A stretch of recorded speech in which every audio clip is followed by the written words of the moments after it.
Oh, yes, sir. And yes, ma'am, you had better. Well, get them up, get them going. It's a Wednesday on Hook 'em Up with Ian Rod B, dragging you up over the hump on what should be a beautiful Wednesday in the ATX, Central Texas and beyond. Temperatures right around 50 degrees right now, crisp and clear. We'll top out in the low 80s. A spectacular day to get you up over the midweek hump and looking forward now to another big weekend. Sports weekend starts tomorrow night with Thursday Night Football. We'll preview a couple injured quarterbacks to watch for in that ball game in the National Football League. College football as well this weekend. Baseball, quite a scene last night in Philadelphia. Should be a great scene tonight in Arlington. Rangers-Astros, Game 3 of the ALCS. Rangers on a heater, to say the least. We'll preview, and they'll get the return of Mad Max tonight. We'll preview Astros-Rangers. A lot to do. 5 hours. Our sports conversation begins right now. It's 5 hours a day, 5 days a week here on Hook 'em Up. And we appreciate you finding us however you do. Could be on 101.9 FM, maybe AM 1260 over on the old school dial. Also on the new school digital app. Just download that Horn app to your smartphone. Listen wherever you are, wherever you go, with the touch of a button. 5 hours a day, 5 days a week. Also find us on our website at hornfm.com. You can listen there or watch on the Twitch channel if you choose. And speaking of watching, you can always subscribe and watch us on our YouTube channel at The Horn Austin this Wednesday and every day here on Hook 'em Up. Appreciate you being there. Look who it is across the desk. He is our shutdown corner.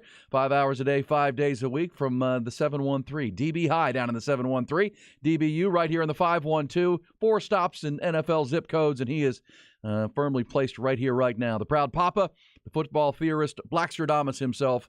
4 miles in the books this morning, I'm assuming. What's going on, Rod Babers? I appreciate the intro, brother. Yeah, man, hump day. I'm glad it's hump day, too. Hump day is always good because, especially during football season, sort of leading to the weekend, get you over the hill, downhill, headed to football weekend, baby. Put the previous weekend to rest. Are looking forward to the new weekend, which includes the Longhorns back on the field, and it's a lot to do as we get it cranking up this morning.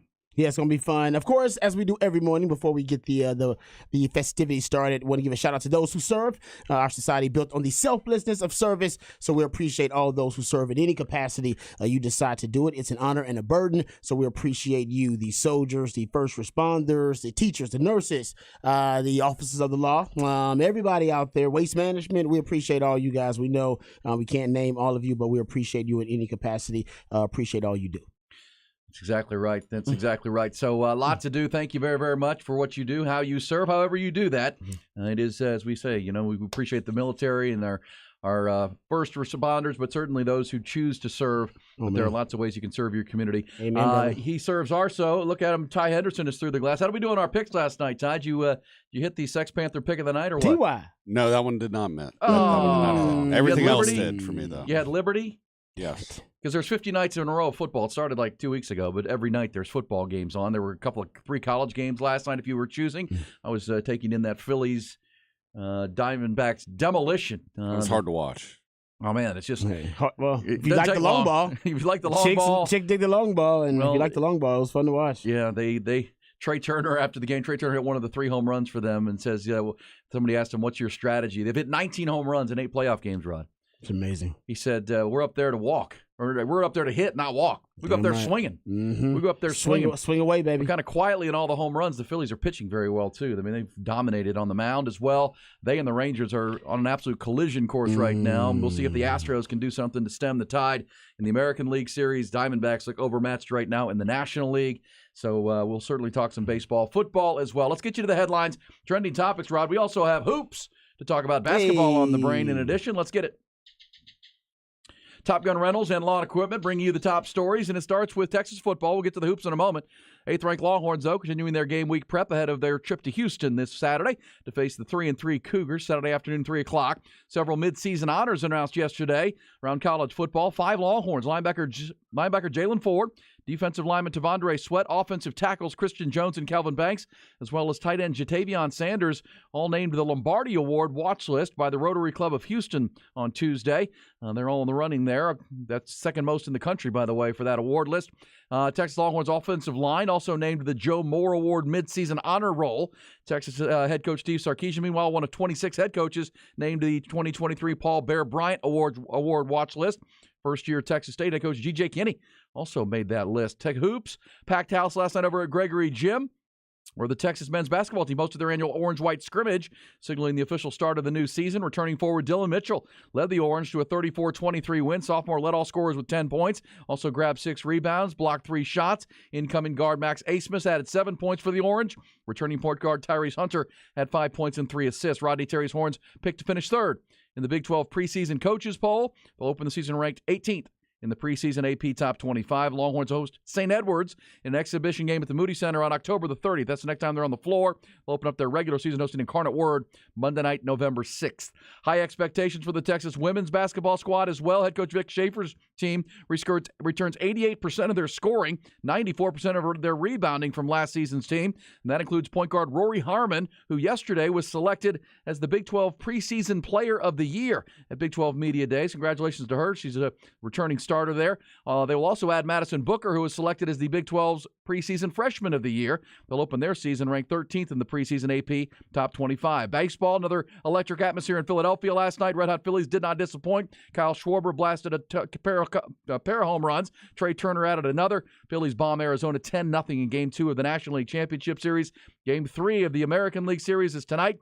Rangers will send Max Scherzer to the mound. Hasn't started a game since early September. He's had that shoulder issue, but good to go for tonight's Game 3 Astros counter with Christian Javier. That game starts at 7:03.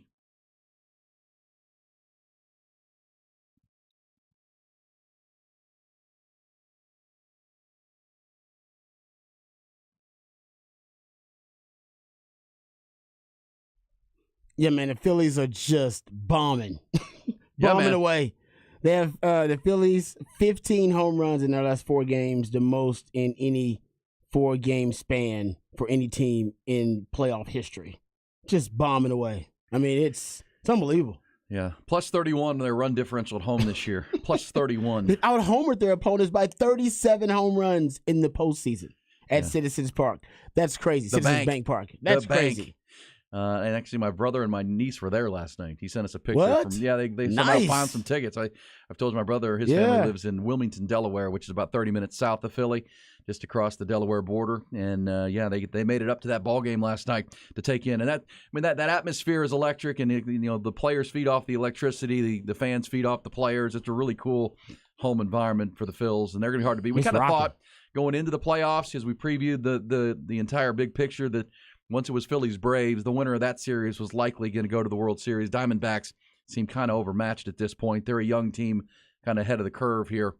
Yeah, but the Phillies, of course, were in the World Series a year ago, and they seem like they're like a team on a mission, trying to finish the deal this time. Oh yeah, with Kyle Schwarber and Bryce Harper and Trey Turner, all the star players. Nick Castellanos having a great postseason. But I mentioned their pitching because the hitting is overlooking it. Rob, their strikeout to walk ratio in this postseason. Is in this series is I think it's in the postseason. It's like 54-4, 54 strikeouts and only 4 walks. I mean, they have power pitching. They're just playing at a really, really high level right now. Power pitching, power hitting, and it's what the Astros are trying to deal with these Rangers, because the Rangers are doing the same thing. They're just playing near perfect baseball, taking early leads, not trailing. I mean, that's always important in the postseason. If you can play with a lead, give your pitcher some confidence to go to the mound and throw strikes. You also put the pressure in the other dugout to try to battle back, because every at bat matters so much. And Phillies and Rangers are playing from the front, man. They're playing from the lead. To that point, teams to score first, 19-7. Yep. So far in the postseason. Well, it just throws the pressure in the other dugout, and the Rangers have done it to the Astros. The early home run or the early run scored in Game 1 on the hustling double in the second inning for Evan Carter, and came home on the run. So now you're up 1-0. Then they get the home run, so it's 2-0. And the Astros seem like they're gripping the bats a little tight right now, trying to figure out this Ranger team. But the Orioles couldn't figure it out. The Rays couldn't figure it out. We'll see if the Astros can bounce back tonight. Dusty Baker, the Astros manager, feels confident that they can. Remember, they were 6-1 in the regular season at Globe Life Park. They won 6 of the 7 matchups there, including all 3 in a series back in September where they dominated. But this does feel like a different Ranger team right now, healthy and confident. Yeah. Okay, so I saw that at the Philly game and I know Ty probably watches this show. I don't know if you do. You watch It's Always Sunny in Philadelphia? I know Ty does. I have not. So the cast and the crew kind of showed up at the game, giving some pop culture mojo. Really? To the Phillies. Yeah, got some pop culture mojo going. Is Creed going to show up at this At this game 3 of the Rangers? Yeah, and At Kelsey the Gill? brothers were there too. Oh, okay, yeah. Yeah, well, see, but you need some pop culture mojo. That's still sports related. Sports. I want something that's totally kind of randomly pop culture that's, embraced by the fandom. And they got a chance to get on the field, and now the fans went crazy. Creed right now is the unofficial mascot of this season of the postseason. Creed the rock band, or the alleged rock band.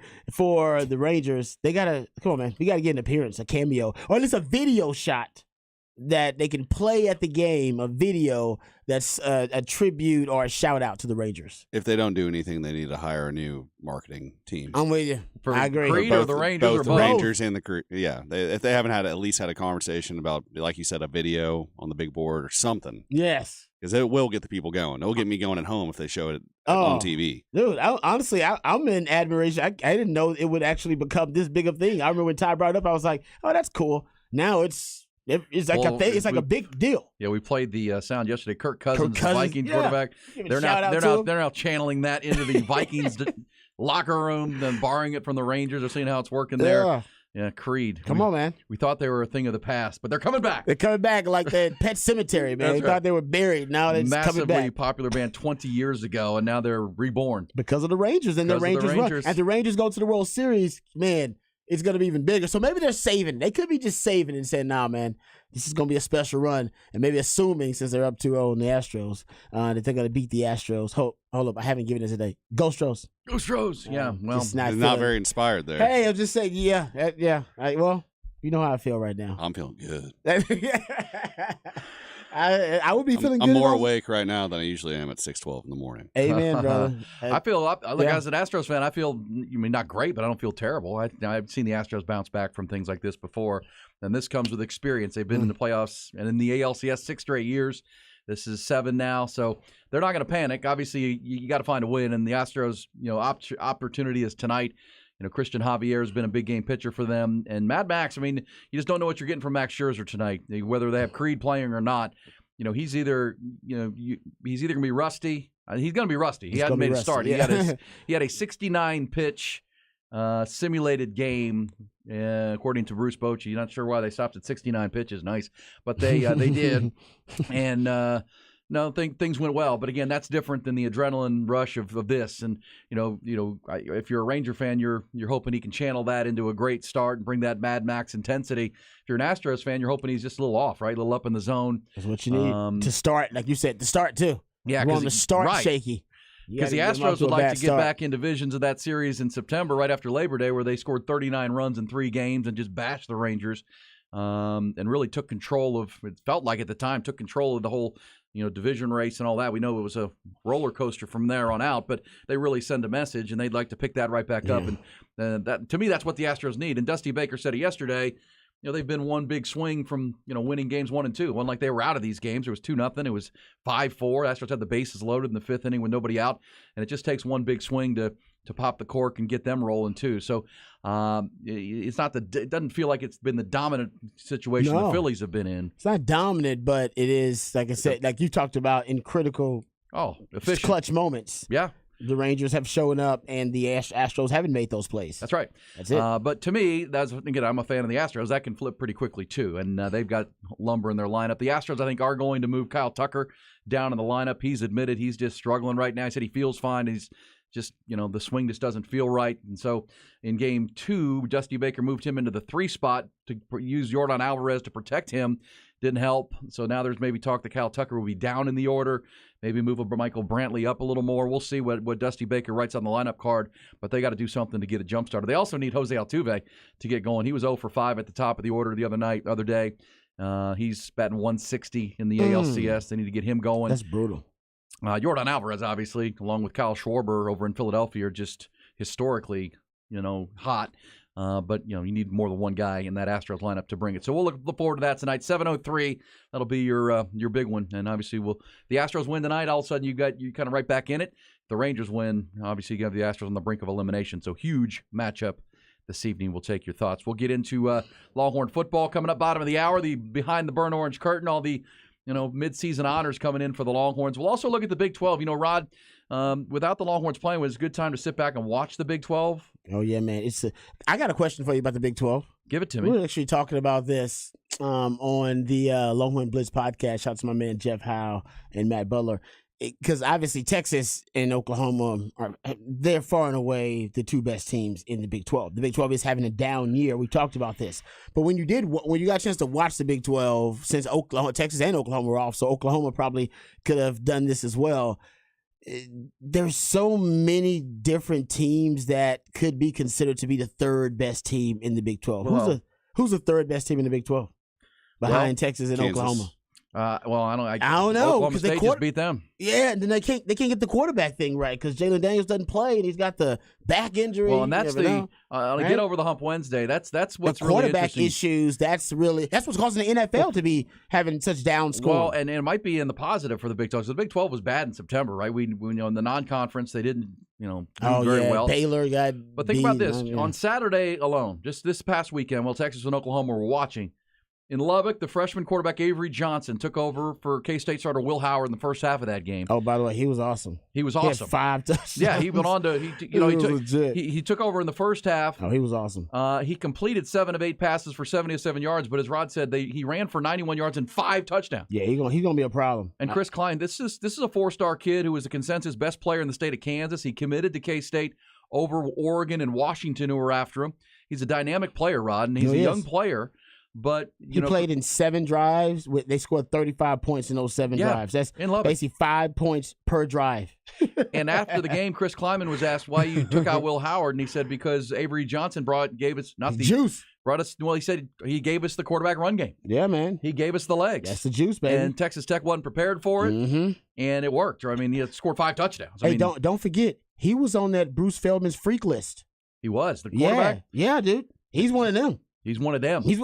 Well, and he one of them, y'all. Well, he's one of them. He's one of them that could have gone and played in a lot of places. I mean, bigger schools, and he stayed in the state. Here's the he was a member of the 247 sports freak list, so not the Bruce Feldman, the 247. They made their freak list too.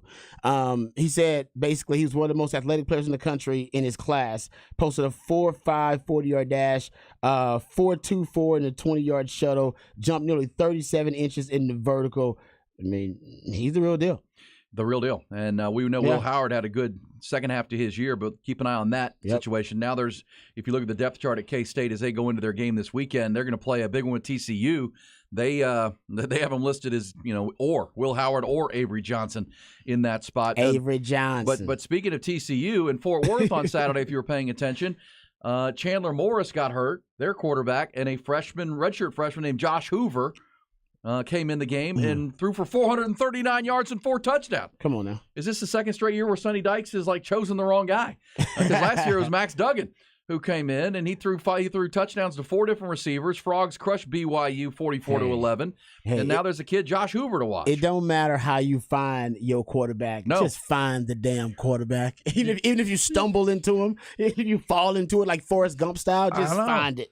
And then, and you ask who the third best team is. Iowa State's 4-3. I know, 3-1 in the conference, and they got a kid Rocco Becht, who's their redshirt freshman quarterback. Rocco Becht, good name for football. He's come alive. Rocco Becht. Yeah, I don't know. And then there's Oklahoma State, and they play a big game this weekend at West Virginia. Finally chose a quarterback. He was playing. Mike Gunn was playing 3 different quarterbacks for the first 2-3 games of the season. And they got this kid Alan Bowman, who was we remember Tech. Alan Bowman started his career at Tech. Yeah, transferred to Michigan, didn't get a chance to play there, so now he's in Stillwater. But the story for Oklahoma State this past weekend, and I watched most of this game when they beat Kansas, 39-32. Ollie Gordon, sophomore running back from Euless Trinity. How was he balling out? He had 200, almost 300 yards from scrimmage. He ran for 170 yards. He caught passes for 116, scored 2 touchdowns. So it's almost like, you came into the season feeling like Texas and OU were clearly better than everybody, and they've kind of shown that in the first 6 games and half of the season. But these are good coaches in the Big 12, and they're not going to keep running out bad quarterbacks, and they'll try to figure it out. September didn't go great, but now it's Bears watching Avery Johnson. Because remember, K-State's on the Longhorn schedule in a couple of weeks. He's going to be a problem. Quarterback run game has been an issue for Texas. Right. TCU is on the schedule at Fort Worth in November for Texas. That's keep an eye on Josh Hoover, Chandler Morris. And now think about the prep and the game planning, though, guys. You probably in the offseason did a lot of pre-prep.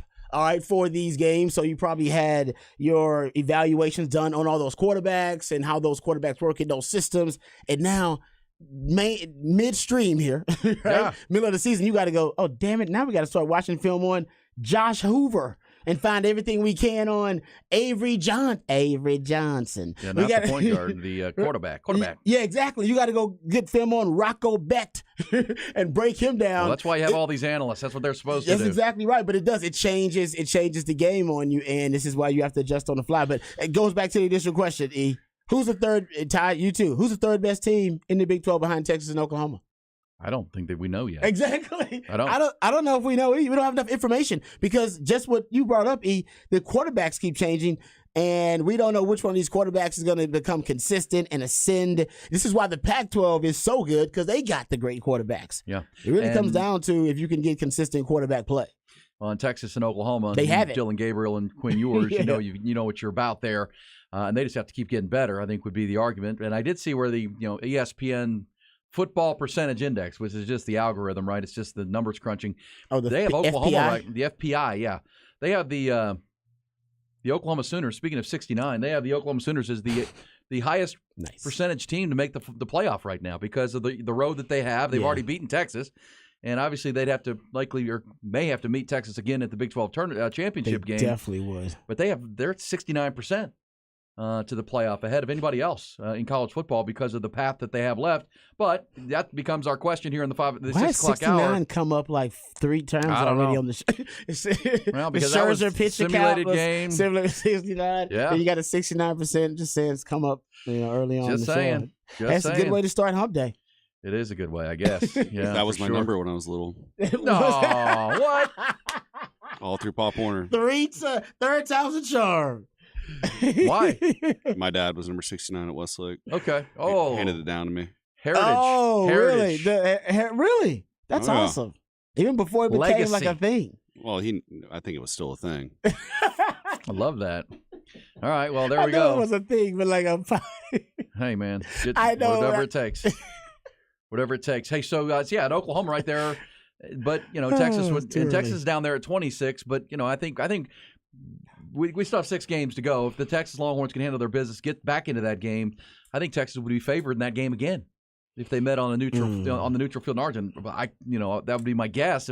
If I were looking at Vegas, I think Texas would be favored, even though Oklahoma beat them 34-30 at the gun 2 weeks ago. So the Big 12 kind of. I think your question is it leads to the answer that there isn't an answer. There is who is the third best because these teams continue to change and evolve and. We know what Texas and Oklahoma are. They just have to stay the course. Iowa State, Oak State, K-State. And that's why it'll be interesting, in addition to Texas at Houston on Saturday, watch these other games. Oklahoma State's at West Virginia. TCU is at Kansas State. Texas Tech is at BYU. By the way, the 4 new schools in the Big 12, they're not having a good run here. It's not a good inaugural year. This goes to the Houston Cougars conversation. Houston is off to a 1-2 start in the Big 12 and 3-3. BYU is 1-2 in the Big 12 and off to 4-2, but not very well in conference. UCF is 0-3 in the conference. Cincinnati is 0-3 in the conference. So the new schools are combined 2-10. Look for UCF to keep it close against OU this weekend. Okay, it's a 19-point spread, but I think it'll be a 10-point game. Yeah, well, they're 2-10 so far. These new schools: BYU, Houston, CF. And Cincinnati. They're all basketball schools. So they're trying to find their footing. Meanwhile, Iowa State, Oklahoma State, K-State, those teams are up there. West Virginia. How about West Virginia? They lost that game with a Hail Mary, or they'd be 3-0 up there with Texas and Oklahoma. But, Hail Mary. Sorry. Hail Mary. Yeah.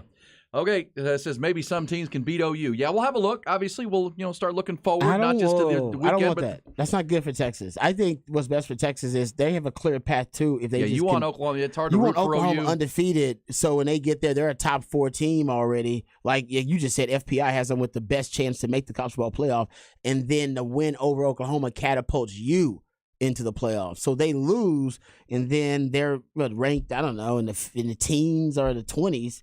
You don't want that. Their trek includes UCF this week, Oklahoma, then they have to go to Kansas, and then Oklahoma State. That'll kind of determine can they stay undefeated. Road trips to Lawrence, road trip to Oak State, and the final Bedlam game. They'll host West Virginia, they'll go to BYU, and then they host TCU to end the regular season. Those are their 6 games remaining, sitting at 6-0 and undefeated, number 5 in the country, or number 6. They slid down a spot this week with Washington.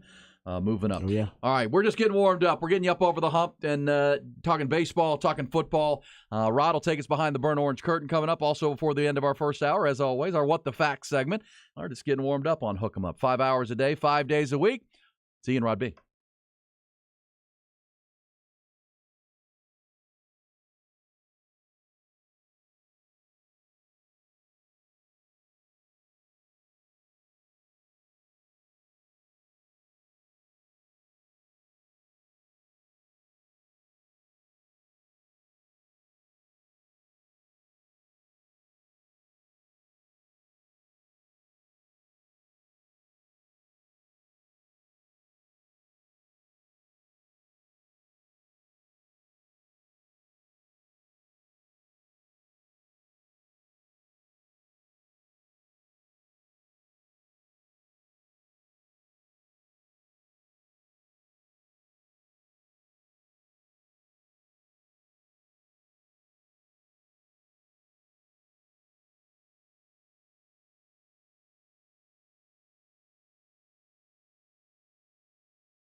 Our man CB on the text line. You can always hit us on that horn text line, 512-447-3776. Says right now, by record, Iowa State is the second-place team in the Big 12 at 3-1. Yes, by record, Iowa State would be the best, but are they the best becomes the question. It's an interesting, interesting thought experiment to figure out who's the third best team in the Big 12 right now, and I don't know if there's a wrong answer. That's kind of what we came up with. I on would the Blitz. still lean K-State just because of they're the defending champs, and they took a weird loss at Stillwater on a Friday night. Longhorn fans know that weird things can happen in Stillwater. Yes, they can. Including last year's game. Mm-hmm. The remaining schedule for Texas, by the way, we know it's Houston this week on the road as a 3-touchdown favorite. Then home games back. Longhorns haven't played a home game since the last day of September. It's been a bit. They went to Dallas, took a week off. Now they're going to Houston.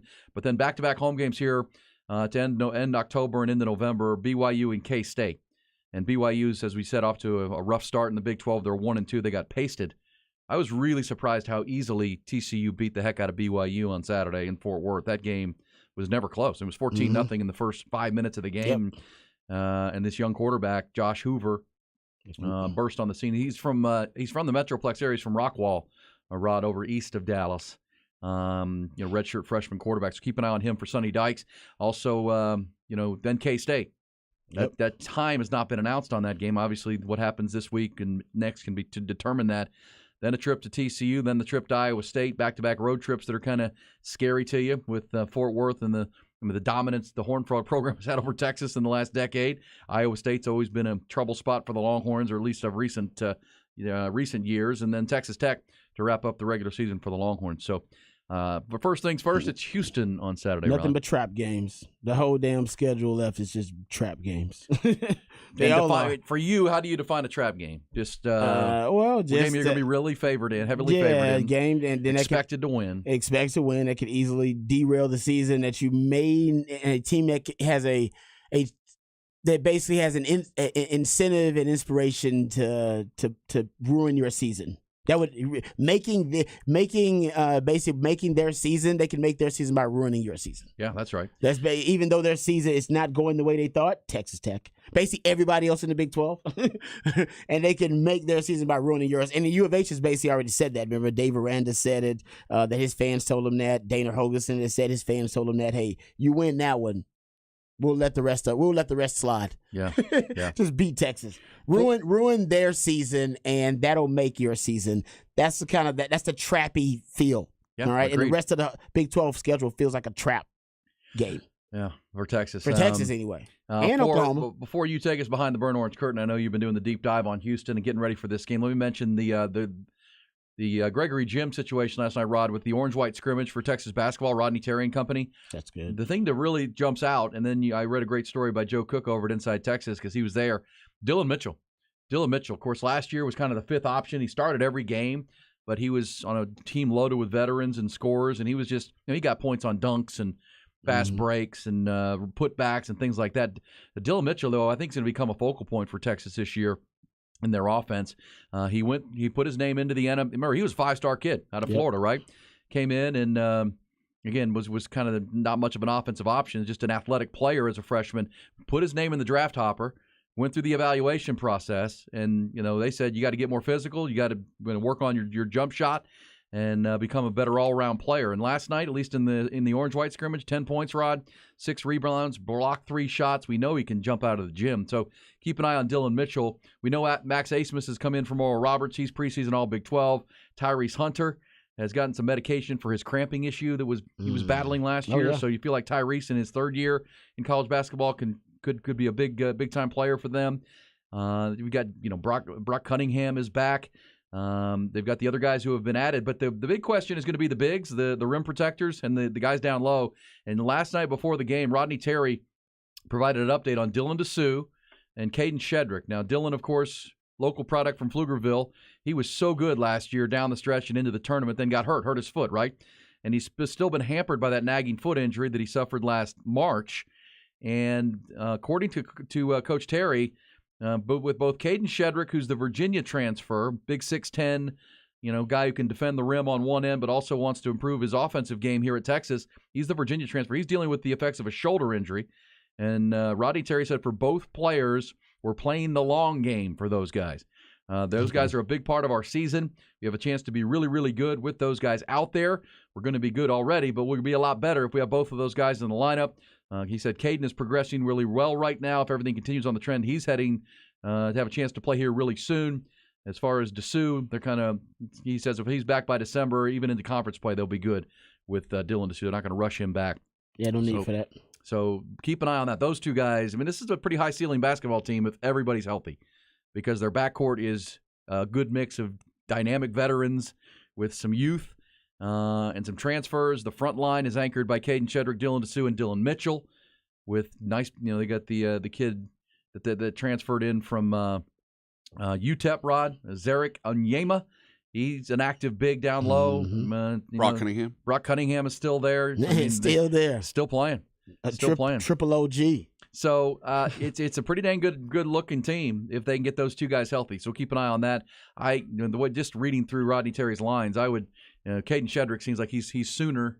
And a big man with a foot injury, Rod, you don't want to mess around with that, right? Yeah, you don't. You know how that goes. Yeah, and if you that. And their early season schedule is navigatable, if that's a word, to get you need Dylan Dessou for conference play, where you're dealing with Kansas and Houston and Baylor and all these Big 12 loaded Big 12's a basketball conference. We talking about being a down football conference right now. It is. It's going to be an elite basketball conference. Don't we only play Kansas once this year? That's right. At Kansas, they don't make a trip here. That's beautiful. No trip but here. Houston twice, home and away for the Cougs. But as for the football side of the Cougs, it's coming up Saturday. Let's go behind the burnt orange curtain.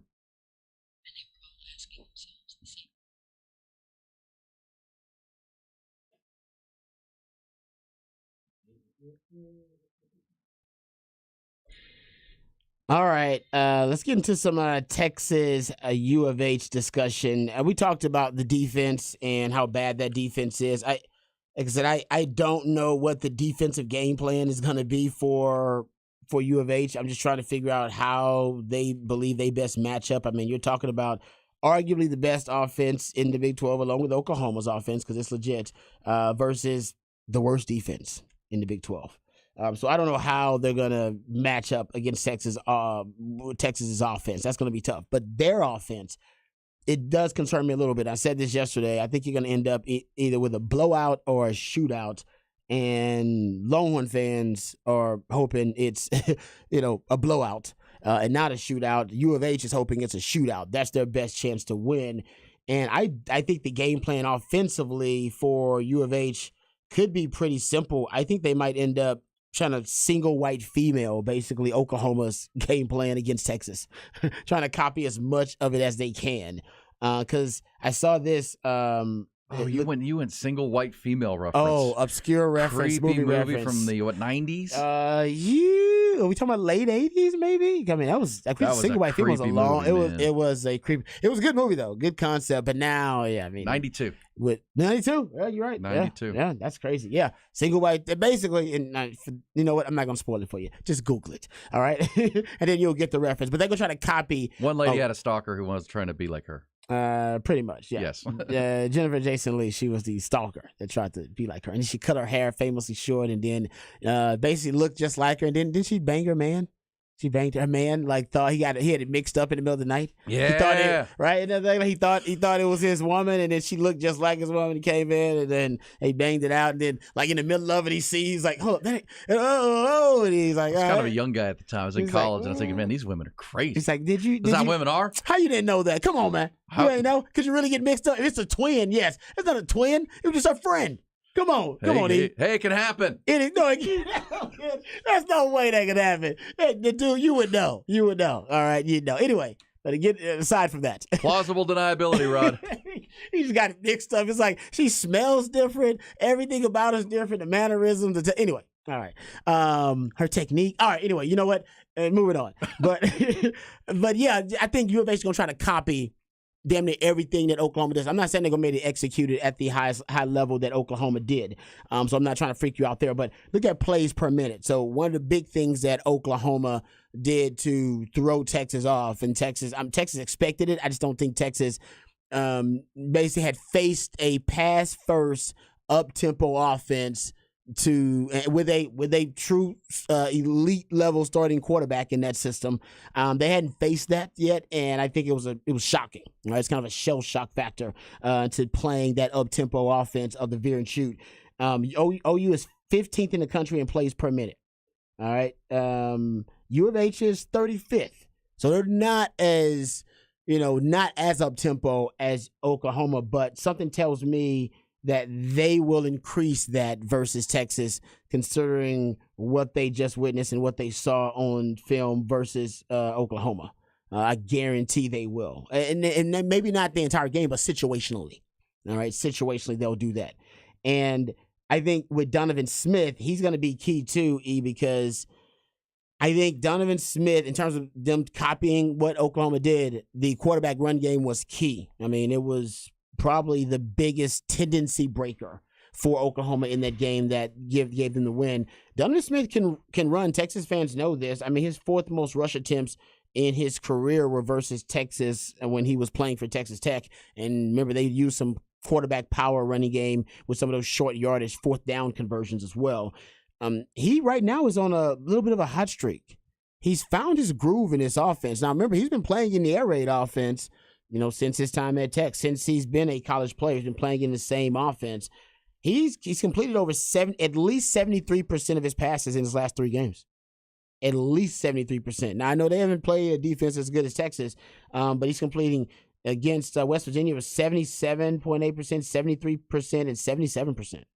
9 touchdowns, 0 interceptions in the last 3 games. Well, and he's rushed for 118 yards, over a little over 4.5 yards per carry.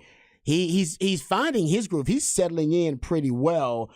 Texas has got to find a way to speed up his internal clock, confuse him, discombobulate him, force him into making some mistakes and looking like old Donovan Smith. But right now, he's playing arguably his best football that he's played as a college player. He's playing really well. And look, Dan Holgorsen has always had a pretty dynamic offense, and he's a big kid.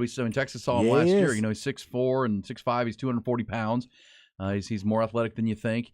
But the game before they won the Hail Mary game with West Virginia, they played at Texas Tech, played in Lubbock, so it was the return engagement for him, and they lost that game 49-28. He played a really good first half, but then in the second half, Texas Tech took over and dominated. U of H didn't score in the second half. They had a big punt block and a kickoff return in that game, but that score that they had at Lubbock kind of reminds me of what I'm thinking in this game, Rod, like 49-28 kind of game, right? I mean, Houston might score 24-28 points because their offense and Donovan Smith and those receivers you've talked about, but with the worst defense in the Big 12, how are they going to deal with Quinn Ewers, Jonathan Brooks, and this Texas offense? That's how I started. I was like, I don't know how they. I don't even know if they can come up with anything game plan wise. Well, it will for Coach Sark and the staff, I think, kind of because they will try to copy a lot of what Oklahoma did and was successful at against Texas, and that's a good test. Okay, how much better do we get? We worked on these things in our bye week. How much better are we? Yep. Yeah. Did you solve the problems? I agree with you, and that's like I say. I think Texas will be presented with basically the same problems and the same issues that they faced versus Oklahoma. They had a bye week, like you said, to fix it. I think they addressed them, and we'll see if U of H is able to expose some of those issues. Also, you brought up the wide receivers. The wide receivers are pretty good. Where you're talking about Sam Brown, who's leading the Big 12 in receiving. Stephon Johnson Jr., I believe is his name. He's also another really good player. Man Jack he's probably their best all-around receiver. If you look at that, just best all around guys. Manjack. And he's a great name too. All name team. And Matthew Golden is probably the one receiver that if Sark could handpick a receiver out of that group, he would pick Matthew Golden. That's the Sarky guy. That's Sark's got a type at receiver, the slender, slight build at receiver who's just a speed demon. That's Sark's guy. That would be him. He can go. He can run. He can run. Yeah. And they're actually good. Their return game is actually pretty good too. They already got 2 kickoff return touchdowns on the season, and I believe Matthew Golden's got one of those. So they're dynamic in certain positions and I think they could threaten Texas with certain concepts. Like I said, and copying and replicating some of the Oklahoma game plan, but not to the elite level. And yes, that's only one phase of the game. I don't know what they're going to do on defense. They are one of the worst defenses in the country. And lines of scrimmage should be an advantage Texas in a big Yes. way in this game. All right, there's Rod behind the burnt orange curtain. Little Texas hoops, little Texas football. We'll come back with our What the Facts segment. What the facts? Just the facts from this Wednesday morning, Over the Hump Wednesday. More on the Astros and Rangers as well. Game 3 tonight in Arlington. We'll preview. It took them up with Ian Rodby.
What the facts time on Hook 'em Up with Ian Rod B. The facts from around the sports world and maybe some other spots.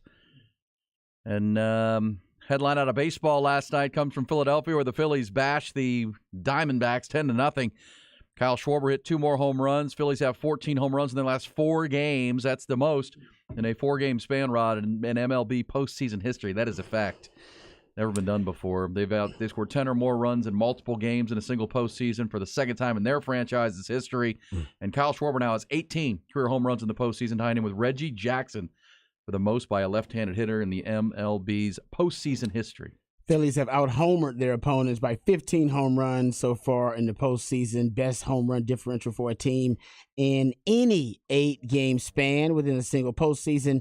And they've out-homered their opponents by 37 home runs in the playoffs at Citizens Bank Park. That is the best home run differential in the postseason for any team in any park. They are just bombing away. Chicks dig the long ball. Chicks so do I. dig the long ball. Also, here you go. One more factoid about the Phillies and how dominant they've been. Also, this is Rangers related too. The Phillies have only trailed at the end of only 2 full innings this postseason. That is the fewest through the first 8 games of a postseason. The Rangers have only trailed at the end of 1 full inning through their first 7 postseason games, entering Game 3, and that can set or tie that mark, and they can join the list. So, yeah, you're talking about 2 dominant runs right now on both sides of the bracket. All right. Also, Rod B, on a bullisher, we'll get to the bullisher BS next hour, but on our Just the Facts, how about this? The Astros-Rangers Game 1 drew more than over 7 million viewers, 7.2 million viewers across the Fox's platforms, the largest ALCS game audience since 2010. So it's been 13 years. Looks like the nation is into this Astros-Rangers Lone Star Series. Oh, they like petty. They like petty, and they like rivalries. Yes, competitive hatred, man. It's good. It's good for the sport. Competitive hatred. And they'll go at it again tonight, see if the Astros can make a series of it. If they could win this tonight against Max Scherzer, bounce right back into this thing with 2 more in Arlington. But obviously the Rangers win tonight. Stranglehold is on in that situation. All right, Rod, it's official now. This is a fact. NFL Commissioner Roger Goodell's contract extension has been signed. According to reports, it's set to run through 2027. Roger Goodell's career earnings will now exceed in and around with $700 million, guiding the NFL. And he'll be a billionaire by the time he's done with his employment as the commissioner of the NFL. If he's been smart with his money, he already is. $700 million. Yeah, if he's smart with his money already, but yeah, I mean, he will be, no question. I mean, there's no doubt about that. Talking about that's a lot of straight cash, homie. That's a lot of straight cash, homie. Lots of it. Lots of straight cash, homie. Do you have another I got fact? a fact. Give it to me. How about most snaps from rookie non-quarterbacks in the NFL? Texans, second most snaps from rookie non-quarterbacks. A lot of young bucks playing for the Texans. And we know, of course, their franchise quarterback is a rookie too, and their franchise piece on defense is a rookie. The Rams actually are the only team with more snaps from rookie non-quarterbacks. They got 1,453. Texans with 1,415. So the Texans are making, they're exceeding expectations, and they're doing it with a lot of youth. A lot of youth, and even the coaching youth. Remember, who's playing pretty well for Houston is their rookie center Jarrett Patterson out of Notre Dame. Remember, they drafted Juice Scruggs in the 2nd round out of Penn State to kind of be their center of the future, and he's hurt. But they also drafted a center in the 5th round. And he's playing pretty well in the Notre Dame center now. That was smart to draft too. They were. Well, that was a smart move, man. And Juice will be back. Juice Scruggs out of Penn State. But Rod, the Texans are doing it because they're rebuilding, right? And they're building around youth. Rams are doing it because they got a bunch of highly paid contracts. Bad contracts, and they need cheap labor. No, but Coach Sean McVay is coaching his butt off. He sure is. And Matt Stafford's playing well. Well, and D'Amico Ryans has shown he can coach. I think that Houston team, if you watch them play, they're fundamentally sound. They play with a great energy. They tackle really well. They're not there yet, but boy, they're 3-3 and a schedule. If you look at Houston's schedule, it's pretty manageable. They could be a 500 football team this year, Rod, if they keep C.J. Stroud healthy and can get healthier and healthier on the offensive line. Here's the list of teams. There's not too many teams that are going to be playoff teams on this snaps from rookie non-quarterbacks list. So Rams number 1, Texans, Cardinals after that, Bears after that, then the Packers, Then the Seahawks and the Patriots. One of these things is not like the other, and it's the Seahawks.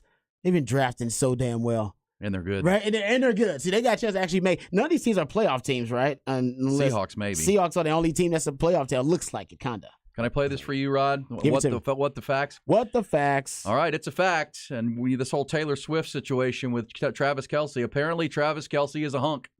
Like, he's a dude. Can I play the one and only Aaron Andrews? This is Aaron Andrews on her, female impression of Travis Kelce and why maybe Taylor Swift is really into him. Well, I don't know her, but I pretend but you know to, right? him. And Yeah. I know him. And so prime example, did a sit down with him last year before a game. He walks in and he's a character. Yeah. He just lights up the room. Yeah. David Ortiz works with us on Fox and he's the same way. Big Poppy, just big Yeah. smile. It's like Mickey Mouse. Yeah. Not to mention. In a good way. In a great way. Okay. Another thing about him, Yeah. guys and girls love this because I have a story about him with my crew. I sat down with him. He smells like a dream. He'll say it's Louis, Smells baby. like a dream, Hugged him Rod. to say goodbye. Then went to a crew meeting with a bunch of guys and they're like, how'd the interview with Kelsey go? This is last year. I'm like, come smell me. Guys were like, wow, he's great. So he's one of those. See? Smells like a dream. Damn, what kind of cologne does he wear where it smells like a dream? Smells like a dream, Rod. Man, Kelsey cologne. Maybe it's all natural. Yeah. Don't doubt the ability of Kelce. Smells like a dream. Smells like a dream. That you want a woman to say that about you. That you smell like a dream. That's nice. That is nice. All right, that wraps up hour one. We got 4 to go on a Wednesday, getting you up over the hump. Rod will get you a rant coming up. Also, more on the Astros and Rangers game 3.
Hook 'em up for sure. Also on What the Facts, Rod, we may have had the fan on the field hit of all time.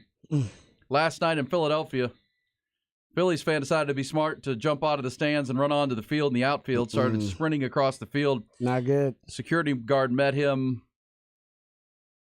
and nice. That's a D-cleater. That's a nice tackle, yeah. I mean, it's a haymaker. Oh, dude, D-cleater. Both took a little violence there. Okay. It's a nice tackle. Sometimes you got to give yourself up. Oh boy, thought he For was the free and team. clear, right? He thought he had outrun the security, and boom, didn't see him coming blindside. Oh, he started celebrating too soon. Yeah, he Maybe did. he had his hands in there. He's celebrating, looking at the crowd, trying to show off. Now, man, you got to make sure you get to a safe place first. You weren't safe yet.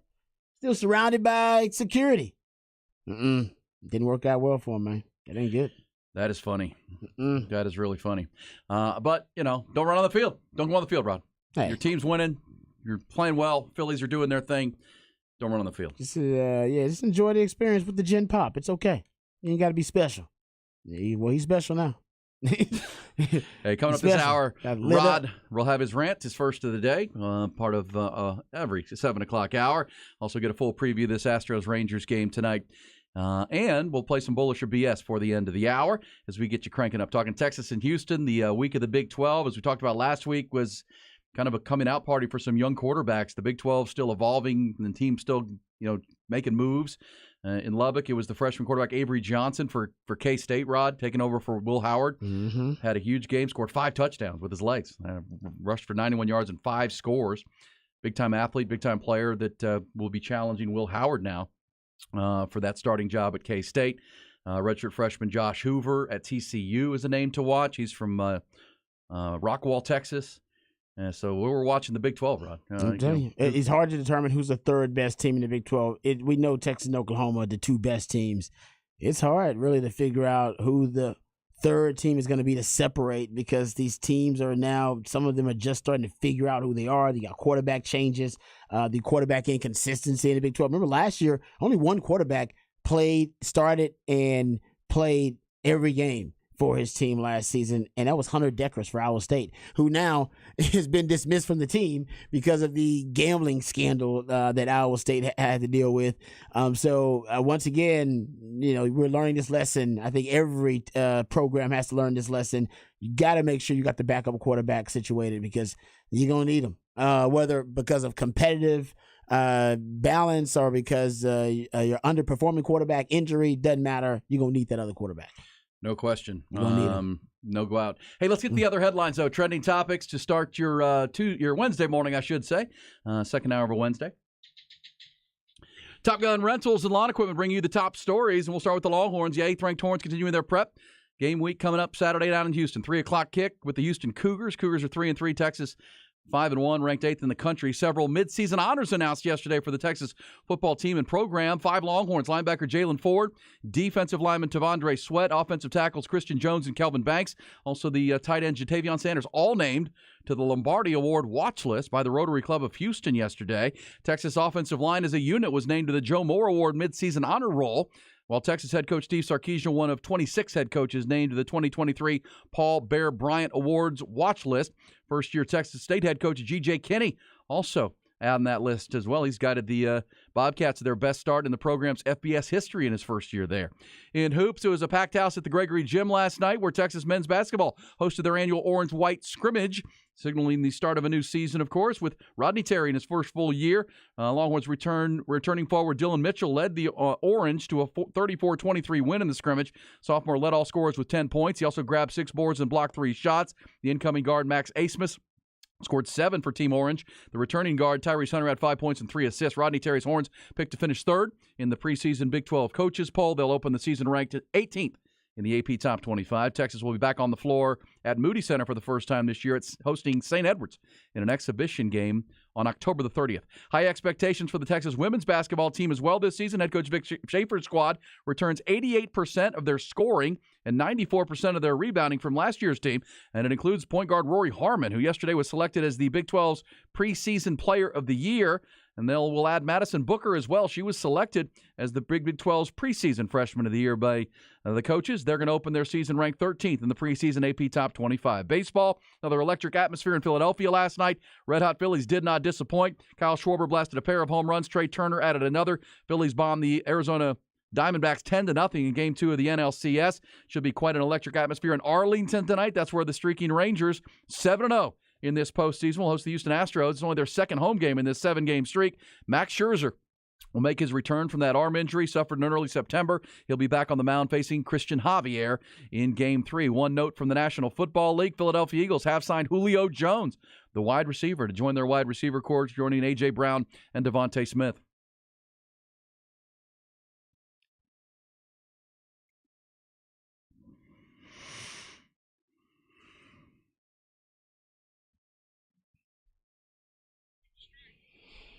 Yeah, honestly, man, the Phillies and the Rangers.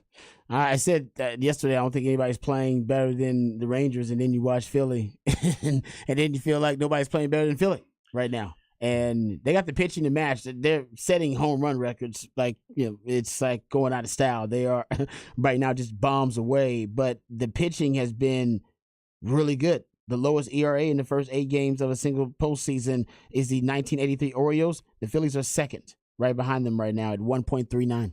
Yeah. I mean, it's total combination, just like the Rangers, right? Playing near flawless baseball, taking early leads, taking the momentum of the game, getting the crowd behind it. Rangers were able to take all these road games. They were able to take the crowd out of it on these road spots. I mean, there wasn't a crowd in Tampa. We should be fair. They didn't draw many fans for those games. But in Baltimore, it was a frenzied crowd, and you quiet them early with some early runs, and did it in Houston as well. And Philadelphia, man, they do seem like they're on a collision course right now. The way they went through Atlanta, I mean, Atlanta won the one game 5-4, but man, it was just all Philadelphia in the other games. And then this Arizona series has been very one-sided. They've outscored them 15-3 so far in the 2 wins. So yeah, very, very impressive. Yeah, no, it is, and entertaining too. I'll give them that. I mean, the home runs, that's an entertaining brand of baseball to watch with the Phillies. They are fun, right? Fun. I mean, and they got a lot of energy playing at the park bank, the bank as they call it, Citizens Bank Park. It's fun to watch games there because they bombs away there. Like they're out homering their opponents by 37 home runs in the playoffs in that ballpark, which is unbelievable. I mean, that's the kind of baseball I think that Rob Manfred wants to see. You got a lot of home runs in this postseason anyway. I wouldn't say from the jump they've had a lot of home runs. I bet I don't know if they set a record, but I bet they're close to setting some type of modern record for home runs in the postseason, just from what Philly's done. Yeah. Lighten it up. And the Phillies have more home runs than the Astros have runs. Yeah, that's true. Wow. Astros need to get the bats going, Well and done, Ranger pitching has been outstanding. Way to take a shot there. Yeah, well, that's true. Though. That's a fact. It is a fact. Shot, but it's a true fact shot. It is actually true. All right, so we got a lot to do coming up. We'll preview Astros, Rangers, Phillies props. Rod, do you think Julio Jones has any impact? Julio Jones signed by the Philadelphia Eagles. And if you're a Cowboys fan, you're kind of watching that thinking, okay, what's Julio Jones got? Apparently this came on kind of the suggestion of A.J. Brown, who played with him in Tennessee, that maybe thinks Julio Jones still has something that can help that team. Jalen Hurts and that offense struggling a little bit. It's funny, I saw a clip from the Travis Kelce smelling like a dream, according to Aaron Andrews. Smells like a dream. They were doing their Heights Up podcast, and Jason Kelce and they were talking about him getting really animated on the sidelines. And he said they're having real red zone issues, and it's pretty amazing. We're talking about the Longhorns, Cowboys, and really, Rod, when you look at red zone, it's a problem across football right now. A lot of teams in the National Football League and in college football having problems in the red zone scoring touchdowns. Mm-hmm. One of them being Philadelphia, who were so good in the red zone last year. I find that interesting that even Longhorn fans are struggling. Sark's talking about it. It's a red flag issue for them right now. And now maybe go get Julio Jones, see if you can add another target, another piece to right now that he's back in the league, Julio Jones leads all active NFL players with both receiving yards and receptions. The question is, does he have anything left? No, he's just hunting records. I don't think Julio Jones has anything left. Nothing left? I've watched Julio Jones recently, and he's got nothing left. That's a reach. That's a reach. That's a reach. 34 years old now. Yeah, I've watched him, and I don't think he's anything better than like a third receiver on the team. I don't know if he can be. He's definitely not a wide receiver 1 anymore, and I don't know if he's a wide receiver 2 either. But they're not bringing him in for that. I'm saying, but I don't know if he gives you much juice in the offense. I don't know if that's it with Julio Jones. He was just with what? Who was he with? Tennessee? Who was he with prior to that? He was with the Bucks last year. The Bucks And last Tennessee year. the year before. Tennessee before. Yeah, you forget where he was at. Yeah, he had a good game against the Cowboys in the playoffs last year. Yeah. I mean, I'm not saying he can't have a good game, but I just don't think he provides you with a lot of juice. I'm not. He's not going to move the needle. Not for me. Yeah, we'll keep an eye on that with Philadelphia. It is something to watch if you're a Cowboys fan. Of course, that's your division. You have 2 matchups with the Eagles this year that you have not played either of them yet. So that's one to keep an eye on that came down in the National Football League. We've got Astros Rangers to preview. We'll do some bullish or BS, including, Rod, you see the athletic director at Notre Dame in front of a committee yesterday in Washington, D.C., suggesting that and advocating for collective bargaining among student athletes. Collective bargaining. We'll get you details on that and talk about whether we're bullish or BS on those conversations. But right now, Rod, can you tell them about Bud Light, and then let's get a rant? No question. I can say about Bud Light because it is hump day and nothing gets you downhill over the hump. Headed to the weekend like a nice ice cold Bud Light. So remember when you're ready to decompress after a long, hard day, you want to make it feel like the weekend because the weekend's all about having a good time, all about making sure that you enjoy those football festivities. Nothing better than enjoying America's favorite game and America's favorite beer, football, and Bud Light. That is a championship tag team. So this weekend, whether you're tailgating, it's also the perfect tailgating beverage. Whether you are having watch parties for your favorite team, doesn't matter. Make sure that you break out the Bud Light. You want to be the life of the party, bring Bud Light to the party. Still my go-to beer for the Longhorn tailgates on Saturdays, but also my NFL Sundays. But even to decompress after a long, hard day, to reward myself after yard work, doesn't matter what the occasion, Bud Light is always the perfect fit. That's why it's the #1 light beer in the world and always my go-to. Should be your go-to as well. So make sure your fridge is stocked up with Bud Light. Happy hour, for dinner,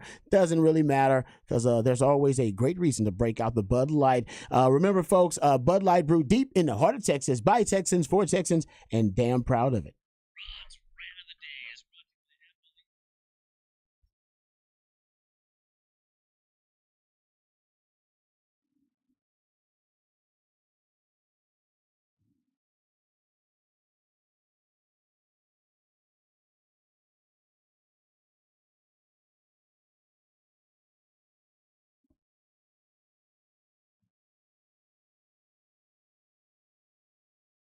Okay, so yesterday we were talking about Dak Prescott's performance versus the Chargers. And by the way, Pro Football Focus, they love Dak's performance. They have him as the highest graded quarterback in last week of all the quarterbacks in last week's slate of games. Dak Prescott ended up being the highest graded quarterback with a 90 Pro Football Focus grade. But that's not what we get into. I want to talk about Dak's connection with his wide receivers. The stat from the game that really kind of stood out to me was Dak was 21 of 30. He had 9 incompletions. 7 of those were to one player, to Michael Gallup. All right, so 7 of his 9 incompletions in that game came to Michael Gallup, and I thought to myself, man, I wonder what Dak's chemistry is like with Michael Gallup. Not great, actually. Michael Gallup. Here are the stats for Michael Gallup and Dak when Dak is targeting Michael Gallup. 54% completion percentage when targeting Michael Gallup. 197 yards, so 6.4 yards per attempt when targeting Gallup. And 0 touchdowns, 1 interception, a passer rating of 60.8. Ooh. That's all year long targeting Michael. I have no idea what's going on with Dak and Michael Gallup.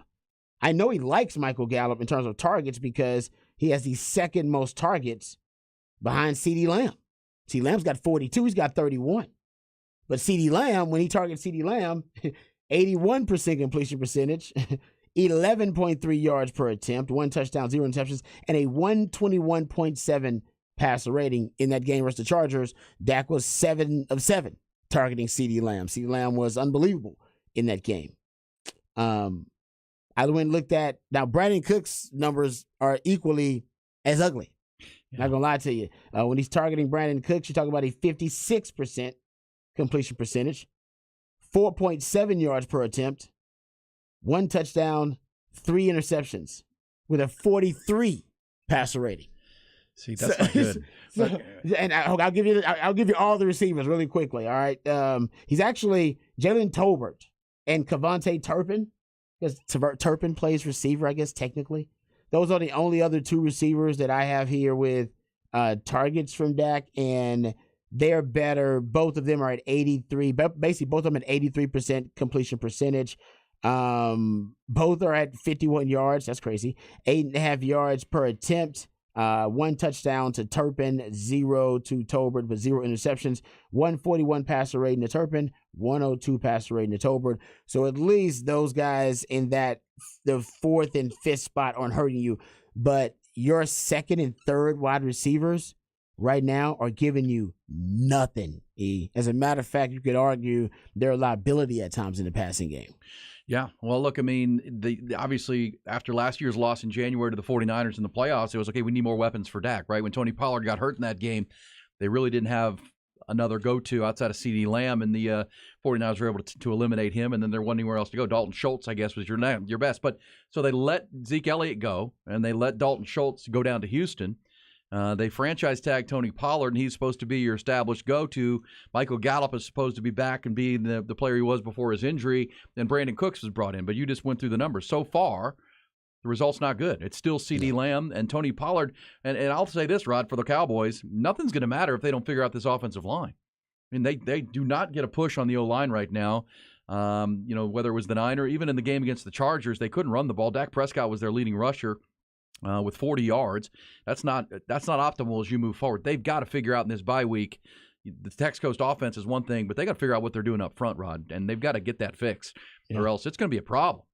Because look, if you're in Philadelphia, your main competition in that division, I mean, however it goes, Jalen Hurts, can continue. They're going to be good up front, right? They're going to get a push. They're going to be one of the best offensive lines in the league. Cowboys can't say that right now. Detroit has one of the best offensive lines in the league, right? When Trent Williams is healthy, the Niners have one. Right now, the Dallas Cowboys do not. Eagles have one. And that's what I'm saying. I mean, your main contenders are really good up front, and you're not right now, even though you won the game. But don't just take a win and say that covers everything up, because you saw an undisciplined team with 11 more penalties, no run game. There's a lot to fix for the Cowboys, even though you're 4-2 and you're still trying to figure out how you lost that Arizona game to a 1-5 Arizona team. Their only win was against you. So you got a lot of man in the mirror moments during this week off in my mind. Okay, how are we going to get better up front? How are we going to get more push? What are you seeing from your Cowboys, Ty, with the receivers and this offense looking disjointed right now? I'm starting to realize it's a long season, and maybe I should get back on the bandwagon. Oh no, here he comes! Ronnie's coming back. I sent you all some sound of feeling good. Micah Parsons from his podcast on Bleacher Report, which we've listened to a few times on this show. Where, I mean, he brought up some good points about how the media, us included, kind of hate on the Cowboys unnecessarily sometimes when teams like the Eagles and are losing to the Jets, and Jalen Hurts is throwing 3 interceptions, and maybe they aren't getting the hate that they deserve. So I liked what I saw in the win this week. I didn't think it was a great performance from Dak, but he did what he needed to do, and he played well, used his legs. So as long as they keep trying to incorporate CeeDee Lamb, get Pollard going, I think we'll be all right. It's just going to come down to that matchup, probably against the 49ers in the playoffs. Well, and I think I will use what Dak said about the media attention. He said when you wear the star on the helmet, Rod, you're going to be a billboard. You're going to take a lot, right? If you're the stars on your helmet, especially if you're the quarterback, you're going to take a lot of attention, good or bad. We should be criticizing Jalen Hurts. Jalen Hurts was terrible on Sunday. Yeah, that was a bad performance. In the loss to the Jets, he was really bad. I mean, that interception he threw at the game, that lost in the game. Well, you could have punted the ball away there and gave the ball to Zach Wilson. That's 100%. Count on your defense. And that's also on Nick Sirianni. I mean, look, why would you let the Jets defense beat you? Josh Allen and the Bills showed you that. Don't let the Jets defense punt the ball. It was 3rd and 9, Rod. It was 3rd and 9. It was 1:43 to go in the game. If you punt the ball, don't get the first down. Just run the ball. Don't get it punt. Do you trust that Zach Wilson's going to take that team the length of the field against your defense and put it in the end zone? Probably not. No. You played right into their hands by throwing there, and it was a throw that Jalen Hurts can't make. Yeah. And it ends up a pick, and they then get a short field, and Breece Hall scores a touchdown, and that's the ball game. But that's two of the wins for the Jets so far this year. Josh Allen did the same thing. Yeah. It's like if you just play a more conservative game and force, all right, their backup quarterback Zach Wilson to beat you, he probably can't do it. No, he can't. Their defense can beat you, and they played right into their hands. You start challenging their defense. Their defense was up to the task. So yeah, and that's why actually Dak had a really. If you go look at the numbers versus the Jets defense, he actually had one of the better analytical performances versus the Jets of any quarterback because the Jets defense is actually really, really good. Dak got a 90.7 passing grade versus the Chargers in that Monday night game. That was the best of any quarterback in Week 6. He was 7 of 9 against pressure, 11.6 yards per attempt, throws of 10+ yards, 7 of 11. I mean, he actually played a really good game, and that's by the way, that is not a product of the system. The Texas Coast offense is not a great offense. It doesn't give him a schematic advantage. I'm not necessarily being a Dak sympathizer. I'm just telling you based on watching the film. Cowboys use motions and shifts, like pre-snap motions and shifts, at the below average rate in the NFL, which is absurd. They use bunch formations, empty formations, 3-by-1 sets, unbalanced sets below the NFL average, and their RPO rate right now is below the NFL average. There is no excuse for being that antiquated. And that I'm not using those cheat codes. Yeah. Everyone else in the league is using it. You're not, and you're putting your quarterback in a spot there. And look, Dak has to play better, but again, as I said, he played good. Well, more consistently better, yeah. right? He didn't play great against Arizona. He didn't obviously play awful like the whole team did against the 49ers. So they got a bye week now. They don't play this week. They got to get better. And it starts for me up front, and as you said, using more creativity. So it's not to not criticize Jalen Hurts, but at the same time, that was their first loss of the year, and he played a bad game in that game. Cowboys have more losses in them, and maybe a lot if they can't get to running the football with Tony Pollard, because Dak Prescott is not going to carry this team. He's not going to put this team on his back every week. He's not good enough to do that. And as you just went through, Brandon Cooks and maybe Michael Gallup not playing up to the level they need them either. Well, by the way, that Jets win over the Eagles, Rod. Mm-hmm. Think about this. We talk about TV ratings and how popular football is right now. That Jets win. Even without Aaron Rodgers, people are tuning into the Jets. They beat the Eagles, and it was the America's Game of the Week game. 26.09 million people tuned into that game. It is the most watched TV show since the Super Bowl of last year. Mm-hmm. And you did, on Fox. Yeah, but you did have a lot of hype for it, right? They had the Hard Knocks, so the Jets were hyped up. Aaron Rodgers. He's showing up, making appearances and cameos, even when he's not playing. Yeah. The Kelsey connection to Taylor Swift, because Travis Kelsey showed up for a little bit because he was there, filming some stuff for SNL or whatever. So he showed up a little bit. It was, the NFL is America's #1 television show for a reason. And getting back to the Dallas Cowboys about Michael Parsons, we'll hear that sound of him saying, "Oh man, maybe people they pick on the Cowboys unfairly." The Cowboys are the #1 TV star on the #1 TV show in America. That's the breaks. That's how.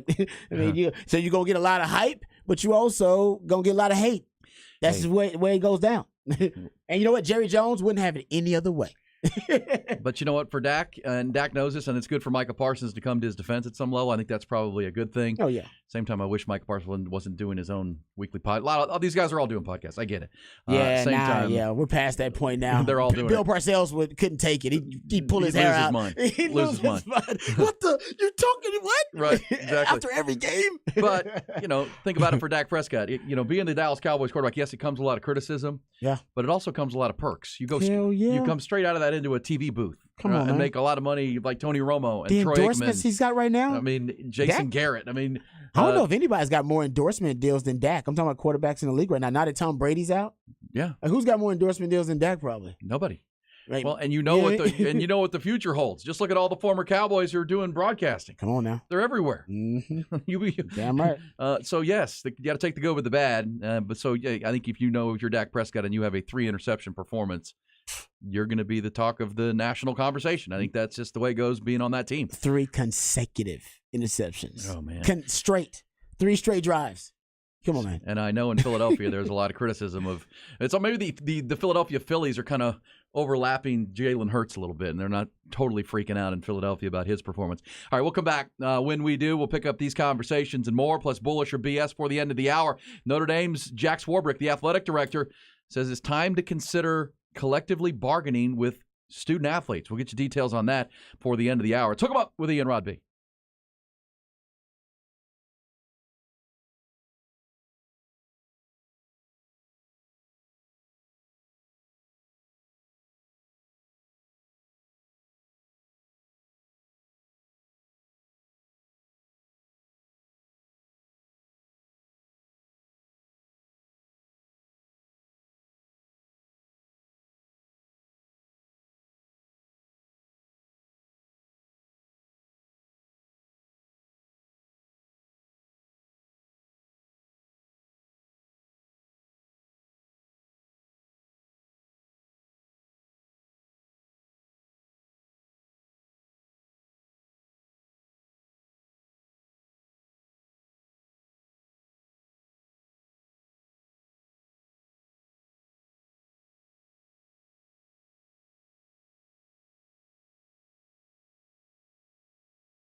Yeah, several people mentioned Patrick Mahomes has more commercial deals than Dak, but he probably does. Yeah.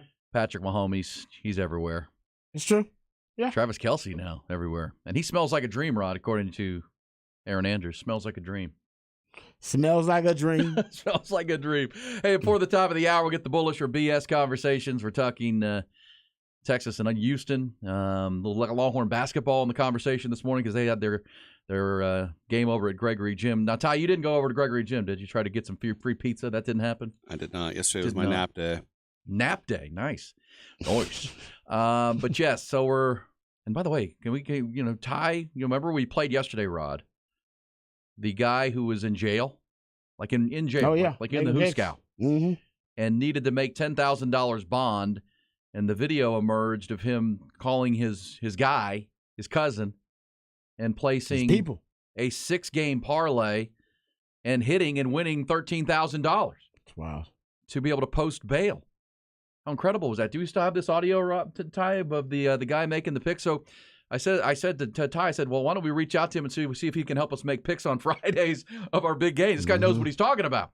He's bailing himself out with these things. This is pretty awesome. Let's hear. Do we have this, dear TY? We know this guy's name. Rashid. So this guy. Okay, how am I gonna get out of this pickle? I'm in jail. I need out, Rod, but I know my stuff. And so, parlays are, I don't ever recommend them when you're gambling if you're looking to do that kind of thing, because the odds are long that you're going to hit all 6, right? You go 5-1. If you just make single individual bets on those 6, you still did pretty good if you went 5-1. But if you miss 1, you lose the whole bet, right? Oh, yeah. So now sucks about it. So now you're out. So apparently Ty found his TikTok channel, contacted him, and you say we may hear from him on Friday.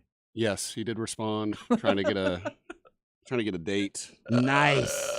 I can't find the sound though, but I'll find it for. All right, we'll get it coming up. But yes, he hit all 6, man. He had the Jets. He had the Jets, Rod. I'm on the money line. Who does that? Jets are going to beat the Eagles. No way. I don't know how he did that. That's pretty wild. And he had 5 football games, and he also threw in a WNBA New York Liberty game into that bad boy. I don't know how the hell he knew that either. The guy does his research. Pretty damn obvious he does his research. Got a lot of time on his hands. That's true. That's a good point. Anyway, at least he uses it wisely. He's using his time wisely. And he bets on himself. Man ain't afraid to bet on himself. Do we know what he was in jail for? I mean, I don't know. Yeah, we probably should figure that out. We don't want to advocate research crime. on that. Probably should research that, Ty. I kind of jokingly said, Ty, why don't we got to try to get a hold of him? And now he's got him. Now you don't know what to do. Now you might. Now you got to do some real. Now you got to actually do some due diligence. Figure out why this guy went to jail. Yeah. You don't want to. We're going to figure that out. You can ask him some questions. Well, I don't know. Well, hopefully he'll tell you the complete truth, but you might need to do your own research on that. Just some background. I need a last name first. Yeah, that's true. You can cyberstalk. I'm sure you can figure it out online. I'm sure it's out there somewhere. It's got to be public record. Well, if he calls to jail. Us, we'll ask him. What'd you go to jail for, man? Don't ask him on air. Ask him on your own. Ty, do some research on that. There you go. I'll figure it out. All right. Thank you. National No Beard Day, too, by the way, Ty. No beard. Now, you're not in jeopardy of shaving your beard because we made a bet with you. It ain't going nowhere. Nope. You trying to reverse jinx this or what? No, it's not happening. It's National No Beard Day. Remember, the bet you and I made against Ty, we took the Astros because we're Astros fans. You're wearing your Astros hat today. Looks sharp. Hey, I'm wondering why I still can. Astrodome on there. Why you still can. Yeah, man. But Ty committed to the bit that he would shave his beard if the Astros win this series. They got a long way to go now, uphill climb. But shave his beard, which he hasn't done in years, and he thinks he looks hideous without it. So, but today is National No Beard Day, Ty. So maybe we reverse jinx this thing, get this thing back on track. We do need a win tonight if you're an Astros fan. It's Christian Javier. Mm-hmm. Here's an interesting spot. Christian Javier was asked yesterday what his favorite reptile is or animal. And he said crocodile. Crocodiles. He said crocodile because they look calm, but when they get you under the water, it's over. They're very aggressive. Yeah. And if you know Christian Javier, that's kind of how he is. He's kind of a smooth operator. He just kind of strides. He never gets too animated, too amped up. The Astros need him to be big. Meanwhile, the opposing pitcher tonight is Max Scherzer, and Max Scherzer is Mr. Intensity. You know what's interesting about Max Scherzer, if you haven't noticed this, Rob, when you watch the game tonight, he has 2 different color eyes. Oh, yeah, I've seen this before, actually. Yeah, it's like you got one brown eye, one green eye. Yeah. And so it's kind of weird when you see him. It's intimidating. Yeah. But he is, I He's the mean, crazy eye. the Texas Rangers, couldn't have asked for a better situation here. They went to Houston, won 2 games against the defending champs. Now you get to come home with your crowd with Max Scherzer on the mound. And this guy's, he's going to go straight to the Hall of Fame when his career is over. The Rangers acquired him at the trade deadline for a spot just like this and an opportunity just like this. And now it's here. And, it was very much in doubt when he got hurt right at the start of September, right? I think it was the 10th of September. They had the shoulder injury, a little bit of a strain of his shoulder. They didn't need surgery. It just needed enough rest to be able to bounce back, and they needed to play this far, Rod. They needed to get into the playoffs and then play into this. They thought maybe it was the World Series it would be before he'd be back. Well, here he is, ready to go, and I think as baseball observers, we're just going to watch this and see, do you get which Mad Max do you get? Do you get a little overamped, maybe rusty, who will be leaving some balls over the middle of the plate that the Astros can get after, or if you get really good Max Scherzer, this will be a real problem for Houston tonight. Yeah. I mean, and he did have the practice simulation game. So, I mean, they wouldn't have put him out there to start if they didn't think he looked good there. Different situation, though, under pressure, under the lights. But at least he's at home. He's on the favorable conditions at home. And I don't know. I think it's bad news potentially for the Astros. I don't know how rusty he'll be. And I think they'll have a plan for the rust. Right? You can't assume that if he starts out shaky that they're just going to leave him out there. But you're right about that, and the fact that he only threw under 70 pitches for the simulated game that he threw. But that's really it, right? I mean, that you can do a simulated game. You are facing live batters. You've got guys in the box that you're dealing with. But again, it's practice, and now you're going to be in front of a sellout crowd, a frenzied sellout crowd. The adrenaline will be through the roof, and how he handles that. And when I say rust, Rod, I mean rust to me means your location's off, right? You're up more than you want to be, and you're leaving balls in places where a good hitting team, or at times a great hitting team like the Astros, can get after it. And that's what Jordan Montgomery and Nathan Eovaldi didn't do. They kept the Astros off balance. They made the Astros swing at bad pitches a lot of times, or pitches they wanted them to swing at. We'll see if Max Scherzer can bring that too, because remember when he had come over from the Mets at the deadline, he had not been pitching that good in New York. I mean, he had pitched. He was pretty average when but they acquired him for this, and when he came over, he actually pitched really good with the Rangers. He really was the intimidating, top of the rotation pitcher they were looking for, and then he got hurt, and we haven't seen him since. So I think his ERA 3.2. Since he's come over with to the Rangers and that deadline deal. So pretty good theater tonight, Rod, in this game, because you have Christian Javier, who's just as calm as they be, but he's calm as they come, and he's been here many times. He's got that rising fastball. He'll pitch off of it. And he's a big game pitcher and has been for the Houston and Astros in these playoff runs. Max Scherzer has been a big game pitcher, but he hasn't pitched in a month, or more than a month, about 5 weeks. How does he look tonight? I can't wait to watch this game. 7:03 tonight. The start's going to be crucial for the Astros. They got to start fast. So if they don't start fast, I feel like the Rangers would have the advantage after that. And start fast, I mean first 2 innings. Says Rodney, that bet with Ty was uneven. What do you mean uneven? I got to wear a uniform. I think it's worse for me. Mine actually affects my life for more than 5 hours. Yeah, but you agreed to it. I know. Well, because he was confident. Because y'all were like, "Oh, we're not young. We're not going to do anything crazy." Like, well, I got. And we changed it. We're not doing the HEB. We're going to the batting cages, and I'm going to throw you some pitches. Oh, good. I'll do that. That's even more fun than walking around HEB in a full baseball uniform with cleats on. I think the optics of it would be funnier. The HEB thing is way more humiliating, though. Yeah, but me and Jacob want to make a good video for That's for true. this. Yeah, and I think just walking around the HEB would. No, I'll walk around. Wouldn't quite do I it. could do both. Right We could walk that. around the HEB and could go to the batting cage. See, he's willing to humiliate himself for the bet. You for better the not sake hit of the me. bet. I gotta get a helmet. I throw heat. I throw heat. Throw the heater. Give him the heater, Ricky. Yeah, I mean, I have to wear a Lucha Libre mask for, 5 hours while I do the show. I have no idea if I even breathe in that damn thing. So we shall see. We shall see. You can take it off during breaks. Well, I appreciate that, assume Ty. I'm just going to assume we're going to get good Max Scherzer tonight, but there's a chance, having not pitched in 5 weeks in a competitive game, in a live game, there could be a chance for the Astros, because that's what the Rangers have done in all these games, in this 7-game win streak, is they take the lead, they play from the front, they put the tension into the other dugout, the pressure's on them. Yeah, and that's playoff baseball, man. It's everything is magnified. So if you're playing with a lead like they did against Baltimore, they've done against Houston, you throw all the tension and all the nerves into the other dugout. You make them play uphill a little bit, and that was what the Astros would like to do the other way. And especially since these Lone Star rivals, the last time Houston played at Globe Life Field, they clobbered the Rangers.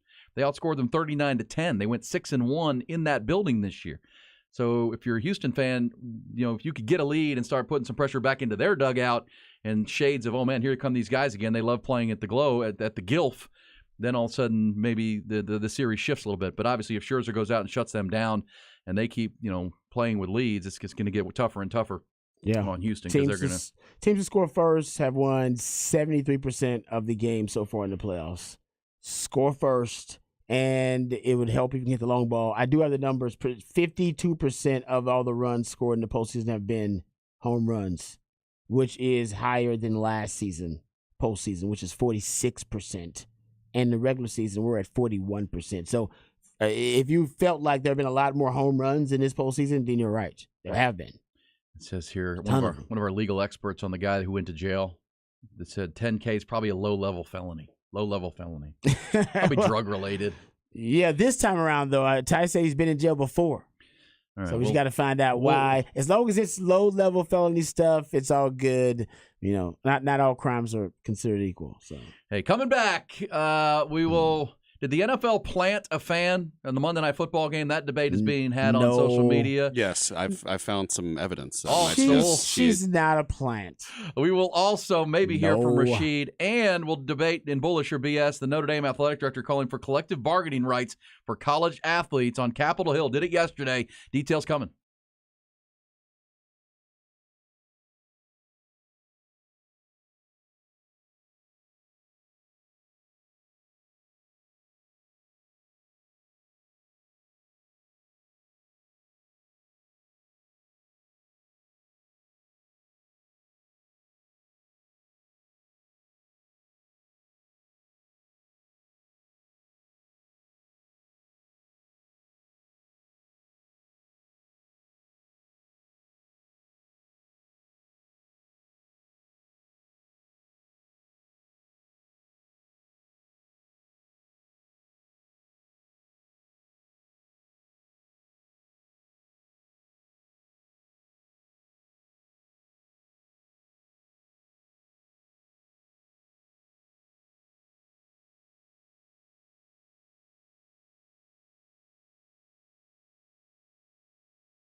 All right, Rod, bullish or BS time. By the way, our friend JJ Gotch is going to jump on with us next hour. Preview Vegas this weekend, Rod. Vegas. The Austin Gamblers, of course, won the regular season title once again in the PBR Team Series. And they're going to Vegas this weekend for the playoffs. Like that. So we'll get a preview from JJ coming up. Also, some thoughts on some of the other things going on in baseball elsewhere. But JJ, always great. That'll be coming up. But bullish or BS came from our partnership with our friends at the Austin Gamblers. Yes, sir. Great bull riding. And are we bullish or BS? Let me ask you this, Rod. Are you bullish or BS on Notre Dame athletic director Jack Swarbrick advocating for the NCAA to collectively bargain with athletes after testifying on Capitol Hill yesterday? They're talking about name, image, and likeness. Swarbrick did clarify that he's against players being classified as university employees. Okay. He suggested giving athletes a special status that would maintain their positions as full-time students at universities but still allow them to unionize and collectively bargain with a larger entity. He said it's a fairly radical notion, but if we could find a way to reach binding agreements with our student athletes, most of this goes away. Talking about the whirlwind of transfers and all the wild, wild west nature of it. He said, we don't have the mechanism to collectively bargain without them becoming employees. It would require a new mechanism that would recognize the rights of student athletes to negotiate their terms and conditions of their participation as athletes without being employees. He said, I think it's worth considering. And we're talking about all athletes in all sports, not just revenue-generating ones? I believe so. Okay. Yeah, I mean, it sounds like a good idea. He says it would require logistically. Yeah. How does it work? How you work it out? Well, look, I mean, we've all said throughout this process, before the NIL, before the transfer portal, when the NCAA was doing nothing, it's going to take bold ideas. It's going to take smart people doing creative things. Yep. Because, there is no simple answer, or else they would have already had it by now. But Jack Swarbrick said it would require a piece of legislation that recognizes the rights of students who are athletes to enter into a binding agreements with something. There is a challenge here. Are they bargaining with the NCAA or the conference? It can't be school by school. You need some type of competitive equity. Meaning piece of legislation that would create the mechanism that would become that something. Right, Rod? Lincoln's what he's saying. Like we need guidance on this because they can't be university employees. Because university employees bring you into minimum wage laws and, then workman's comp and health insurance yes. and stuff like that. But that's way too complicated for them. Yes. So they basically want to find a middle ground, which is what NIL is. And no, I'm with. I love the idea of compromise, trying to find some type of middle ground. And yeah, they definitely would need the help of Capitol Hill and legislation to make this exemption, right? It's exception to all the rules, basically what he's talking about here. Yes. And they got support. There are some senators that are on board trying to move this process along for college football, but it's going to take a long time. Like we're talking about the beginning of a 2-decade process or something like that. It's going to take forever.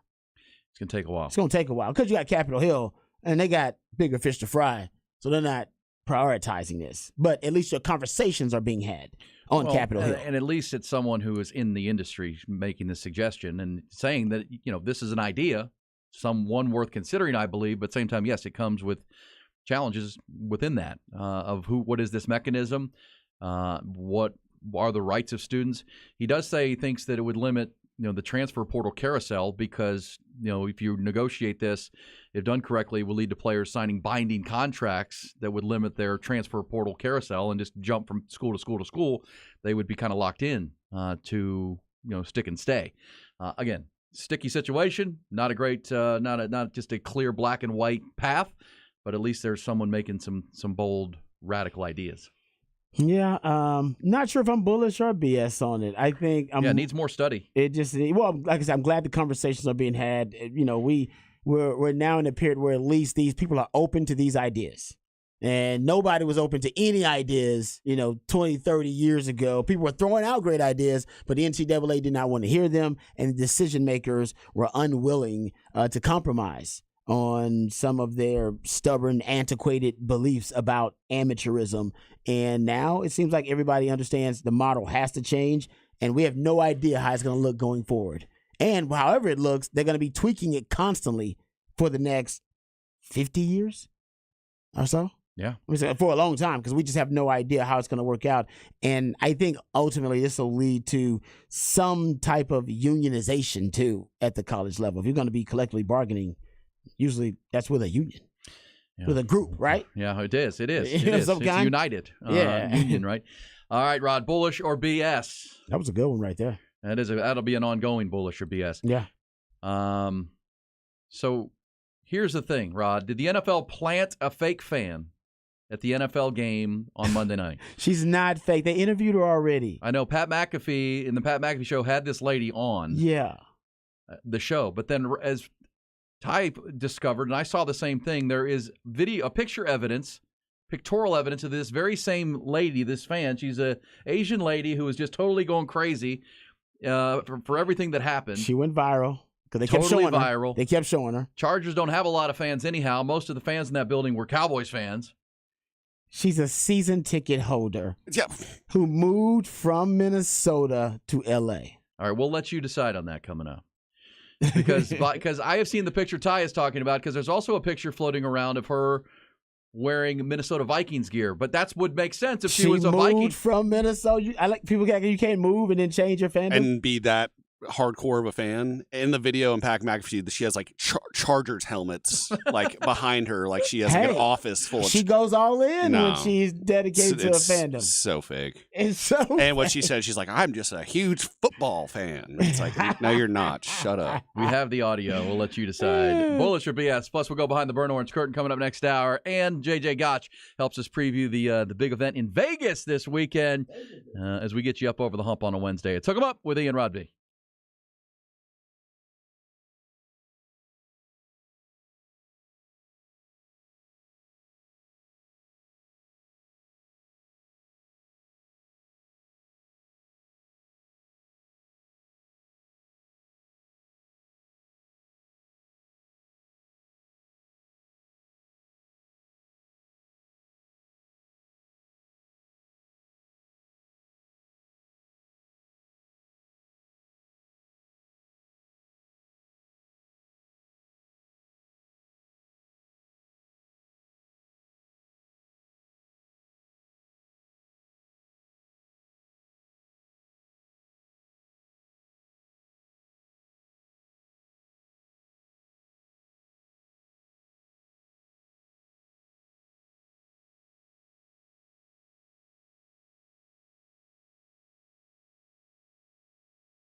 Yeah, get it going on Hook 'em Up. It is a Wednesday edition, dragging you up over the hump and into a heck of a sports weekend.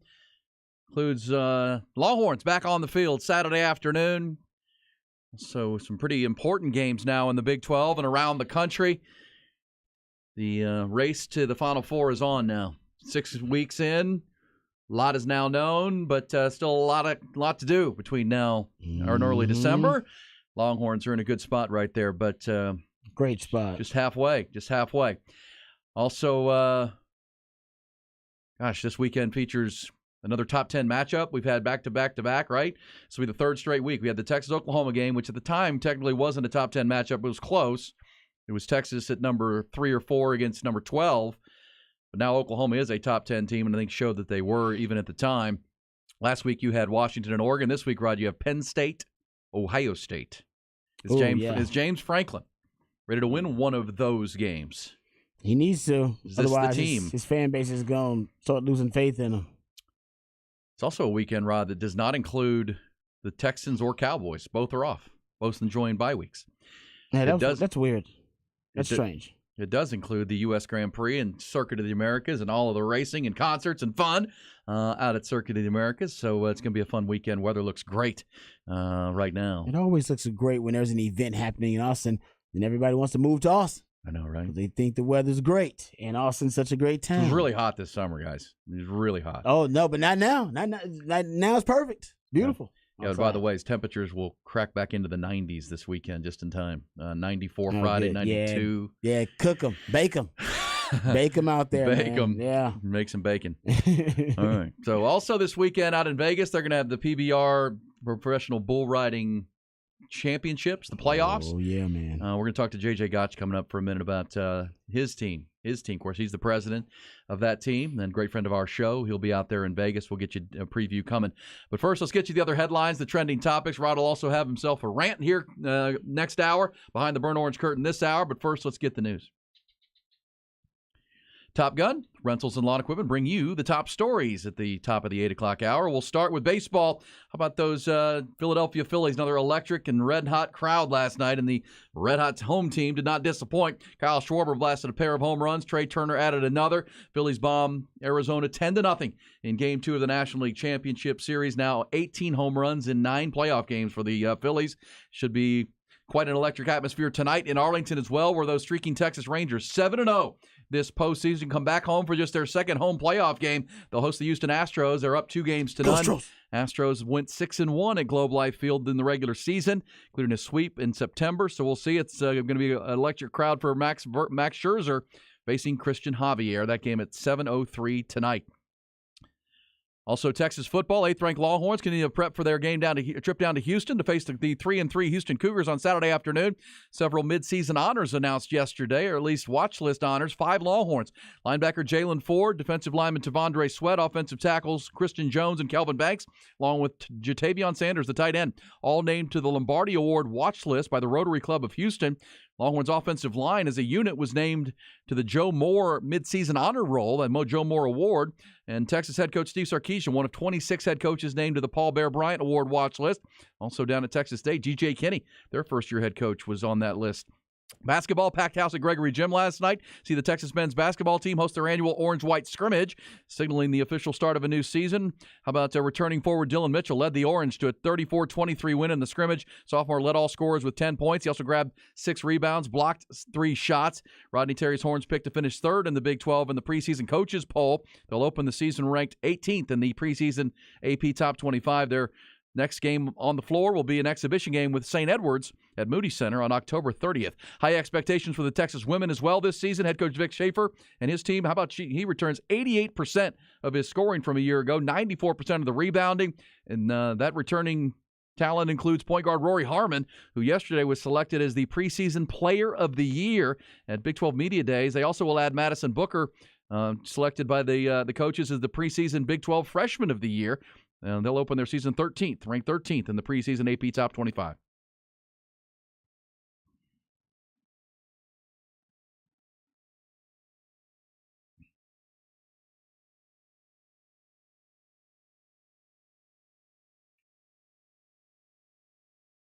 Is it weird, Rod? We were talking about the fake planted fan who you have argued is not. I don't think she is, but I'm not saying the NFL hasn't done that, by the way. I'm not saying the NFL's above that. Hell no. The NFL definitely would do that. I'm saying she's not a plant, in my opinion. It's like, I do think there are aliens out there. I just don't know if they're on Earth, on our planet. I don't know if they're visiting us. Agreed. You know Now, what I mean? me watching that, I just kept looking at it going, okay, who is that? Why do they keep showing her? I did have that thought. They did keep showing her. I agree. Because, it's like, is that somebody's mom? Is that what are we doing? Like, who is this person? That led to the viral conversation: is this a plant? Mm-hmm. Then, as you said, she went on the Pat McAfee show yesterday, which, by the way, is also an ESPN product. This game was on ESPN. And at least the argument for the conspiracy theorists is that the NFL, the Chargers, of course, the NFL moved, and the Spanos family moved the Chargers from San Diego to L.A. Mm-hmm. They don't really have a fan base in L.A. L.A. is more of a Rams town and a Lakers town, and the Chargers don't get – that crowd was mostly Cowboys fans. Yes. It was like a Cowboys home game. So, the idea would be to, hey, look, we have this great Chargers fan. She's the Chargers super fan. There were others who pointed out that she was cheering, get him, get him, get him, when the Chargers were on offense. By the way, it doesn't mean you know football if you're a fan. I know plenty of people who are fans of football teams, don't know a damn thing about football. They're just there because it's a social event. So I'm not saying that I'm not saying it may not be, she may be a plant. My theory is she's not a plant. She's just she's a fair weather fan, because she obviously went from being a Minnesota Vikings fan to being a Chargers fan, and she doesn't know a damn thing about football. Okay. How many people don't know a damn thing about football that's cheering on the Longhorns in that stadium? Quite a few.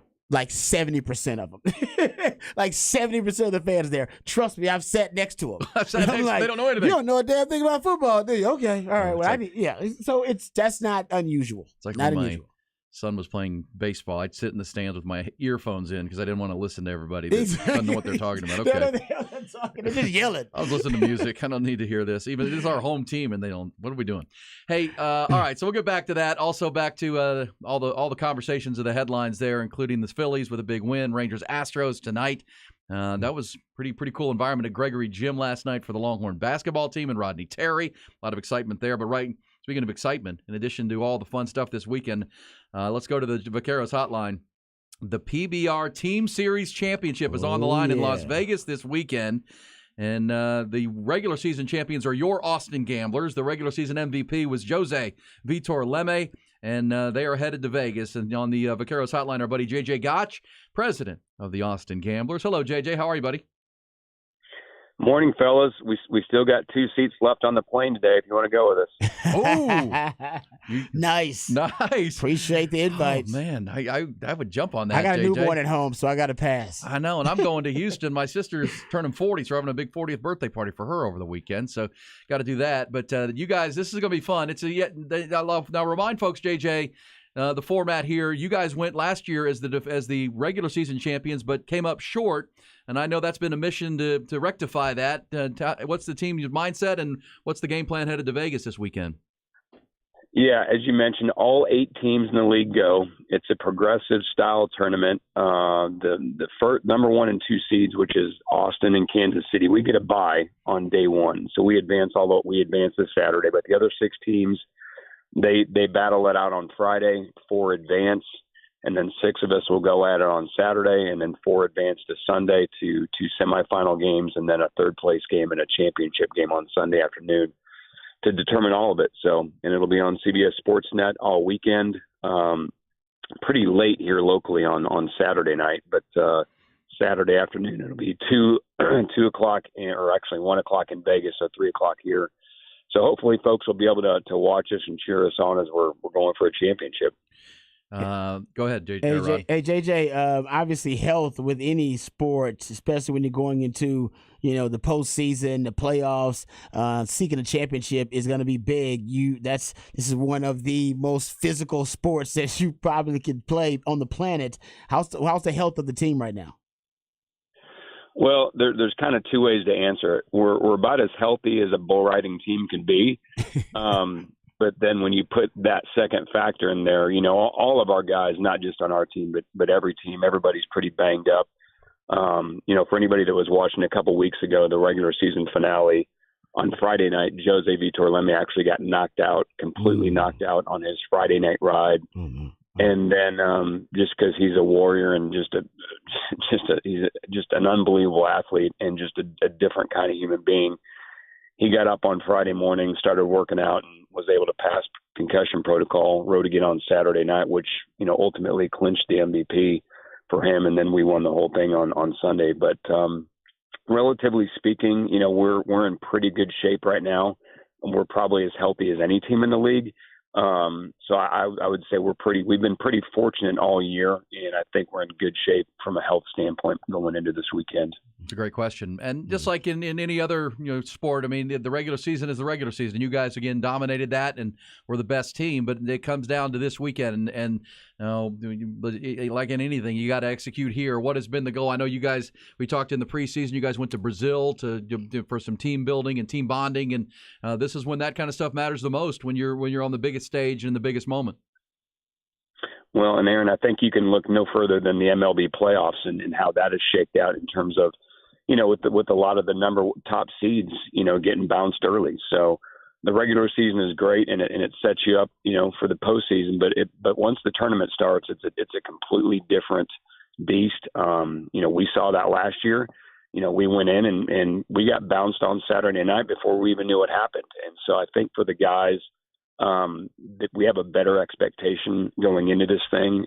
We know how really any team can win. Last year, the eight seed Nashville, who had a terrible regular season, came in and just got hot at the right time. And so our guys, I think this year, Aaron, aren't taking anything for granted. They put a lot of work in this year, as you mentioned, from, going to Brazil early in June and the different training camps we had and working throughout the year. But, like I said, I don't think we're taking anything for granted this year. I think the guys know they've got to be on their A game. And at the end of the day, although we're going to be, competing against quote unquote other teams, the reality is our guys are getting on Bulls, and the Bulls don't care if we were the number 1 seed or the number 8 seed. Hey, JJ, does the strategy change or even the format change a little bit in the postseason?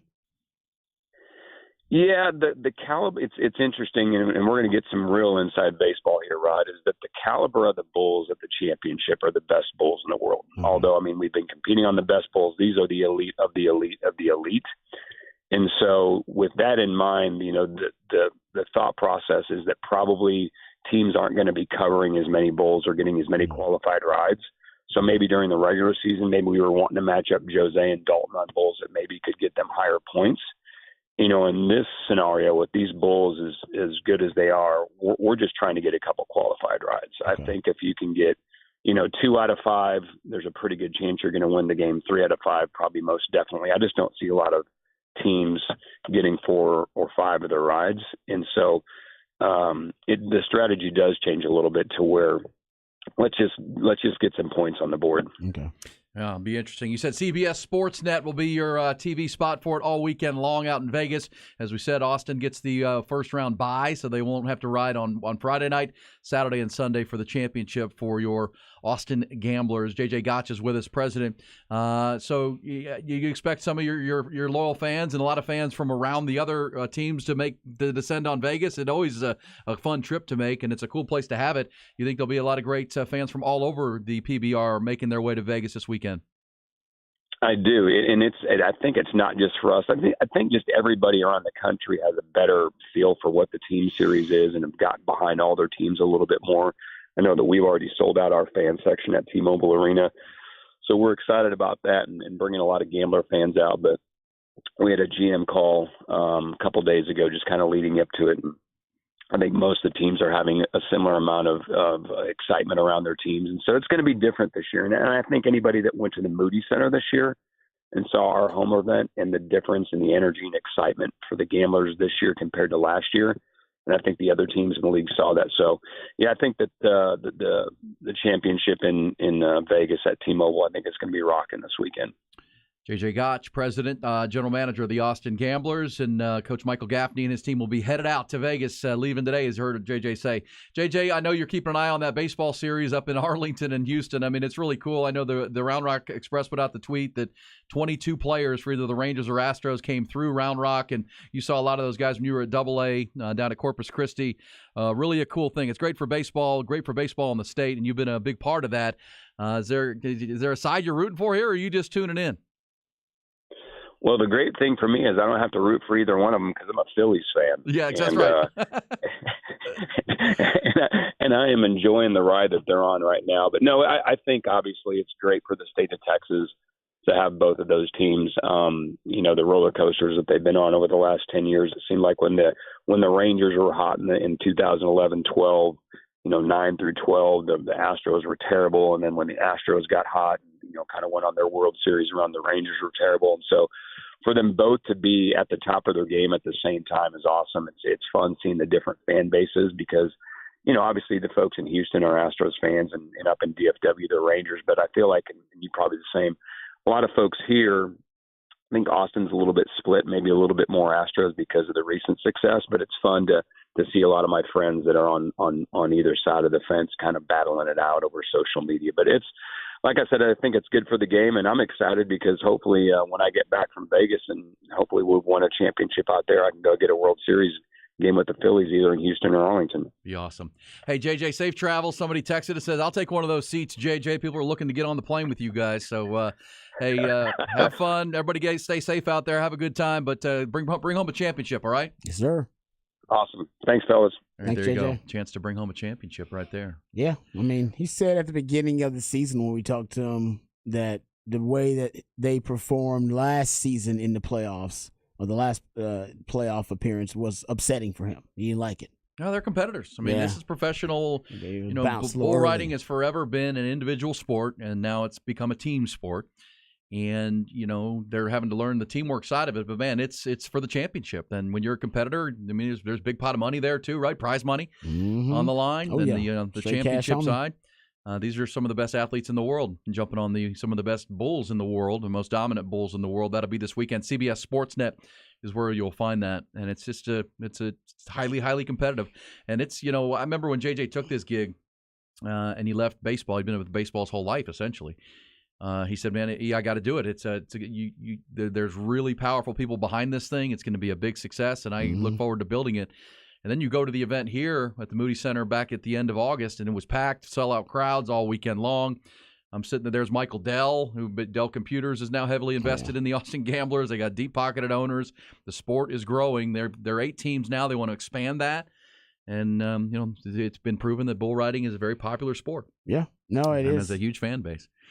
All right, so just like baseball, football, and others, MLS here growing in Austin. Of course, wasn't a great year for Austin FC this year, but still, we see a passionate fan base without a doubt. What was the name of the Amazon series? Was it The Ride? The Ride, yeah. The Ride? Yeah, it was pretty good, too. real The Ride good. was good.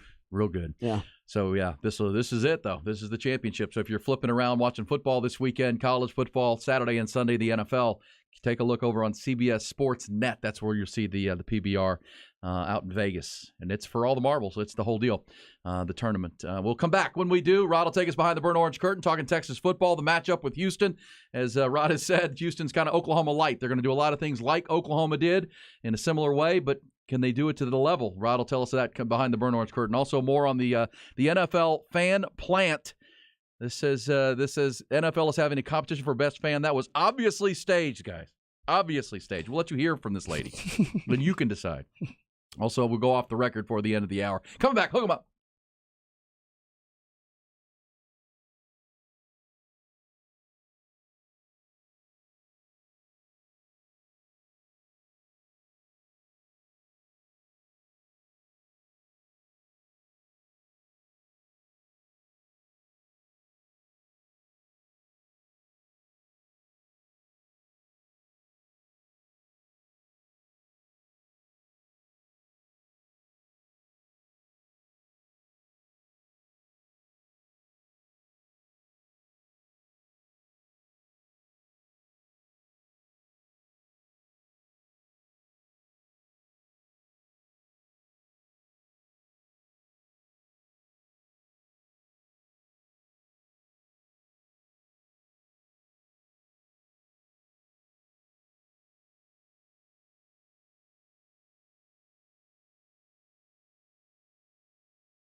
All right, halfway through our Wednesday extravaganza. Halfway, of course, 5 hours, 5 days a week. So bottom of the 8:30 hour is our halfway point. Making the turn now. I'll go off the record before the top of the hour. Next hour in this spot, Rod, we'll be talking to Nick Shuley. Setlist ATX, our live music update. And how about this? Did you know this? I did not know this because Nick always sends ahead with his notes of where he's going to guide folks for great live music in Austin, Texas weekend. It's a weekend that doesn't feature the ACL Festival, but it does feature Coda and the Killers and Queen and all the racing. Did you know, T.Y.? Were you aware of this? And that the Killers, in advance of their show this weekend on the Super Stage, are playing a show tonight at Emo's. Emo's. Pretty cool. Small venue For them. Killers are a big band, Rod. Hey, man. I mean, you want to be amongst the people. And so apparently tickets are going on sale in 1 hour and 30 minutes from today. So 10 o'clock is when tickets go on sale for this show. So it's kind of like a pop-up show. Like, how much are they? Do we know? I don't know. It's being put on by Live Nation, but I know Nick will mention it coming up. But the Killers are going to play Emo's tonight, 8 o'clock. Tickets go on sale today. Like that. Day of tickets. That's it. I mean, the Emo's is now over on East Riverside. I believe Emo's is, and Nick will confirm this, Emo's is now where the back room was when I was in college.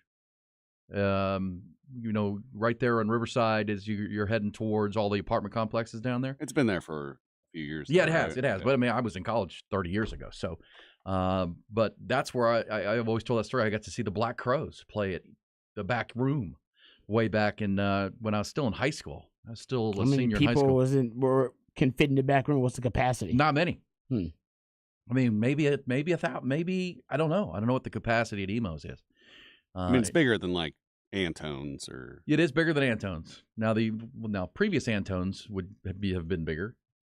The one that was down on 5th Street was bigger than. It's definitely it's a small venue for the Killers. Oh my gosh, that's probably the biggest band that's played there. Very long time. I have to think that's true. It says Emo's 1,700. 1,700. Oh, okay. It's not bad. All right. But no, I'm looking at this. That's not where the back room was. So Emo's is a different spot. But yeah, almost 2,000. So that's where the Killers will be playing today. How cool is that? Ahead of the big show on the Super Stage. They'll have like 70,000, 80,000 people at the show on Saturday. That's legit. That's pretty cool. Where's the one on Saturday at the amphitheater? No, they set up the Super Stage down on the racetrack after each show. That's where Killers and Queen will play. Oh, I did that promo. I forgot the Killers were even that was part of it. Yeah, your voice on the promo right there. Yeah, so that's cool. So you undersold it, man. Yeah, so the Killers are good. When they came that's true. They came to ACL a few years ago. That's fair. Mr. Brightside. Yeah, Mr. Brightside is one of the best. You hear that in stadiums all the time. Everybody gets cranking to Mr. Brightside. So yeah, that'll be a cool show. That's pretty fun that they're doing that. Nick will have that for you in 1 hour. We're also, before we go behind the BOC, Rod, can we hear a little bit of this, Ty? Do we have the planted fan conversation? So this was on the McAfee show yesterday. So everybody saw Monday Night Football. Cowboys won it 20-17. And this is the lady who they tracked her down. And here's how it sounded. The first voice you'll hear is A.J. Hawk, the former linebacker who appears on that show as well. Here's him introducing someone who a lot of people think was a planted fan. Marianne, there's some skeptical people out there, a couple in the studio. I won't name names. Darius Butler, Anthony DeGilio. Hi, guys. Over there. Hi, Marianne. So, Marianne, were you offended by when people like this said, hey, she's a plant, she's working for the NFL, she's a robot, she's an alien, this can't be real, no one's that passionate? You know what? I wish I was getting paid. I wish I could make myself, AI and as beautiful as I want, but at the end of the day, this is me, guys. This is me. Crazy Mama 4, crazy Chargers fan, crazy freaking football fan, and it is what it is. There you go. That's so fake. Crazy fan. There Mother of 4. Mother of 4. Had to throw that in there. Pushing the narrative. That's true. They do. They want to attract moms. You've told us this, Rod. They're looking for female fans. They want the moms. They're using flag football as part of that, and flag football to the Olympics. Yeah, all this kind of stuff. No, it fits, but I don't think she's the plant. The NFL is making that push. Trust me, it's happening. But I don't think she's a plant. I'm not saying they haven't had plants. I don't think she's one of them. I just think she's a crazy, wacky fan. again, the conspiracy side can find. It's in L.A., so it's not hard to find an actress, right? If you're looking for an actress who you wanted to use as a fake fan, she, I think she was just a Minnesota Vikings fan at one point, or whatever. What? And then you buy a bunch of Chargers mini helmets and like 5 Chargers jerseys and sit in the field level boxes at Chargers games and act like you're living and dying by every play. But She's my got question, some money. She's got some bread, so man. Ty, I would be with you a little bit, except you're in on every conspiracy theory. There's not one that comes down that you don't buy into. Yeah, but the NFL is so transparent with their conspiracy. Like everything that they do is you can see it from a mile away. Really, the script? You believe in the NFL script? There is that's a thing. It's not like it's coming down to certain plays being in the script, but the season and the narratives they push, yeah, it's definitely scripted. Her name is Marianne Do, D-O.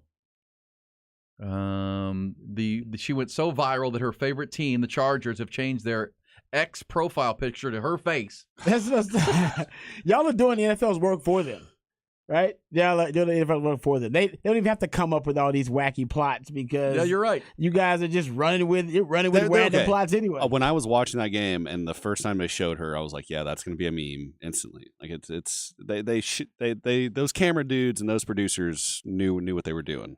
They definitely had a little Roger Del. Could they not find any other Chargers fans at the Chargers game? Exactly. I don't know. She was the most passionate, though. A few weeks ago, they had AI robots in the stands for Chargers games. Like it's That is funny. I don't know. I mean, like I said, the NFL is happy that we're talking about the conspiracy theory. They win either way. Nobody has It's just ever like been the- that excited about the Chargers. It's just like the Taylor Swift, Travis Kelce stuff. Is You're it right. real or is it manufactured PR? You know what? The NFL doesn't give a damn But it because goes- we're talking about it anyway. It goes right along with that narrative. No, I'm not disagreeing with them. I'm just saying, like, that's the, Having an that was a overtly conspiracy. excited Yeah. female fan. People had that conspiracy She has theory about season that tickets. too. The But now Chargers- we're hearing that Travis Kelce and Taylor Swift, it's legit. That there's genuine feelings between And the he's, two. as Aaron Andrews said, he So- smells like a dream. And everybody was like, "Oh, that's fake. That's a fake relationship for public relationship. She's got a new movie coming out and all this kind of stuff." And it seems I'm just saying, the NFL is the number one TV show for a reason. So I agree, they do make sure that the narratives and the storylines are always flowing. But sometimes the storylines create themselves for the NFL. They naturally do. And There you this, go. so you can't. I don't think the Taylor Swift thing and this are both fake. One of them's real. Which you got to decide which one This is. one's real. I think this one's real. It became, because it looked staged in that she was so excitable, and she was in a luxury suite. So there had this curtain behind her, so it looked like she was almost on a set. Wasn't just in the Joe fan section, which was kind of cool. Now, according to the Chargers, now she is her and her husband Tua Pham are season ticket holders and Yeah. have been since the Chargers moved to Los Angeles. So And very- people trying to get on TV, they know when they sit at a certain place, they can get on TV. Nobody in a box has ever been that excited. Yeah, well, they No, didn't have a lot of. You just want to show Cowboy fans all the time because that's all They that showed were there. a lot of Cowboys. And now this is encouraging other people to be crazy, wacky fans and get on TV and go viral. So they got to show their passion for their team. And I had a text that said they got a fan contest. They may have a fan contest. This is only going to pump it up. I don't know whether she is fake or not. I don't think she is, but I don't think the NFL has multiple fake public relations stories going on simultaneously, like Taylor Swift, Travis Kelce, and this woman. I don't think it to that extent. It was Y'all give so them a lot of cringy. credit. So cringy though. The way those reactions, that's not genuine. I don't disagree I with think that. it was. I think it actually was pretty You genuine. think it? Yeah. You see stuff I don't know. You see stuff at games all the time with people that are overly excitable. Hey, Rod, Sure. let's go. We're going to go off the record before the top of the hour, but right now let's go behind the BOC.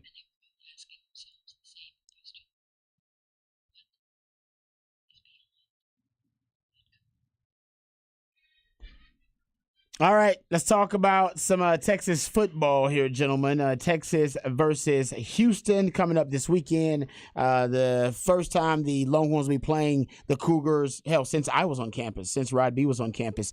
One of the big issues that has affected, or at least been more talked about, and has negatively affected the Texas team, and now a lot of things have really set this team back, has been the red zone offense. We talked about it ad nauseum. Steve Sarkisian has talked about it. The issues that obviously have come up as a result of their red zone inefficiency. They're 122nd in touchdown percentage in the red zone. That's the big one, right?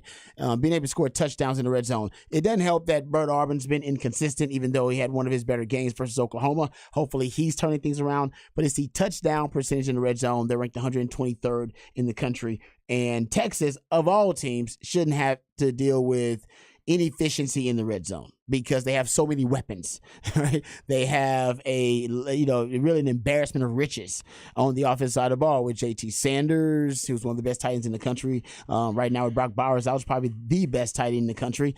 Has a chance to win the Mackey Award now too. So shout out to that. That could happen now. Be realistic for him if Brock Bowers is out of commission for the rest of the season. Yeah, has Texas won? Has Texas had a player win the Mackey? No. Okay. It's a relatively newer award. Yeah, I figured compared to some of the longer standing awards. And but you're right about that. I mean, we went through in the headlines that the Lombardi Award's got JT Sanders on it as well for interior linemen. But he's on that Mackey watch list without a doubt. And you brought up that, with JT Sanders being he's not 100%. We don't know exactly how injured he is, but he was limited somewhat in that Oklahoma game. That also will affect your red zone efficiency because he's probably your best weapon in the red zone. He's definitely the biggest matchup nightmare on the offense for Texas. But then you got Xavier Worthy, you got A.D. Mitchell, you got Jonathan Brooks now, who's playing like one of the best running backs in the country, and your O-line is pretty stout. It's the biggest O-line in the conference. They shouldn't have red zone issues and red zone inefficiency, but they do. It's a reality. But this is a texter brought this up, so I went deep diving on it. A texter brought it up yesterday, and I went to look and found this stat. The NFL offenses right now, when you just look at red zone, NFL offenses are currently scoring touchdowns on 53% of their red zone opportunities. That is the lowest number since 2011. So red zone basically touchdowns in the red zone, touchdown percent in the red zone is at its lowest number or lowest rate since 2011. So there's a football theory thing happening where this probably needs to be studied on a larger scale and probably needs to be studied at all major levels of football. But it's still something Sark's got to fix. But just throwing it out there, it is something that a lot of teams are having issues with these days. It is the kind of the response, the evolutionary adaptation to the spatial Darwinism that defenses have to deal with, where offenses are constantly trying to create more and more space and force defenders to defend more and more space. And then once you get down, and the defense are obviously on the other side, they're trying to take space away and compress space, right? They're trying to smother, right, those offensive ball carriers and players and make sure that they don't have space to operate in the red zone. Well, a lot of the defense's job is done for them, right? Takes away a lot of space, and offenses are just having a hard time operating in that red zone area. The modern offenses of football are having a hard time down there. I even saw this number. This came from Sports Source Analytics. If you go look at the touchdown efficiency in the red zone now, just looking at red zone efficiency overall, yards per play are down to a 4-year low in the red zone, 2.8 in the NFL. And red zone efficiency is down to 45.9, and that is also a low in the last 4 years. So there is something weird going on. It is, right? I mean, I mentioned I heard on the Kelsey podcast, they had a snippet that came out that it was Jason Kelsey. Travis asked him why he was so fired up and mad on the sidelines after one series, and he said, "We're just not getting it done in the red zone. We keep kicking field goals." He was like, "Our field goal kicker is leading the NFL." What do you say? Our field goal kicker has outscored some teams, and he's like, "That's not good. No, we need to stop kicking field goals." So it is a symptom, and it also means that defenses are copycatting too, Rod, and they're playing the same kind of defenses in that red zone to force it. It takes a good quarterback too, Rod. It takes good offensive lines and running games, which we know sometimes take a while to come together. But Sark's got a good running game. He does. He's got a decent O-line. Well, we'll see. I mean, the Longhorns now know the problem, and they've known it. It was one that you could say, okay, it's just we're struggling now through 6 games, and that's really for everything with Texas behind the burnt orange curtain. Everything's there, right? We mentioned you got Sark up for the Bear Bryant Award now, one of 26 coaches. You got Mackey Awards. You got Lombardi Awards. The Longhorns have done a nice job of handling the first half of the year and putting themselves in position to do a lot of things big time, right? You know, play your way back into the Big 12 championship game, play your way into potentially the playoff. But, you know, that's about going and doing it now. You now know what the issues are. You know what you're really good at. That's the week off came right at a good time to kind of analyze those things. As you do, Rod, do deep dives on those things, self-scout, and then come out better on the other side. If they do, it can be a really special season. But it also, at this point, Rod, if it doesn't achieve a Big 12 championship, then it becomes a very disappointing season. Yeah, for the Texas Longhorns. As you said, something's gone terribly wrong. They're not playing in that game. If Texas and Oklahoma, for both of them, if they're not playing in that game, something went horribly wrong. But for the red zone, I do think Savion Red, personnel-wise, he may fit some of the power running situations a little bit better in the red zone. That's why he's in the red cat package. And even Sark talked about him having a niche in short yardage. So look out for that.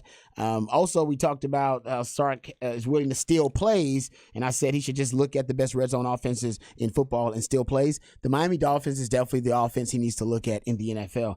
Everybody is, but the Miami Dolphins red zone touchdown percentage just said that the NFL is dealing with their lowest scoring touchdown percentage in the red zone since 2011, only at 53% of touchdowns being scored in the red zone. Miami's at 80%. They're at an 80% touchdown rate in the red zone. Unbelievable. It doesn't even makes it sounds like Wilt Chamberlain, like the cartoonish. They're over 80%. Actually, they're closer to 81% touchdown rate in the red zone. And the rest of the NFL is right now hovering around 53.3%. That's the one he needs to study. Go study Mike McDaniel and what he's doing in the red zone, Sark. I know you can copy some of that. No question. All right, we come back. It'll be off the record time. Good stuff from Rod behind the BOC. Several people have mentioned that, yes, Emo's is the old back room. They just tore down because there used to, when I went to the back room, Rod, way back, there was two sides to it. There was the stage side, then there was another side with a bar and a pool table and some stuff. They just tore that down. Now it's one big room. Okay. One big room at the back room, now called Emo's. Thank you very much for that. 17, that's where the Killers will be playing tonight. Good stuff with Rod coming back off the record. Stories maybe you've missed, but you need to hear because you'll be talking about them. Talk about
Oh, burn, baby, burn. Hey, Rod, off the record time. Did you see the Phillies fan get destroyed by stadium security last night? We talked about this earlier, but, man, this is one of the all-timers. This one. Textbook tackle right there. This was serious. That was a serious collision. Man, somebody got a concussion. Either the guy making the tackle or the the fan trying to rush the field. Well, basically, they both got hurt. If he had his head on a swivel, he'd be fine. No, he he's started not like looking. celebrating. Ooh, yeah, he started like celebrating and like, gesturing to the fans in the stands. It's like, dude, what you celebrating for? You gotta watch your back. I saw a tweet that says the fan must not have heard that Brian Dawkins is on the Phillies security team. Right? Like, what are you doing? You're being hunted out there, man. You gotta be running around trying to find a safe place. He didn't find it. Got mollywopped out there. Also, in addition to some people saying the planted fan was at the Chargers-Cowboys game, did you see the video of the absolute? Did you see the melee, the fight? There were like 12 people fighting in the concourse. What was going on with that deal? This happens all the time. That's becoming a thing. Every weekend we see a few of these fights at NFL games. Isn't it ridiculous? It's wild. Yeah, I don't even know how grown people can just I don't know how these fights start. Like, man, y'all are grown. How these fights start? But hey, man, we see it every weekend. People get wasted. And they get violent. All right, Rob, what do you have off the record? Okay, so Travis Kelce, he's oh, you know what? Before we get to the Travis Kelce thing, let's hit this. This is sports related. Give it to me. Apparently, Adele is hinting that her and Rich Paul are engaged. Ooh, Rich Paul. Yeah, Rich Paul, who is the LeBron kind of super agent friend, Rich Paul. Mm-hmm. He's been dating Adele for a while now. And she is going on social media showing off a diamond ring on Instagram. And then she's been calling Rich Paul her husband as of late. Adele and boyfriend Rich Paul have been sparking fresh marriage rumors in recent days as the singer added more fuel to the fire when she gave fans a look at an enormous diamond ring on her left hand in some new photos from her Las Vegas residency. And also she captioned her Instagram post that she was sharing talking about her husband. Saying lucky me. Yeah, she got a big ring, as you said. So I don't know. I don't know. Maybe so. Yeah, Rich Paul ain't said nothing, but hey, man, the ring is a 10-carat ring. All right. He said it might be like a 10-carat. I think it's. Can I play this for you, Rod, off the record? So everybody has a podcast now. You have one. I have one. Eyes on Texas Multicast. We'll record a new episode today previewing the Houston game. Mike Craven and myself, but also, NFL players. Micah Parsons has one. We'll hear him coming up defending Dak Prescott, criticizing the media. But how about this? Shannon Sharp does a podcast weekly with Ocho Cinco. Yep. And listen to this guy because we get off the rails quite a lot on our 5-hour extravaganza every morning, which every hour becomes a podcast, by the way, here at hornfm.com. But can we listen to this? I want to get your thoughts on it. This is Shannon Sharp and Ocho Cinco talking about girls and bathroom habits. Going to the bathroom with in front of a woman. I don't do that. I don't pass gas. No, hell no. Shannon, no. That's the number one. Listen, let me tell you what my grandma told me now. Baby, the minute she can use the bathroom and leave the door open, that's the one. She can't do that. Yeah, that's the one. Can't do it. No, she can't do that. I agree. I'm with Unc on this. I'm with Shannon on this one. Come on, man. Nope. No, I'm not with leaving the bathroom door open. You can close it. Have your time for yourself. Matter of fact, I use. I figured this would get a nerve because you won't go to the restroom outside your own house. Yeah, I won't. Yeah, I haven't gone. I've been working here 6 years now. I haven't been number 2 at this place since I've worked here. And it won't happen. it won't ever happen. I don't get surprised by that. I'm pretty scheduled. But what I will say is I don't use the same bathroom as my wife. I try to use the other bathroom. Is that right? Yeah, like I shower pretty much in there, but I don't use it. That's all I do in that bathroom is shower and get ready. Everything else I got to do, I do in a separate bathroom. I'm going to probably try to keep that going, even with the kid. We'll probably try to move and find another house that has another bathroom so I can continue to use a separate bathroom. That's, to me, I want to keep the romance, separate bathroom. Now, Ocho Cinco goes on to say that, hey, man, we're wide open. She had the bathroom door open while she's doing all of her business. All of her business. No, man. No. I ain't with that either. I ain't with that. No. I'm with y'all. Now, I'm not to the level of you, Rod, that I've worked here in this building for now 13 or 14 years, and I've used that number too many times. I had a girl on Friday try to come into the Deep Eddy men's bathroom with me because the girls one had a line, and she was like, "Just stand by the door." I was like, "I'm getting out of here. If you want to go in that death trap, that's on you. I'm not staying with you in there." I agree. I don't stay in the bathroom any longer than I have to in a public restroom. It's pretty amazing that you're that regular, Rod, that you can plan and not get surprised. Never get surprised. Yep. I'm always surprised. I haven't been surprised in years, actually. I mean, probably like 10, 12 years since I've like, oh, man, I have to do that outside of the house. Nope. You plan we've seen the stories where like ladies will be whenever they go to Target. There's an argument that there's a smell at Target that makes you have to go. Not Rod B. You planned your day poorly if you're going to the bathroom at Target. You should have planned your day better. What say you on Off the Record? Shannon Sharp, Ocho Cinco, Rod, myself, and Ty. Always a good conversation because you know what? Wherever you do it, we all do it. That's true. Hey, do you? Do you? She does it too, y'all. That's true. Mm-hmm. You can deny it. She does. She does. She does. All right, we'll be back. We roll on and Hook 'em Up with Ian Rod B, getting you up over the hump.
Setlist ATX coming up bottom of the hour with Nick Shuley.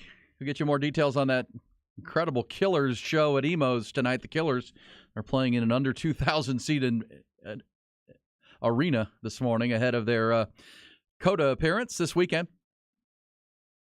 Also coming off the record, this is, guys, as a police officer, I got to go when you got to go. Gas stations, hotel bathrooms, hospitals. I know. That's why I said those who serve. It's an honor and a burden. Every morning we give y'all a shout out, man, because we know y'all are doing God's work out there. So we appreciate y'all. I know. I can't. If I wanted to do it, I couldn't do it. My OCD and my freakish stuff wouldn't let me do it. Yeah, no shoes in my house either. They gotta take those off. I have the shoe covers at the door for guests who come in who don't want to take their shoes off. You can keep your shoes on, put the shoe covers on though. You walk through the crib. I feel like you wouldn't even be able to walk into my house without being in complete disgust. No. I'm not disgusted by other people's surroundings and stuff like that. I'm just very, finicky.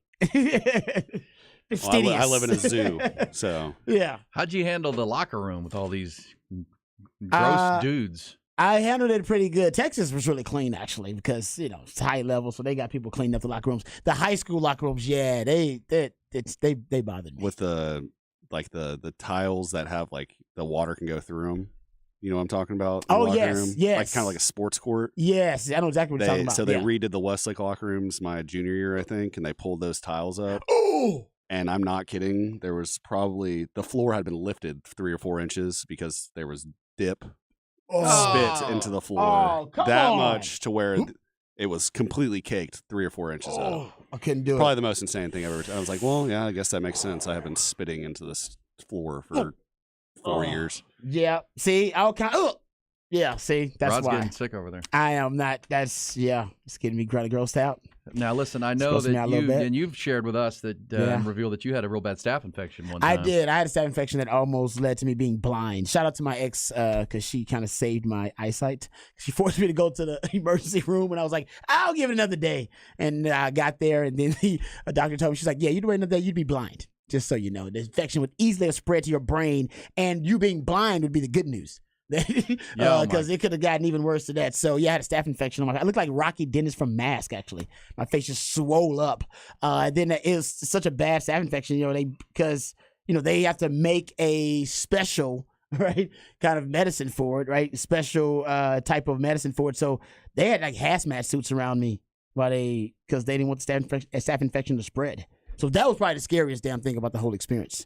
Is that when you go to the hospital and they walk into the room and they have hazmat suits on going, no need to panic. And you're going, y'all have hazmat suits on. So yeah, I'm panicking. But they have to make a special antibiotic for it because every staph infection, I guess, is a little different. And they have to make one for me. They found it. I mean, they figured it out in a couple of days and it was good. But yeah, man, my face swole up. Like I said, I looked like Rocky Dennis from Mask, and I'm not being insensitive. I looked like I have a picture of it somewhere. A fictitious character, right? No, but he was playing a role. But no, I mean that's scary stuff right there. No, I got a picture of it back in the day on one of my phones, and it was it was bad. But that's why now I'm really weird about cleaning my surroundings and stuff like that. That was way pre-COVID, by the way, so not a COVID thing, not at all. Was it post-Texas career? Yes. This was post professional football career. Okay. Yeah. It says, Rod, please say you don't have toilet seat paper covers. No, not the house. No, but the bathroom stays pretty clean. I mean, we clean the bathroom. I will say that a couple times a week we clean the bathroom. I mean, when you say that, because now that my house is an empty nest, right? All the kids are gone. Oh yeah, your stuff's probably clean. I find myself going down to the guest bathroom quite often. Actually, I don't even know why. I really don't. Privacy? Maybe you want a space to call your own. Yeah. It's like, this is my bathroom. Right. Well, when the kids were there, there's 3 bathrooms now. There's the master bath, there's where the kids' room, there's the front rooms, and then there's kind of a Jack and Jill bathroom between it. But then there's a actual guest bathroom that's in right off the main hallway. Well, if I had one of those, I'd use it every time. That's E's bathroom now. I share a bathroom. Yeah, it's like I've claimed it. Another grown man. Oh yes, I've done that before too. Yeah, I don't like, but you know what? I don't like to share bathrooms with anybody. That's what it comes down to. Even my wife. I really would like my own bathroom, and I don't want to share it with anybody. So that's probably why I'm kind of just like you, E. I just kind of have made the guest bathroom my bathroom, and now that I have a newborn, when she grows up, I'm gonna have to We gotta move. If I'm so I home, can get a place with another bathroom because I don't want to share a bathroom with a child. If I'm at home, I go outside to pee though. Every time. Do you have an outhouse back there? No, I just let the dogs out and I just pull it out. You and the dogs go out together? Yeah. I love that. I'm not gonna lie, I've done that, so I cannot judge you. And then the boy dogs come by once I'm done and they pee on my pee to make sure that I know that it's their yard. But it's more of a freeing, relaxing, that's not bad environment. I don't know why men have. I think most men have done that at one time. I've done that since I was like 7 years old. No, that's like your thing. You do it all the time. Yeah, and I think my uncle taught me because he does the same thing as well. That is fantastic. Hey, you marking your own territory, man. It's a beautiful thing. And I have, when I did live in a 2-bedroom, 1-bathroom, and my roommate would get up and stay in the bathroom for an hour in the morning, I have had a emergency poop in the backyard as well. Wow. Yeah, the number one thing is not a big deal. That was a pure Hold on, Ty. necessity. Didn't you tell us you had an incident like that at middle school? On campus at one time. So how many times? You know what? I'm not going to ask. So multiple times now you've admitted. I mean, like that you had to go. I'm like, hey, get out of there! And he's like in the shower. I don't do his nails or something in there. And this is a former roommate. You took a sugar in your backyard? Yeah. And that time the dogs were looking at me like, "What the hell are you doing back here?" Wow, that is. You never cease to shock me. I had to have. What am I going to do? Poop my pants? No, you can't do that. Yeah, no, exactly. Don't do that. There was a gas station down the road. There was no time. No, there was no time. You can't do that. You can't take that chance. You know what? Honestly, now that you're breaking it down for me, that's probably the most pragmatic decision to make at that time. If you gotta go, you gotta go. It's like 6:30 in the morning. It's outside. Yeah. So I'm not. That's probably a little TMI, but no, that's you know what we asked for it. That's us. But see, text says I pee outside all the time. Yeah, guys can do that. We have that luxury. Yeah, that's very common. As a guy, you can just go out there and take care of it. No big deal. You know what? You can argue that's going green. So good for you. Save water, not having to flush all the time. What about the aqua dump? The what? What's that? The aqua dump. Oh man, like you're in the lake or the ocean. Oh no, you can't do that. What? That's why I stay out of water anyway, so I'm not concerned. I'm not in open water anyway, so I'm not concerned. But I know that happens. Yes. I mean, you're on a boat. That's the same deal. Like, what are you gonna that's why I don't go floating. If people want to float the river, like, I'm not floating the river. Because I asked somebody my first time floating the river, I was like, hey, where do y'all go to the bathroom at? And they were like, what do you mean? You don't? No. They didn't say you don't. They were like, you can go anywhere you want to. This is nature. And I was like, y'all just go anywhere? You're going right now? They're like, oh, I'm going right now. I'm probably talking to you. And I'm like, okay, you know what? I'm not floating the river anymore because I'm floating and people are just urinating all around me. That's the thing. So, nope. No floating. No floating. No floating for Rod B. I know for the rest of y'all, it's all good. And I know it's sterile and all. No, I'm good. I'm good. A lot of water there, Rod. And people got like parts beers and parts per minute or parts per for whatever the number is. People scientific. People got like drinks and stuff though, and they're like dipping it in the water. Like people are like, it's just okay. I can't. No, just can't think about it. You're right. That's probably where I messed up. I should have not thought about it. I messed up. You're asking all the wrong questions. That's pretty funny. That's really funny. All right, bottom of the hour, Nick Shuley with Setlist ATX. Well, that's Nick Shuley if he has to have his own bathroom. Yeah. Is that a man thing? Every human want their own bathroom? That's a human thing, right? Yeah, it's you don't want to share a bathroom with another human. Yeah. No. I'm kind of with you on that. I mean, you and Shannon, but you're kind of more to the Shannon Sharp extreme. Like Ocho Cinco's like, whatever. Whatever we need to do here. But let's get Rod's rant in the 9 o'clock hour. Always good stuff. I think that was it right there. That might have been it. Rod's peculiar or particular way of relieving himself. No floating in river. Let's get to the rant.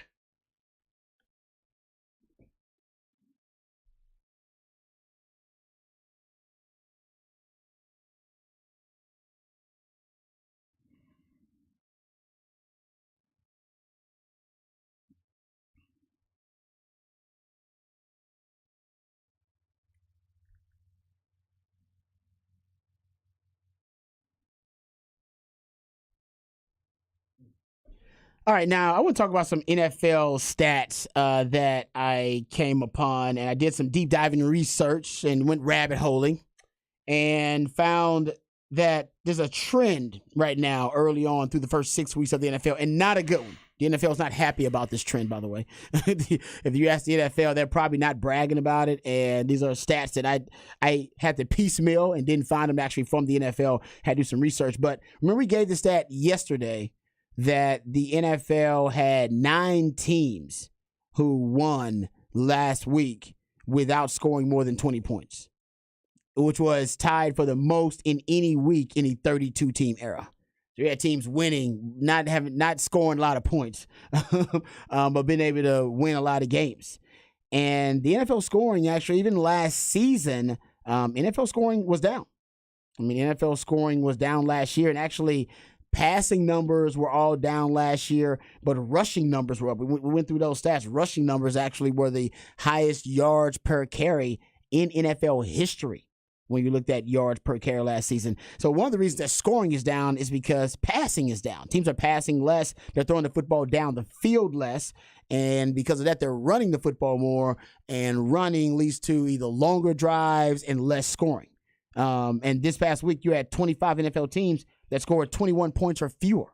That was the most teams to score 21 points or fewer in a game in a single week in NFL history, scoring down. And I think there are multiple reasons for it. And we can go through some of these a little bit later on during the bye week for the Cowboys and the Texans and talk some NFL. I think the biggest reason, though, is quarterback play. And not that quarterback play is bad, but quarterbacks have been getting injured early on in the season. Then you have quarterbacks that have gone down early. A lot of quarterbacks that are dealing with injuries early on in the season, whether they're playing through injury, making them less effective, or they've just been unavailable because they've had to deal with the injury. We can go through a list, but we went through that yesterday. You had a lot of guys that are dealing with that early on in the season, which is even more reason teams need to make sure their backup quarterback situation is stable. And not a lot of teams have addressed that. But week 6, how about this? Touchdown percentage through week 6 of the NFL. Lowest since 2008, 3.9%. Yards per attempt through week 6 in the NFL, 6.9. Lowest since 2008. Yards per completion is 10.6. That's the lowest ever right now, tracking. Net yards per attempt, 5.9. Lowest since 2005. Passer rating overall, lowest since 2017 at 88.2. And sack percentage is up to its highest sack rate since 1998, 7.2%. So I think some of it is, just, the NFL, I think scoring being down, that trend continuing. I think a lot of it is quarterback play. And keep that in mind, so we're talking about quarterback play affecting teams' ability to score. Last season, that also tracks because last season you had 68 different starting quarterbacks last year that ended up playing. You had 13 teams have to use a third string quarterback last season. That's a really, really high number. You had, I want to say that you had I think it was close to 21 teams that ended up using a backup quarterback last year. That's why the scoring was down, in my opinion. I think that also tracks this season early on. If you start looking at quarterback availability and quarterback injuries and how the season started and how you're kind of on I don't know if it's a lull offensively because you may be looking at a trend that tracks a little bit longer if you start looking at the way defenses are performing. But right now, it definitely is the lowest scoring start to a season that the NFL's had, or lowest productivity offensively the NFL's had to start a season in a long time. Long time. And NFL doesn't like this. The points per game right now for the NFL, 21.7. Points per game per team. That's the lowest since 2018, at least going back and tracking it. So, like I said, the NFL is still dealing with this scoring issue, and nobody can really put a finger on it. Miami Dolphins are the big story because they're setting records scoring-wise and productivity-wise, but they're actually the exception to the rule this year. And most of the NFL is actually starting very slowly offensively. And that begs the kind of chicken and egg question, Rod. Is it the defenses that are getting better at it, or the offenses that are getting worse at it, or is it a combo of two? I think it's got to be a little bit of both. It's right. It's definitely a little bit of both. I don't think it's just one thing. I think it's the defenses are have evolved, right? They've adapted to all of these evolutionary adaptations, these cheat codes and force multipliers on offense, and the rule changes. I think some of the younger DBs, I brought this up, I think those guys are kind of the next generation spread babies. They're not intimidated by RPOs and spread concepts and spread formations. They're actually really comfortable defending those formations and those types of concepts. And I think those guys are now trickling up to the NFL. But also I think a quarterback play is a big part of it. I just think quarterbacks being hurt and not having your full complement of quarterbacks in the NFL is hurting the overall productivity. It happened last season when they started more different starting quarterbacks than any other season in history other than the strike season. And I think now you're seeing it rear its ugly head with the injuries to a lot of the quarterbacks across the league, that they're starting once again slow. If these injuries continue, then I think you'll see this rut offensively for the league continue. It's all about quarterback play. Why is the Pac-12 a dominant conference this year? Yeah. Quarterback play. Why is the Big 12 so down? Quarterback play or lack thereof. Well, and I think it's when I watch it, you mentioned the Miami Dolphins with like 80%. It's quarterback play and it's the personnel, right? If you have the overwhelming personnel, sometimes that helps. But yes, it starts and ends with quarterbacks. I always thought Tom Brady was the best red zone quarterback. He and Peyton Manning, just because they anticipate so well, they're so accurate, they can make throws because you can't. Teams aren't going to let you just run the ball in, right? A lot of times, especially if you start in the high red zone. And we've seen Texas get first and goal from the 8 or 9, and you're kind of caught between that. You can't run the ball in from there. Either way, it's really good analysis from Rod, and it's bringing down scoring. And I think it goes to something you've talked about in the rants and before, Rod, that they're also not giving up the big plays, right? Everyone is understanding, let's not give up the explosives. Let's make them go 10, 12, 13 play drives. It's true. And then once they get in the red zone, we'll just bow it up. And that's when you can start bringing some more pressures too, right? You're right. That's when you can start because you don't have to worry about what's behind you, right? You got the defender, the field shrinks, so you can bring some more, and that goes to your point on quarterback play that you got to be able to anticipate quickly, get the ball out, find your receiver, be accurate in those spots, and we see a lot of quarterbacks, and then in the offensive line play, I think is diminished in the NFL as well. That's true. That's a big part of it, which leads to not being able to run the ball. Yeah, and to your point about not giving it the big play. If you look at two high safety displays or presentations and two high safety defenses for the NFL, they're at an all-time high. So teams are playing deeper safety, so to limit and deter the deep ball and the vertical shots downfield. And if you look at air yards against two high safety coverages, air yards are at their lowest yardage, air yards per attempt, I should say, since they've been keeping track of it, since 2014. So teams are throwing the football, obviously more short intermediate passes. They're avoiding those deep passes downfield. The reason they're avoiding it is because you got two deep safeties back there a lot of the times, and they want to work smarter, not harder. So you throw the underneath routes, and you rely on yak yards. You throw the short routes, you allow receivers to make plays after the catch. But still, that doesn't lead to those chunk yardage plays and those big explosive plays, which lead to a lot more points. And as Bill Walsh used to always say, there's a much higher chance of one of my 11 players making a big mistake the longer I have to go into a drive. Yeah, so if I got to go 10, 11, 12 plays, there's a good chance one of my old linemen's going to miss a block. They're going to have a penalty. My wide receiver's going to run the wrong route. Quarterback's going to have a bad throw. That puts us behind the chains, and then that screws up the entire drive. So that's basically what defenses are doing now. They're saying, all right, beat us. You're going to beat us anyway, but beat me with the 10, 12 play drive. I ain't going to let you beat me with the 3, 4 play drive. That ain't happening. That's good stuff right there. All right, we come back. It'll be more good stuff with our guy Nick Shuley, Setlist ATX, including one of the headliners for the event at COTA this weekend, playing a small arena and small venue tonight. Pretty cool stuff. Nick Shuley has all the details coming next.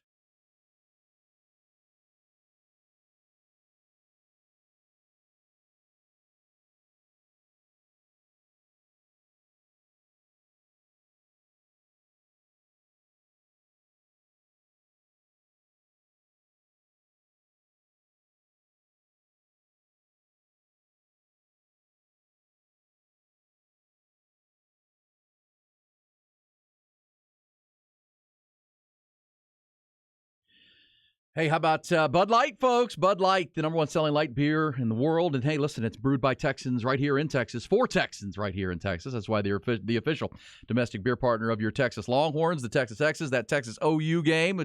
This has come and gone, but every Texas game was with Bud Light. Whether you're going down to Houston to be at the game there in South Houston at Cougar Stadium this weekend, or you're going to sit back and watch all the college football, all the pro football, do it with the ice cold Bud Lights for the big game tonight. Rangers Astros Game 3 ALCS. Tip back a couple of ice cold Bud Lights, whether you're rooting for the Rangers or the Astros in that spot. That'll be a perfect opportunity as well into your football weekend, into the weekend with the U.S. Grand Prix in COTA out there at Circuit of the Americas. Whether you're watching the racing, the qualifying, or the super stage with the big bands, make sure you're doing that with the ice cold Bud Light as well. There will be plenty of it flowing. Every bottle, every can, every draft of Bud Light uses 4 simple, high-quality ingredients to create that clean, crisp taste every single time. It's what makes it such a great beer. Also the official domestic beer partner of your Longhorns, of the Texas Exes, of the Texas OU game, and weekend fun in Austin, Texas. Hook 'em with an ice cold Bud Light.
Oh, yeah, that Black Puma's new album will be out, the full album, at the end of the month. 27th of October is when that hits your downloadability.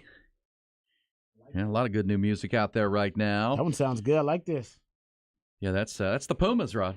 I know. I can't wait to hear the entire album, break it down. It's gonna be awesome. It's already out there, right? 3 of the songs have been released. Songs. Some of the songs have been released.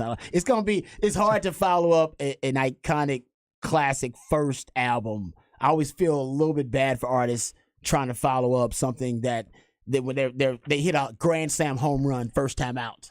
That's tough. You got your whole life on the first one to write it, and then you got 6 months to a year to write your second one. Yes, everybody's like, all right, so this is coming out. You got all this pressure, and everybody's like, oh man, it's gonna be great. I bet it's gonna be awesome. It's like, well, it's good, but man, the first one was like, a grand slam. I don't think anybody ever expected that. It's almost when you get an iconic, like I always say, comedies are like this, and all-time great comedies. Nobody had any idea that I'm the Caddyshack or 40-Year-Old Virgin would end up being an all-time great comedy when they made it. And then that's why the sequels always suck. Because they're like, oh, man, come on, we need that sequel. It's going to be hilarious. It's like, actually, we didn't know it was going to be funny the first time. Get it out there quickly. Let's hurry up. And they rush it, and then, of course, it's not the same. There you go. Yeah, well, that voice you hear, the dulcet tones of Nick Shuley, the president of the Austin Music Movement, and bringing you Set List ATX. And, yeah, Black Puma's end of the month, and a lot going on this week. How about this, Rod? We mentioned this last hour, but coming up in about 30 minutes, tickets will go on sale to go see this band right here at Emo's on West Riverside. Are you kidding me? The Killers, who are one of the headliners at the Circuit of the Americas this weekend. And this is probably their most iconic classic song. Oh, I know this one. Gets the girls going. This does. It's amazing. What year was this? Mrs. Brightside was 90s. Yeah. Was it? Pretty old. No, I think it was 2000s? It's like mid 2000s. Yeah, I think it was 2000s. Mrs. Bright, 2004. Hot Fuss came out. Yeah. Okay. 2004. That was a great record. Great record. Yeah. And so, and of course, Killers are out of Vegas, right? They're based out of Vegas, so they put on these big shows. Their concerts are big and elaborate shows. That's why they're going to be great on the Super Stage coming up over the weekend. But they're playing emos tonight. Yeah, it's pretty crazy. It's going it's going to be nuts over there. And the tickets, I think they open to the public at 10 a.m. So we'll see. We'll see. I'm sure those will sell out within. I would give it less than a minute. Wow. And you know what's pretty interesting about that song, as Ty just said, it gets the girls going. That song spans the age groups. If you play it, somebody played it at a wedding I was at last year at this time, and that was a younger crowd. Loved it. I mean, know every word, jumping up and down, dancing with it. But it knows no age bracket. That song. It's just a great tune. Gets people going. Gets them going. People moving. Mrs. Brightside. But yeah, they got a ton of great albums and great songs, and that'll be fun. So that's pretty cool. Is that common for them? Do you know that they play little smaller venues? Last time they were here, and I forget what it was for, if it was ACL or Formula One, but I remember they did a Continental Club pop up, even smaller. So they've done some really cool stuff. They're a band that obviously plays these enormous stadiums and festivals and stuff like that. So I think it's kind of fun for them to do a couple underplays every once in a while, and get back to the intimacy of the fans. That is pretty awesome. That's pretty cool. Now we've seen. I'm trying to think who other big acts who have done so. Like, remember Garth Brooks did the Saloon tour deal, right? When Garth Brooks was trying to play these little venues, I thought that was pretty neat. But this is cool. And it'd be a hard ticket. I'm sure West Riverside or East Riverside would be pretty packed. I saw a Reddit conversation that somebody found like an artist pre-sale code, and a bunch of people had some luck doing it, and I think it got shut down. So 1,700. I mean, they'll probably jam 2,000 into that place. And, that thing. Have a great time. Man, you brought back some memories with all those backroom stories. I spent a lot of time there. Well, it's funny. I mentioned that when I was in high school. So I was a senior in high school. My brother was already in school here at St. Edwards, so I came over to see him, and he lived right in those apartments right behind the back room, right behind Emo's. Oh, wow. He lived like, and his apartment was on the first floor, and the front door faced back room at the time.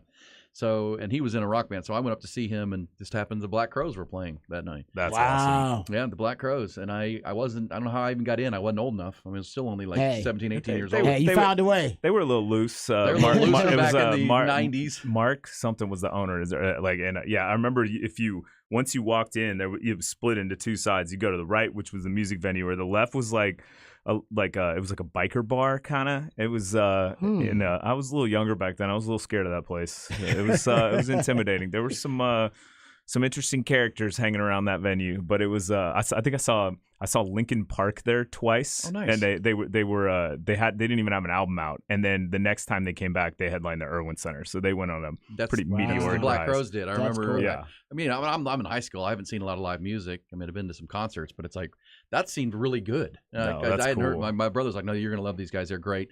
And next thing you know, the Shake Your Moneymaker album came out, and She Talks to Angels, and all the great songs we heard. We're like, oh wow, that's a big deal. I mentioned that to Craig Way when I did the live music survey with Craig back in the day. And what band, what artist made you fall in love with music, and that was big for me because it was like, and I still love the Black Crowes to this day, despite all their brotherly malfunctions and drama. But you saw them before they blew up, though. Yeah, but it cool. it leads you to music. Then you just want to go out and discover, and you want to go out and hear new music and try to find the next big deal, which whether you're trying to download it or exploring or going to see shows. And I don't know anybody that goes to more shows than you go to, Nick. I have a problem. You love it, brother. That's why we bring you on. I have a problem. At least you're willing to admit it. Yeah, exactly. You're willing to admit you have a problem, you don't have a problem. Wasn't there a stretch they went to like 7 straight nights of music during ACL or 10? Oh yeah. It was I was saying I think it was like my Wow. 6th straight night at a concert, and I was like, I can't do this. I'm too old. I mean, I hit Sunday of ACL, and I was telling Rod I took my little nieces out there for the Austin Kitty Limits area, which is pretty great. But we got there at 11, and I was already dead, and I think we stayed till 1, and then I just shut it down. Like, Sleep for a week. Seriously, I was just on the couch watching football for the rest of the day. I was, it was the end of the marathon. I dragged my carcass across the line. Well, that's why we bring you in, as Rod said, to let you know the roadmap for live music. We love our sports, and we get you covered on that for 5 hours a day. But one segment a week, we get you covered on the live music and where to go. And in addition to the Killers at Emo's tonight, where are the other good Wednesday nighters? Yeah, we got Peter Gabriel here tonight, Ooh. which will be a really good one over at the Moody Center. And another great one, too. I've seen him a few times, but Ben Folds is playing the Paramount, and he puts on a great show. And also another kind of folky indie songwriter I really like, Noah Gunderson's playing the Parish. That'll be a really good show. And the Far Out Lounge has got a really good residency happening right now. Katie Toppin, she actually was one of the singers and I believe she played piano in the band Houndmouth. Oh, nice. And she lives here now, so she's doing a little residency at the Far Out Lounge, and that'd be a cool one to go see. That's out south, right? Yeah. Far out down at the very end of South Congress. It's in my across from hood. that big HEB. Me too. Oh yeah, that HEB's gonna be awesome. No. There's the new HEB. No, you're talking about the one at the Wino Kill. Oh, yeah. Yeah, Far Out Lounge is across the street from the one that's new on Slaughter. There's right so there many by- new HEBs. Oh, So okay. I was talking about the one they're building on Congress. the which Congress is, one's gonna be gonna nuts. be mammoth. Yeah. That thing is huge, man. Yeah, Far Out Lounge is way down there, way Yeah. down by Slaughter and South 35. Congress. Okay. Yeah. It's like It's South toward the- Congress and it's the end of Stasny. South Congress. Yeah. South it's- Side. Oh, so yeah, because when you get the end of the Congress, you dead end into South Park Meadows essentially, Yeah. and that's it. So That's it's the basically end. like by my neck of the woods then. Yes, Yeah. Rod. Yeah, it's by me. Yeah, okay. yeah, Far Out Lounge, and sometimes if you're at that Torchy's Tacos, it's across the street from that. You can like hear the music. Yeah, out on the back. Far Out Lounge is a cool place, and that's a good one to check out if you haven't been to that place. It is, especially you live out where I live. Okay, so that's Wednesday. What about Thursday? Thursday is the first of 3 nights. We Brett Denon's going to be at the O4 Center, and he's a really good kind of folky, just kind of radio-y singer, and he's puts on a great show, and he's doing 3 straight nights, and that seeing him in a venue that size will be really special. And then Flatland Cavalry, Ty and I were Hell just talking yeah. about that band. They're playing ACL Live. I think my freshman year of college, I saw them 14 times. Flatland 14 Cavalry. Did you really? times. Yeah, they're from Not they, just in Austin. they were Texas Tech, right? Yeah, they're from Midland. Went to Tech for a little bit. Saw them in College Station a few times. Saw them here. Yeah, they're a good band. Saw them in Belton. Yeah, Wow. good stuff. I'm Wow. impressed. That's tomorrow night at ACL Live, and then Antone's on Thursday night. Yeah, 90s rockers, Cowboy Mouth. If anyone remembers, they had a song. I think it was Janie Says was their big song, and they're playing Antones. And then Friday, the Killers will be playing their bigger show. I say at Germania. It's out at Coda, and their big Super stage. the big super stage for F1. So the Killers will be doing their main show there. Brett Denon again that night, and then we have Chris Stapleton the first of 2 Ooh. nights at the Moody Center Nice. on Friday. By the way, Stapleton's got a new album coming out too. That's gonna be legit. He's on my music survey too as somebody I want to go see in person. That guy's Yeah. a talent. Yeah, He no is a doubt. He's talent. not a performer. I will say that. Like if you're going to see a big performance, I don't need to perform. I just No. need the music. It that is- voice, though, It is Yeah. It doesn't song matter. after Yeah. song after song. It's really incredible what he does, and he's got a new album coming out. And I've already heard, there's a song called White Horse that's on the new album that they put out. He's also got a song on there that he does with his wife. That's You Wait. Remember Tennessee Whiskey that blew up? Yeah. Oh yeah. That everybody loved. There's a song on that album called It Takes a Woman, and it's those two together, and it is so soulful, and it's going to kind of be similar track to the Tennessee whiskey. Tennessee Whiskey because Oh, the man. women are going to love it. It's a great love song. Nice.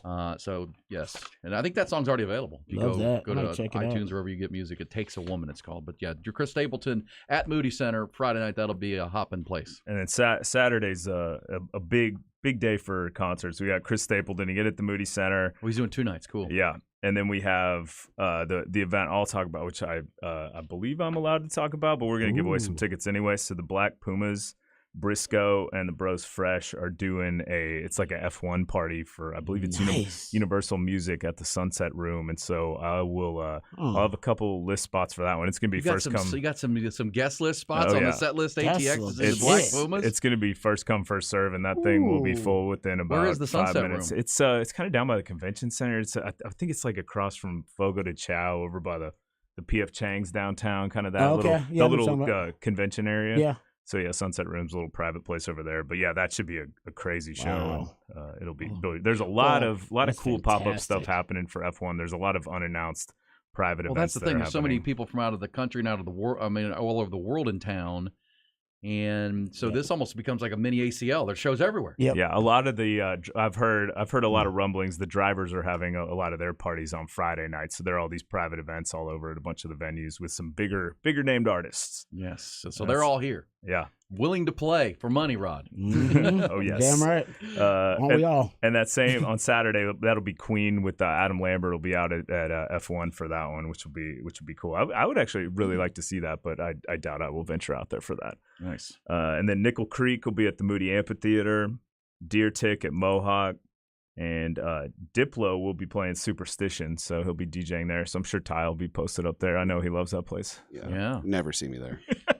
And then another Brett Dennen that'll be his last night that night, and then Roger Krieger will be out at the Hot Spot in Cedar Park. Yes, that's a good one. Roger Krieger, great dude. I met his father too. His dad was in the military. He's a good guy. Oh, really? Roger Krieger, yeah. Good Texas country guy. All right, Sunday. How about this one? The kids will love it. The Joe Bros, the Jonas Brothers, will be at the Moody Center. And then the concert I'm most excited about this weekend, Black will be playing at Stubbs, who's one of my favorite kind of newer wave of the kind of Is that hip hop Black R&B. spelled with a 6, or is Yeah. that a typo by you? Yeah, it's spelled 6 LACK is how he spells his name, but he goes by Black. Cool. And yeah, he's phenomenal. If you're a fan of kind of J. Cole or anything in that realm, he's incredible. And then this is a big one. I was looking up tickets to see how much tickets were for this one. The Chainsmokers are playing at Mayfair, and the ticket price is $200 plus, I believe it's a $30-some service fee. So it's that'll be a big show though. I mean, they're huge. They play. That's another big artist playing in a smaller place. And then lastly that day, Dom Dalla, another big Australian kind of house music artist. He'll be playing at the Concourse Project, which is a really cool venue for dance music. Chainsmokers, big one. What's the Mayfair? It's kind of across from. Or it's where 1010 is on kind of West 6th. Yeah. It's at the top of that building. Okay. Yeah. So Wow, it's that's kind of a the smaller club on the spot. top. Yeah. No, that's what I mean. Is it's a pretty Okay, big then I've underplay. seen that. Yeah, because I've eaten at 1010. Yeah, there's like a bowling bowl, and then it's kind of at the top. And right of that. down the way from there, that's where they have the rodeo bull or the mechanical bull. Yeah. Up At at that place. Yeah, bowling bowl, right? Bowling bull. Yeah. The mechanical. You ever in the bowling bull? Yeah, You got on the bull? Another place that's not really my cup of tea. Not his thing. Rod, you got on the bucket bull yet? I have not. I've observed women on it, but I've never got on it. No. We actually did gosh, it was a while back. I think it was something for the gamblers. We did an NIL event at Bowling Bowl, and a bunch of the athletes were jumping on the bull, and I was like, please don't do that. If like you guys come back and get hurt, I'm gonna it'll be the end of my life. We'll be in the doghouse forever. They don't have regulation size bowling lanes. It's the thing that bugs me. Oh, I Bowling thought bowl. you were talking about the bowl still. They This don't have guy's- regulation yeah, bowls. Well, because Ty's a about the serious bowling bowling lane. man. Ty owns 3 bowling balls of his own. Oh yeah. You are. He's serious that's about his awesome. bowling. It's Yeah. the same thing with the what's the place on campus that has the bowling lanes? Oh, the What's it the called? Union. Yeah, the Union Underground. Not yeah. regulation. Yeah, but it's like you gotta Not be, regulation. you got to be like Nick. It's like Pop and Shot, right? I mean, it's Yeah. not like a regulation basketball Oh. goal, but you got to be able to hoop it up. I meant to tell you at the Continental Club in the back. Or no. They have a back at the Continental Club, right? Yeah. With that stage back there. Yeah. I set the record on the Papa Shot. That's Wait, back there's a there. Papa Shot at the Continental? I'm pretty sure I'm thinking the Continental Club. Could be another where he was It was on inebriated at. Congress. Okay. It was Yeah, on- I'll have to check. I don't remember one being there unless they They put have in one of there. those punching bag things and a Papa The Shot. Continental Club? Yeah, I don't think in the back. Or Oh, is in it the back, are back, you It's in the back. Are you at White Tiger? No, yeah, it was White Tiger. Okay. You're right. You're right. Sorry, See? I was a little I inebriated. love it. I'm I glad we love worked it. through that. I was it was like the one. Continental Club has that man. They're really Yeah. going mainstream. I Wertheimer's gone scored mainstream over there. like 135, I think. Yeah, the Oh White wow. Tiger. Okay. I had Tiger the is- left the two hand going. was Oh so dang, good. that's another level. Hoopsters, Man, I'm hoopsters. gonna have to run by the White Tiger, see what we got on that scoreboard. Every time I see one of those, I think of you now. I'm like, I gotta go set this record. I pick bars based on if they have Pop-A-Shot or if they have popcorn machines. That is legit how I decide if I like a bar. I love that. Yeah. White Tiger, by the way, right next to the Continental Club. So that's an easy mistake to make. It's right down there. Especially It really is. Especially Like, with that's fair. Ty, he just stumbled from one to the other. that's not even fair. still in the Continental Club. There was a lady singing some like soul music in the back. It was awesome. That's a good spot. Monday, we all live through Ty, by the way, and you. Yes, we do. Because Rod and I don't do this. Ty's way more exciting than I am. But yeah, Monday we have Nick Cave over at ACL Live, which will be some nice dark rock. Love that. And then Tuesday, Thundercat will be at Stubbs. Thundercat's a phenomenal That's a performer. great name. I love that. It's He's awesome. That'll be a really cool show. And then Amigo the Devil, who's really good. Kind of it's got a little bit of banjo, a little bit of folk. He'll be playing at Emos. And then Bruce Hornsby will be playing at the Paramount. Yeah, that's just the way it is, right? That was his big song, wasn't it? That Tupac sampled. Oh, did he? Yeah, and then this show isn't technically in our 1 week span, but Joe Abels wanted me to start pushing this one. It's kind of cool. So Terry McBride, who was in the big kind of 90s country band McBride and the Ride, will be doing a solo show at the Saxon Pub next Wednesday, the 25th. So he said to go ahead and give away a pair of tickets. Bride to that. and the Ride. I remember that. Somebody, Eric Rains down at Coke FM would love that. Yeah. All right. With that in mind, there's going to wrap up Setlist ATX. We'll get these posted up at our website. If you're ever looking for a great live show, Nick always has the roadmap for you at hornfm.com. And Nick will be here every Wednesday at 9:30, and we appreciate him, the president of the Austin Music Movement, also heavily involved in the Longhorn NIL space with the Clark Field Creative and the Texas One Fund and everything going on there. Always keeping us updated with what's going on with that. So if you would like to win those tickets to 2 spots on the guest list for the show on Friday night. Well, one on Saturday, which is the Pumas, and then next Wednesday, which is Terry McBride. All right, Rod, Ty, make sure you get this right. It's Saturday night for the big special show with the Black Pumas and other great bands on Saturday night downtown. Nice. And then Terry McBride next Wednesday for McBride and the Ride. Callers 4 and 5 will pick up those spots. Please don't call if you can't go. And if you do win them and then don't go, give them to somebody on Setlist ATX. Thank you, Nick. Thanks, guys. 447-3776. The phone number. We're coming back with Who Said That? Who said that?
Who said it? Fun audio, or sometimes provocative audio that gets us talking. We try to figure out who it is. I'm going to start with this one, Rod. Who said this? This was interesting. This was good. You might remember a moment, very embarrassing moment at the NFL Scouting Combine several years ago. This is pretty good stuff right here. Let's talk about it, big guy. How'd that 40-yard dash go for you? I'm going to be honest with you, bro. I was so big on being different from everyone. Everybody was wearing the long tights. Okay. I was like, you know what? I am not going out there and copying everybody. I'm going to wear the short tights. I didn't realize they was boxers, bro. Oh, my gosh. Well, it made you faster, man. So fast, you tripped over your feet. Oh, my goodness. Tripped over that third leg. Tripped over and just jumped out, man. That is so funny, man. It was there, man. I believe you said it right there in quotes like my fell out. Bro, it's exactly what I said. I didn't even believe it. I was running. I'm looking at the 40, and all of a sudden I feel it. I feel it touch my leg, and I'm like, oh, I try to cuff it and take the dive. You know what I mean? Because I know little kids watching. All right, there you go. Who said that, Rod? That's Junk Jones. Yeah, John Chris Jones, man, at the combine. I remember that moment. I was watching it live, and I think I was too. I was like, his junk. I was like, his package just came out of the compression shorts. Because remember he they fell. Exploded. Remember he fell. He fell after it came out. Yeah, because he was so surprised. Yeah, he was like, "What?" He tried to hide his junk after the compression shorts just exploded. Then he tried to hide it and kept running. And from then on, I called him Junk Jones, and turned out to be probably second best D tackle in the league. Junk Jones, that's funny, and that's him talking about it with the Kelseys. That's pretty funny. I don't think I've ever heard him talk about it. Me either. That's why you highlighted that. I know he's self-deprecating and understands, and it's never happened to anybody else. That's why he's got to feel good. It'd definitely be a bragging, kind of a bragging point for you, because I mean, Junk Jones, baby, my compression shorts exploded, but were they too small? I've never seen it happen to any other player. It's crazy. Yeah. That's wild. That's like most people's worst nightmare. All of a sudden, you're on national television and your junk is out there. Yeah. Boom, and the video's out there forever on social media. It's out there forever. Oh yeah, no, you're right about that. I forgot all about Junk Jones. There you go. All right, Ty, I hit you up with a couple of these. Just dial one up. Who said that? What I just said in the locker room to the team is they got to make up in their mind: are they in love with this game, or are they in like with it? Because when you love something, you give to it unconditionally. You give everything you got. Without a shadow of a doubt, I am truly 100% in love with this thing. And I just want people to match me. Just match my passion, match my heart, match my love, match my consistency, just match my mannerisms, just match every darn thing I give to this game. Stuff like that make you get a second guessing. Do you love this game, or you just like it? You just like to play it because it's fun. And I get what you said right there, man. You gotta love this game to go out there and put your body on the line every day. I love the game. I'll go there and dominate every chance I get. Doesn't matter if I'm rusty, ready to go. I'm going out there to play, give my best. I know a lot of players on the team love the game, but we gotta show more. Is that Travis Hunter on the heels of Deion Sanders? Do I get that right? That would be Travis Hunter saying he loves the game enough. Trying to get back out there. First game back, probably struggled a little bit defensively. There's talk now that he may not be playing all the game on both sides of the ball, that maybe they'll choose, or at least I think they should, choose a game that he plays offense and defense, and then situationally put him on the other side of the ball when he's most needed. So he's not just wearing them out. Yeah, they're going to have to, because he got torched. He was a big part of the kid that had 300 receiving yards in the second half. Yeah. Went right at Travis Hunter quite a bit. But dropped his draft stock. Yeah, it did. Had to. They did. And, you need to be that's one of the reasons you don't see guys playing two ways. You get worn down, and then you're not at your best. And we need you to be your best. All right, here's who said this, Rod?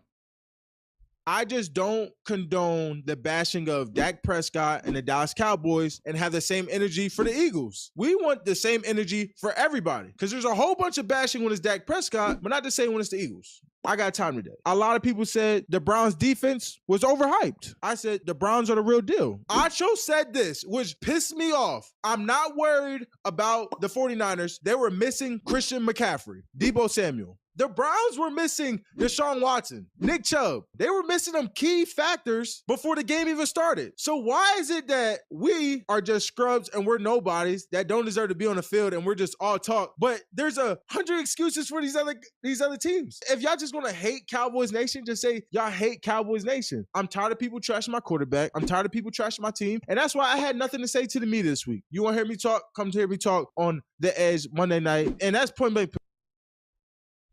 Wow. Well, that's Micah Parsons. Micah getting ornery. Yeah, man. He's taking up for his quarterback. Good for him. I'm glad he's taking up for his QB. Yeah, I'm glad Micah's got a platform. I just, man, I wish he wouldn't. He kind of talks a lot of trash on it. You know, we're not talking trash. He speaks his mind, but it could end up being bulletin board material for other teams. I'll just throw that out there. Could be easy bulletin board material. Not that he As cares. you said and accurately earlier, Bill Parcells somewhere is going, really? Yeah, exactly, right? He's like, I mean, what happens in our locker room doesn't leave our locker room, y'all. Yeah, giving your thoughts on other teams get in the yourself league. into other people's locker rooms. Yeah. I don't know, but you know what? It's good though. Can we talk about the petty? The petty does do a lot to hype up the headlines and the storylines, and it seems like sports with social media is becoming pettier and pettier by the day, and we like that. We like our athletes getting into it, talking a little smack, talking a little trash, and Micah's no exception. Yeah, Micah is no exception. Yeah, he likes to talk trash, man. Good stuff right there. Who said that, Rod? Who said that? We heard from Junk Jones, Micah Parsons, Travis Hunter, Deion Sanders. Always fun. We'll have more of that coming. Also, recap the Longhorn Orange-White scrimmage last night. Basketball season is here on top of the football season. Get you details. And, you know, the Longhorn who really stood out last night that would be quite fun to watch blossom this year. We'll get some hoops talk going. Also, our fabulous fifth quarter is coming next on Hook 'em Up with Ian Rodby.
Yeah, Mrs. Brightside, the Killers in town tonight at Emo's. Those tickets went on sale 2 minutes ago. They're probably gone.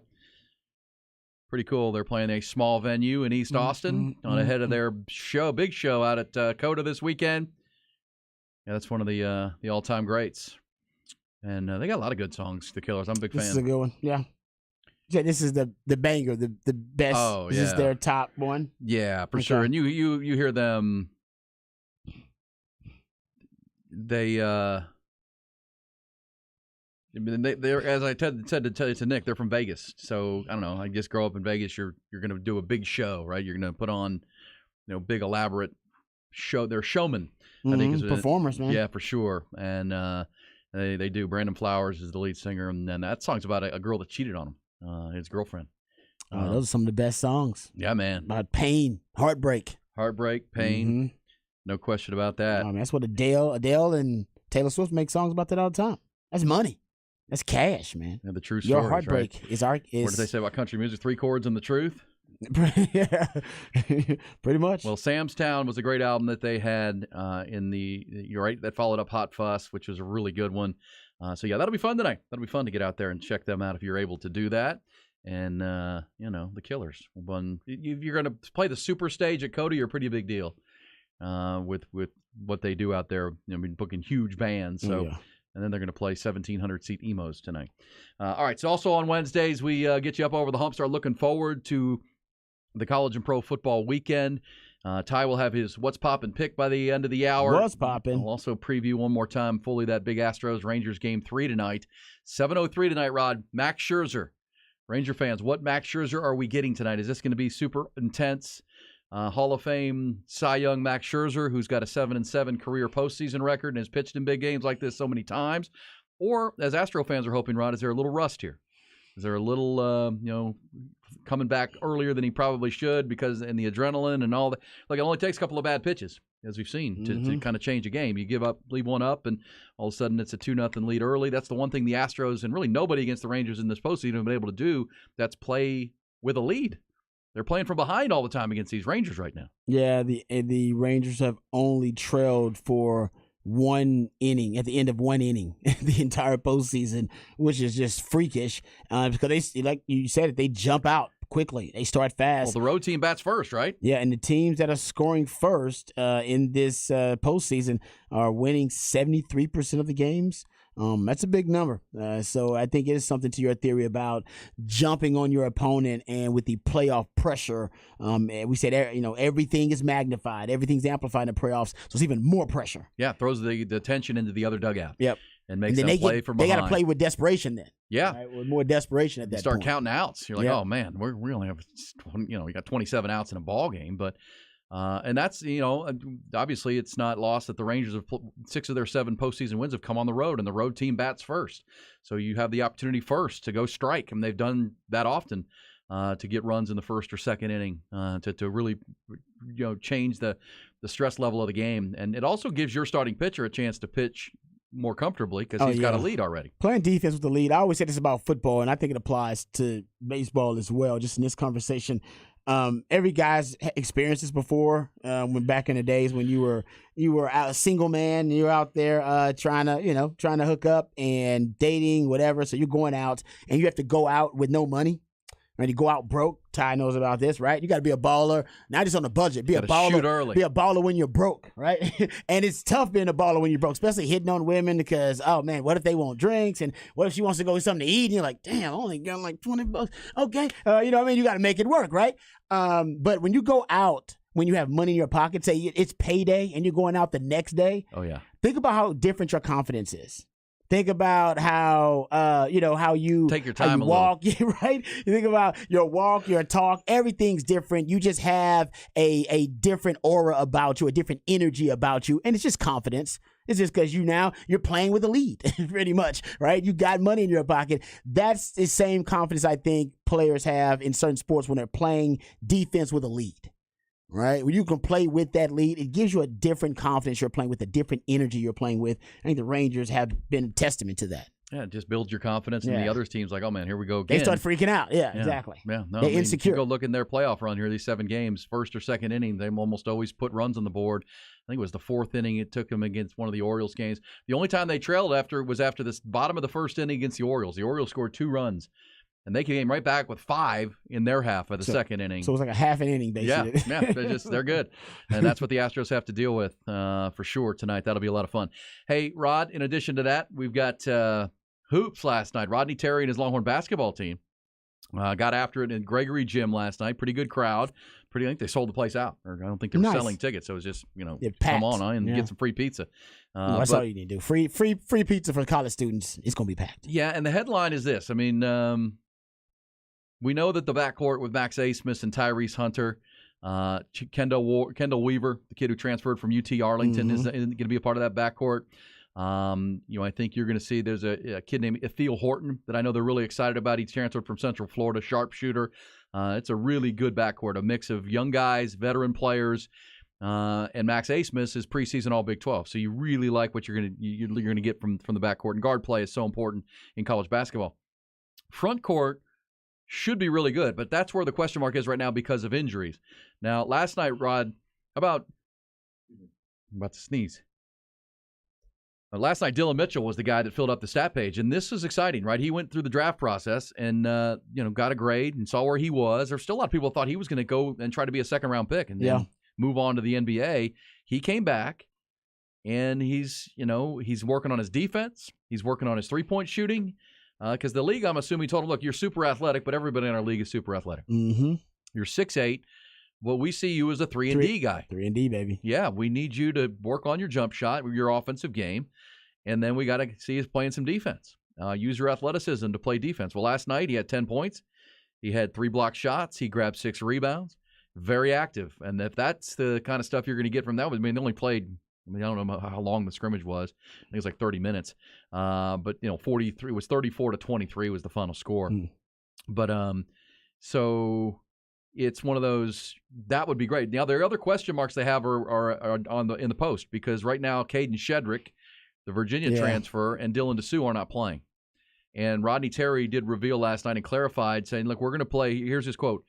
Those guys are a big part of our season. The thing with both Caden and DeSue, we're playing the long game with those guys. We have a chance to be really, really good with those guys out there. We'll be a lot better. We said we're going to be good already, but we'll be a lot better with both guys in our lineup. And Caden, he said, is progressing really well. If he continues on that trend, he's headed he'll be back sooner than Dylan DeSue. With Dylan DeSue, it's that foot injury that knocked him out of March Madness last year. You don't want to rush that. Do not want to rush that. Not a big man. He says, we're playing the long game with DeSue because we want him for the whole season. If that goes into November or even the 1st of December, no problem. We'll have other guys with opportunities to step up and get things done. We want him to be able to come back and be able to play at the level when he left. Remember, he was carrying that team in the last year before he got hurt. Yeah, it was on. He hit his peak right at the right time. Big 12 tournament MVP. Yeah, he was like right in the postseason started. That's when he hit his stride. Had the big 28-point game against Penn State in it the was tournament. Tough to stop. If you remember, what was the name of the shot that they named it? It was called the flotation. Oh no! You remember the name the guys came from? Like his push shot. He had his signature shot he was throwing out there. The DeSue drop. Oh, I forgot the name of. They know the players on the team had a name for it too. I'll find a name for it. I'll find it. So in the meantime, UTEP transfers Eric Onyema will be a big part of the front court. Brock Cunningham, Dylan Mitchell to fill the void early. And Onyema is a guy who looked. I mean, he and Dylan Mitchell were going at it last night, pretty good in the post, and he's a physical player. Rodney Terry had recruited him when he was at UTEP. And so, man, they get the full complement, Rod. And you've got, remember, Caden Shedrick's a big 6'10" guy who at Virginia, playing for Tony Bennett, was really just asked to play defense and rim protect, rebound. The flotation station. Flotation station. That's what they called it. That's what the team called it. Yeah. So throwing it out there. But Shedrick picked Texas because he said he wanted to play in a more up-tempo offense, which Rodney Terry is going to play, and he wants to work on his offensive game. But you know what you're getting at the beginning. He's a defensive guy because everything Virginia does in college basketball is based on defense, Rod. I mean, they're trying to win 50-49 if they can. Rodney Terry wants to get up and down the floor a little more, and Caden Shedrick can help at 6'10", long arms. He also can shoot it when he needs to, and then Dylan DeSue. So if you got a front line of Dylan DeSue, Caden Shedrick, and Dylan Mitchell, and improved Dylan Mitchell, and then a backcourt rotation that includes Max Abmas, Tyrese Hunter, Kendall Weaver. That's a pretty good team, Rod. Yeah, sounding like it's nice. It might end up rounding into form pretty Brock good. Cunningham is still, what he is. Triple OG. Been there forever. Yeah, I'm man. cool with it. Yeah, I think Got that's a junkyard dog out there. That's a lot to like, and it was good to see them last night. And obviously, they'll join the fun here with Texas football on center stage. Texas volleyball cranks up, and now here comes Texas basketball. Also, congrats to Texas freshman young point guard, the Rory Harmon, point guard from my alma mater in high school, Rod, Cypress Creek. She is the preseason Player of the Year pick in the Big 12 on the women's side. There you go. She's a hooper.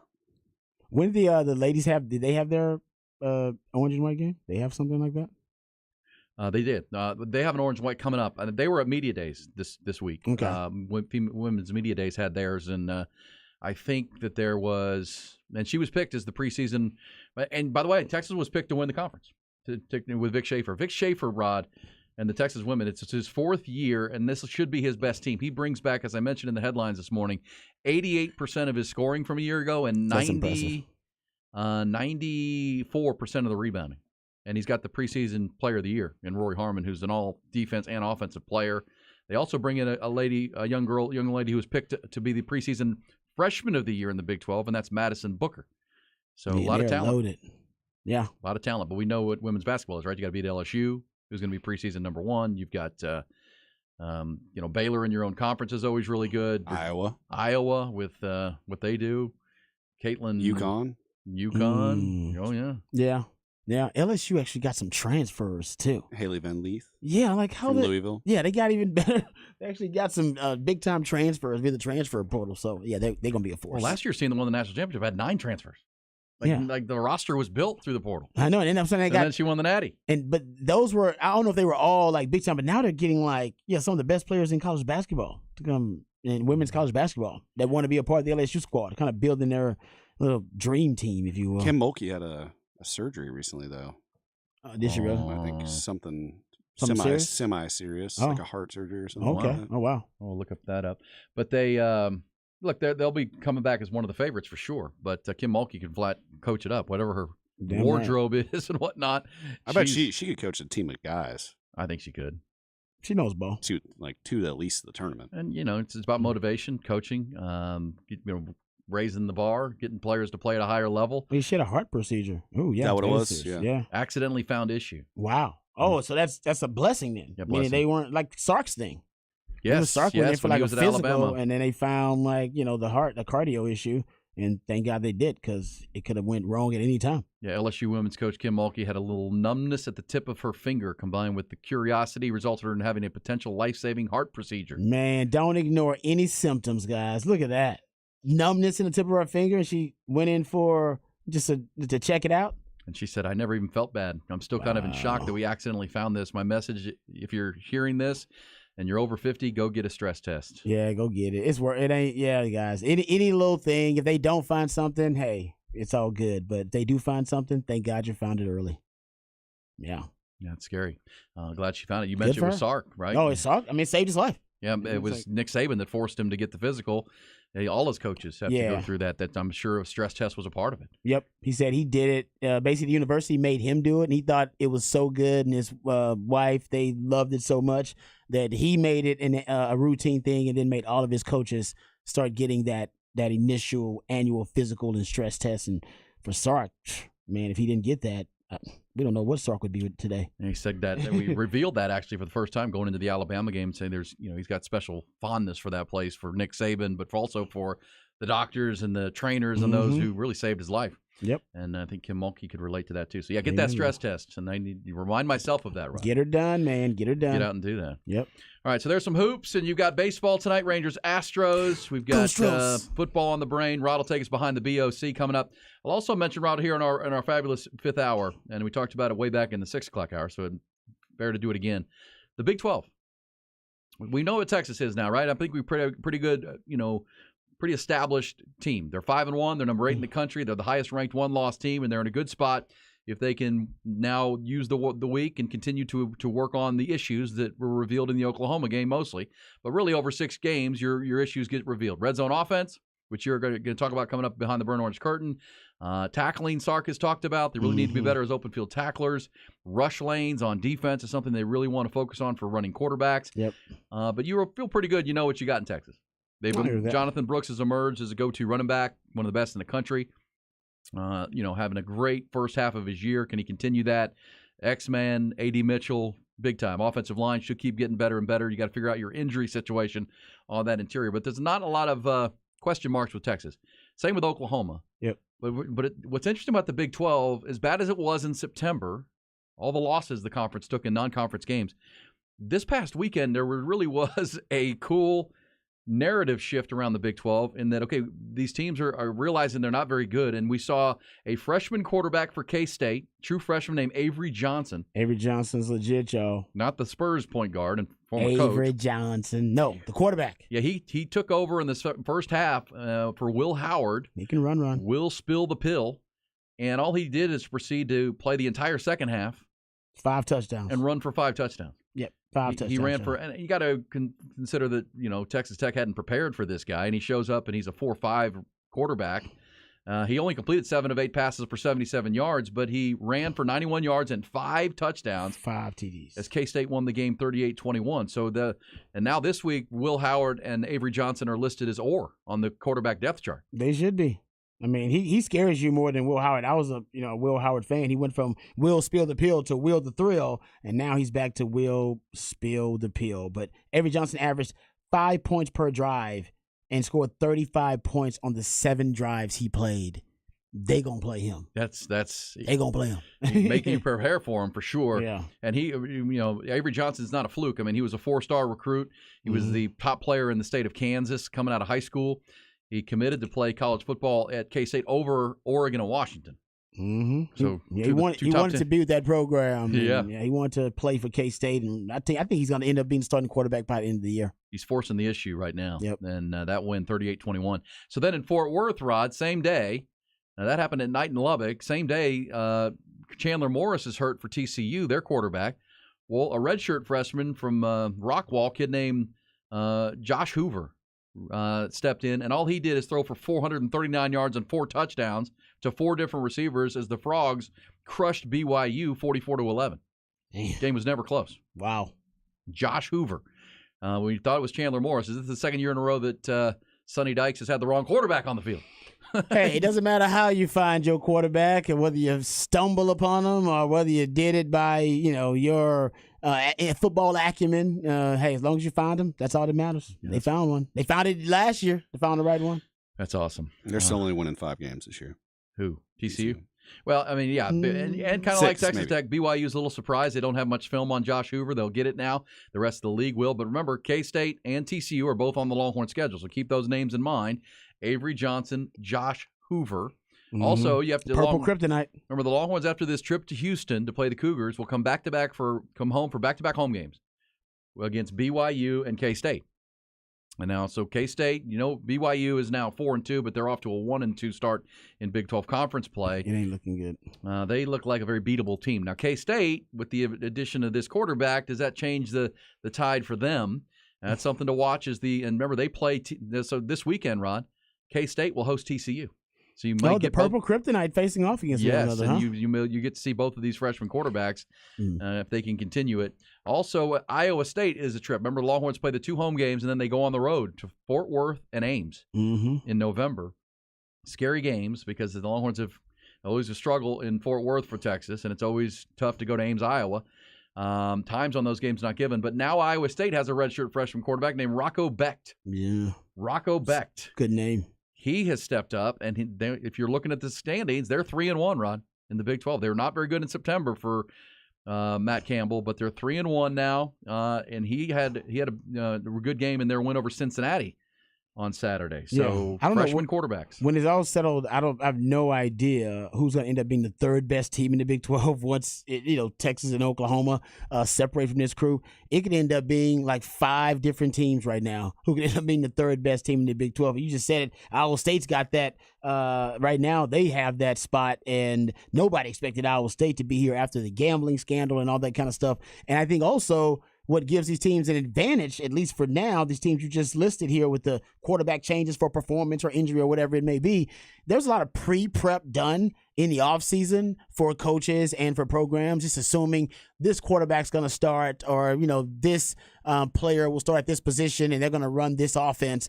So I'm sure Sark and, a lot of the coaches, the analysts on the staff have already done some pre-prep for, K-State with Will Howard and for TCU with Chandler Morris and things of that nature. Now you got to go back and reevaluate everything that you had maybe pre-prepped already for those weeks, because now they got brand new quarterbacks in there operating probably a different type of style of system with them in there, and you got to figure out the overall scouting report on this player. Now you got to go find film on Rocco Becht, whatever his name is, go back and look at some of the high school film of Avery Johnson and figure that out. I mean, now you got to go back to work a little bit because the Big 12 changing so drastically, the landscape of it. But man, quarterback, if you got to figure out the quarterback. If your quarterback is hurt or if you're dealing with quarterback performance issues, don't be scared to make a move because it could save your damn season. It really could. You've seen some teams, it may happen in the Big 12 a couple of times.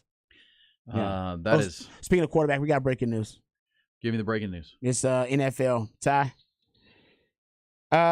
Season-ending surgery for Anthony Richardson. He's out. Yeah, that's we just talked about this, about quarterback injuries in the NFL. I counted, guys, 8 teams who have already used through 6 weeks a backup quarterback. 8 teams already. 8 of 32. Yeah, Aaron Rodgers, Mac Jones, Deshaun Watson, Anthony Richardson, Jimmy G, Daniel Jones, Bryce Young, Ryan Tannehill. You already got teams that have already started to go to the backup quarterback for either injury issues or for performance. I think that's why all your NFL numbers are down too. Touchdown percentage, yards per attempt, scoring overall, yards per completion, net yards per attempt, passer rating, all those are down. A lot of it's because your quarterbacks are going down. You never cheer for an injury, but that's good for our guy Sam Ehlinger. Yeah, well, he's got a whole backup quarterback now with Gardner Minshew there. And for the team, I honestly think that team has a higher ceiling right now with Gardner Minshew. Yeah, Minshew's a quality player. I mean, he's probably he can win you games. He's one of the better backups. You would have said that even before the season started, and I think that's why they invested in him, knowing they got a rookie quarterback. Just like the Houston Texans, right? They've got Davis Mills and Case Keenum. I always forget that. 2 veterans. Yeah, if they were to lose Smart move. C.J. Stroud, but so far C.J.'s been good.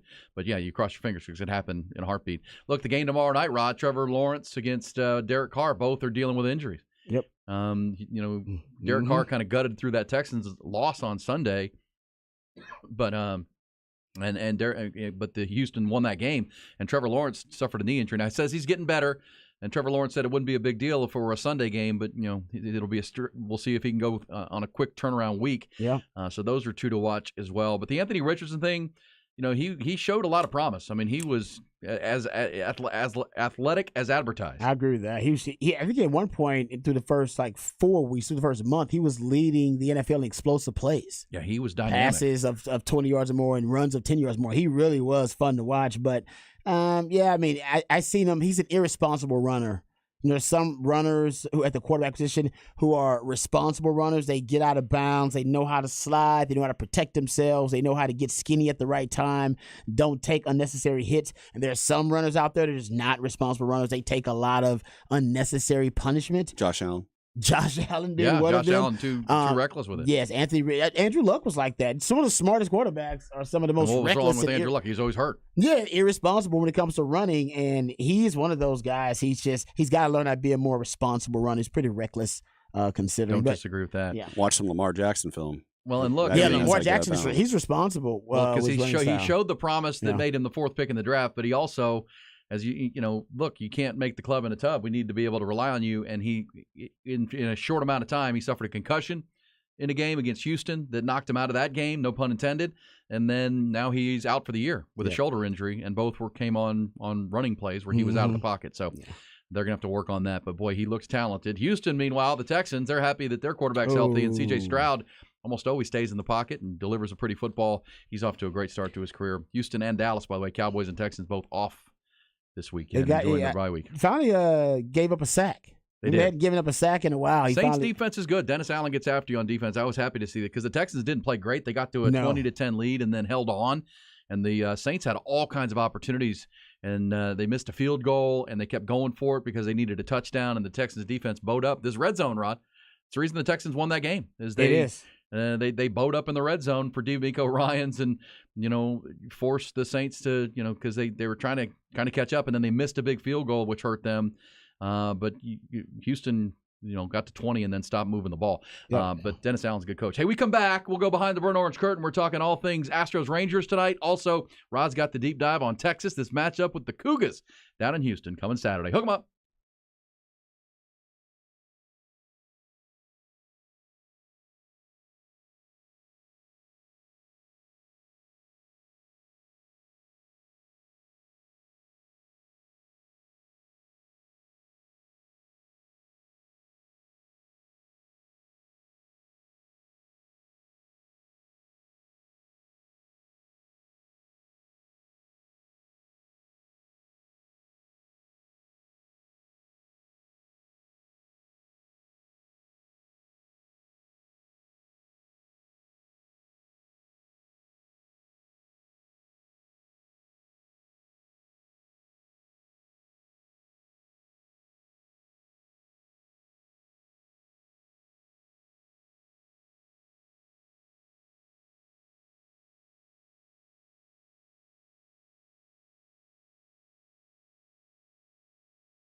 Hey, Rod, we're inside 2 weeks now to Halloween. Are you planning to go out for Halloween with the newborn, or are we not doing that? No. We'll have some candy though, ready to go for the youngsters. There you go. So we'll be no dress up for you. No, I can't do it this year. I can't. No, I don't dress up unless I was in my 20s and I'm going out.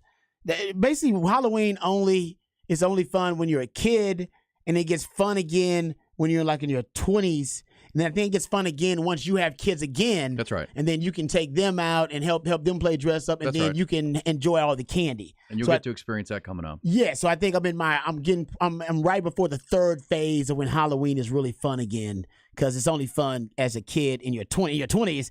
It's probably the most fun because basically it's an excuse for women to go out and just dress scantily clad and dress like skanks, and it's awesome. Yeah, their inner hoe comes out.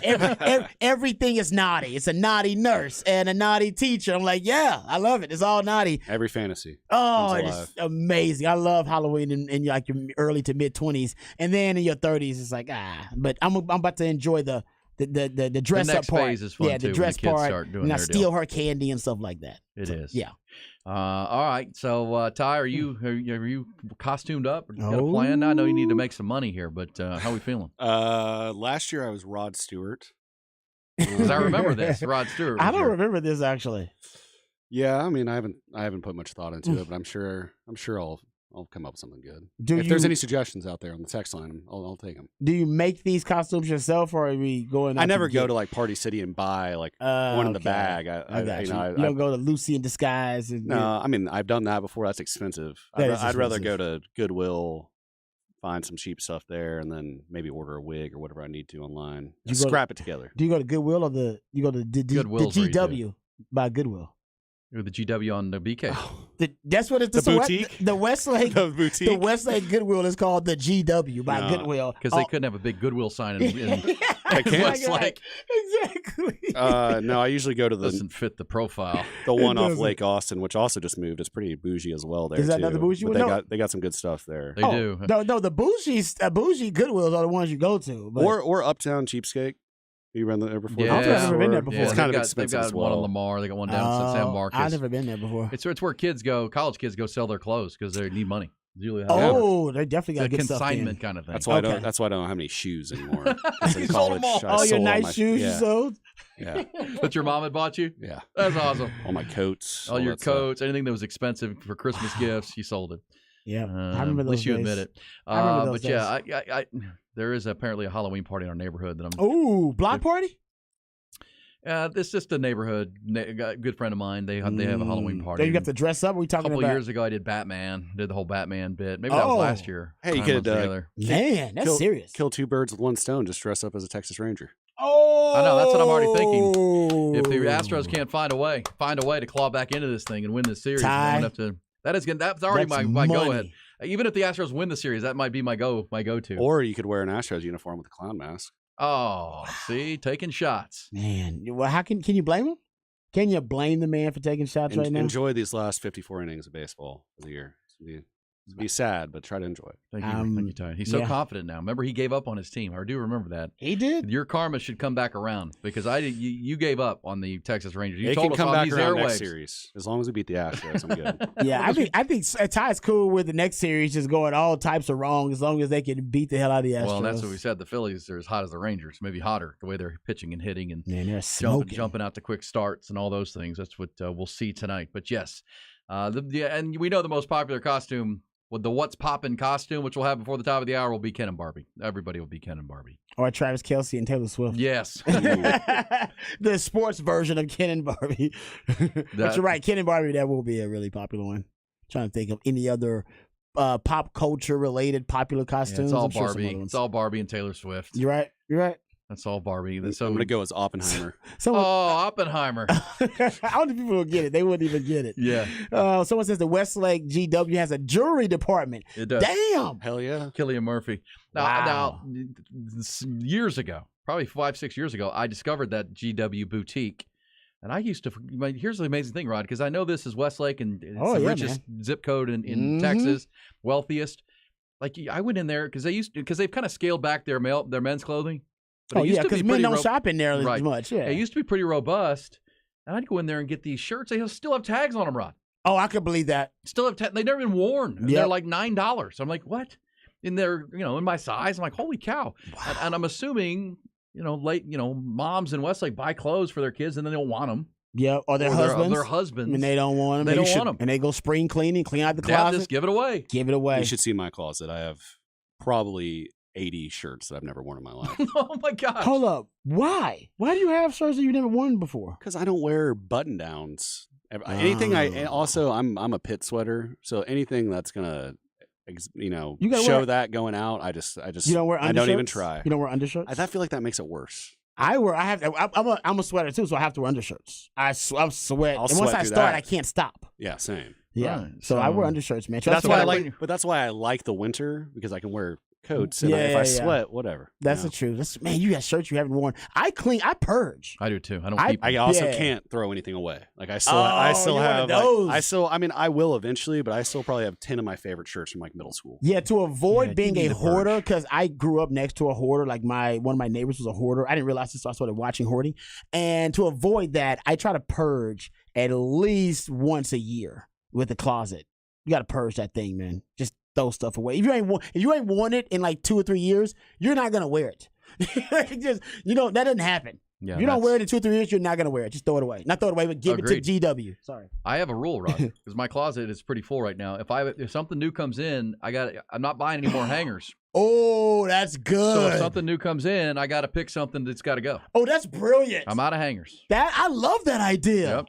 You know what? I might have to use that one. I like that. You bring something new in, something old's got to go out. Yeah, got to go. That's new. I like that. That's Gotta good go. discipline. Good discipline. Yeah, shoes. I do the same thing. If I get a new pair of shoes, which I don't do that often. I don't buy a lot of new shoes though. Shoes got to go. My wife buys the shoes. I think I probably have 4 or 5 like really nice pair of shoes, like tennis shoes that I don't wear, and then I wear like my work shoes. I got like 2 pair of work shoes. Not the same. I need to find a girl.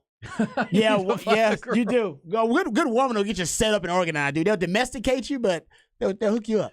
Can we go behind the BOC? I know. Texas football now. Coming off the bye week, a couple days away now. Let's get it.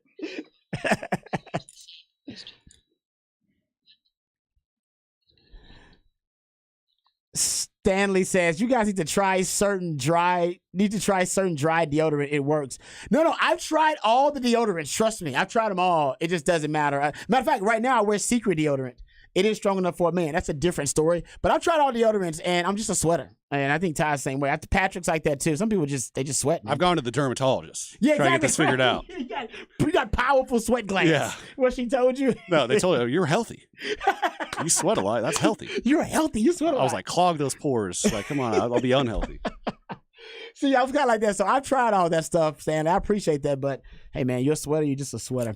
Okay, let's get to some Longhorn football discussion. I brought this up earlier. I think that U of H is, first of all, U of H's defensive game plan is just going to be to go with God. It's just going to be prayer and to go with God, because I really don't see how they're going to match up with Texas. There's no way they really can do it. Their defense is one of the worst defenses in college football. I gave all the numbers yesterday, but I'll go through them one more time here. 107th in scoring defense, 117th in pass defense, 99th in rush defense, 79th in red zone defense, 126th in touchdown percentage in the red zone, 117th in total defense, 106th in 10-plus yard plays allowed, 90th in 20-plus yard plays allowed, 123rd in third down defense, 133rd in fourth down defense. They do force turnovers at a decent rate. They have forced, and I think they are pretty one of the leaders in the conference at forcing turnovers. That may be one of the only things they do well. 105th in sacks. They're 86th in tackles for loss.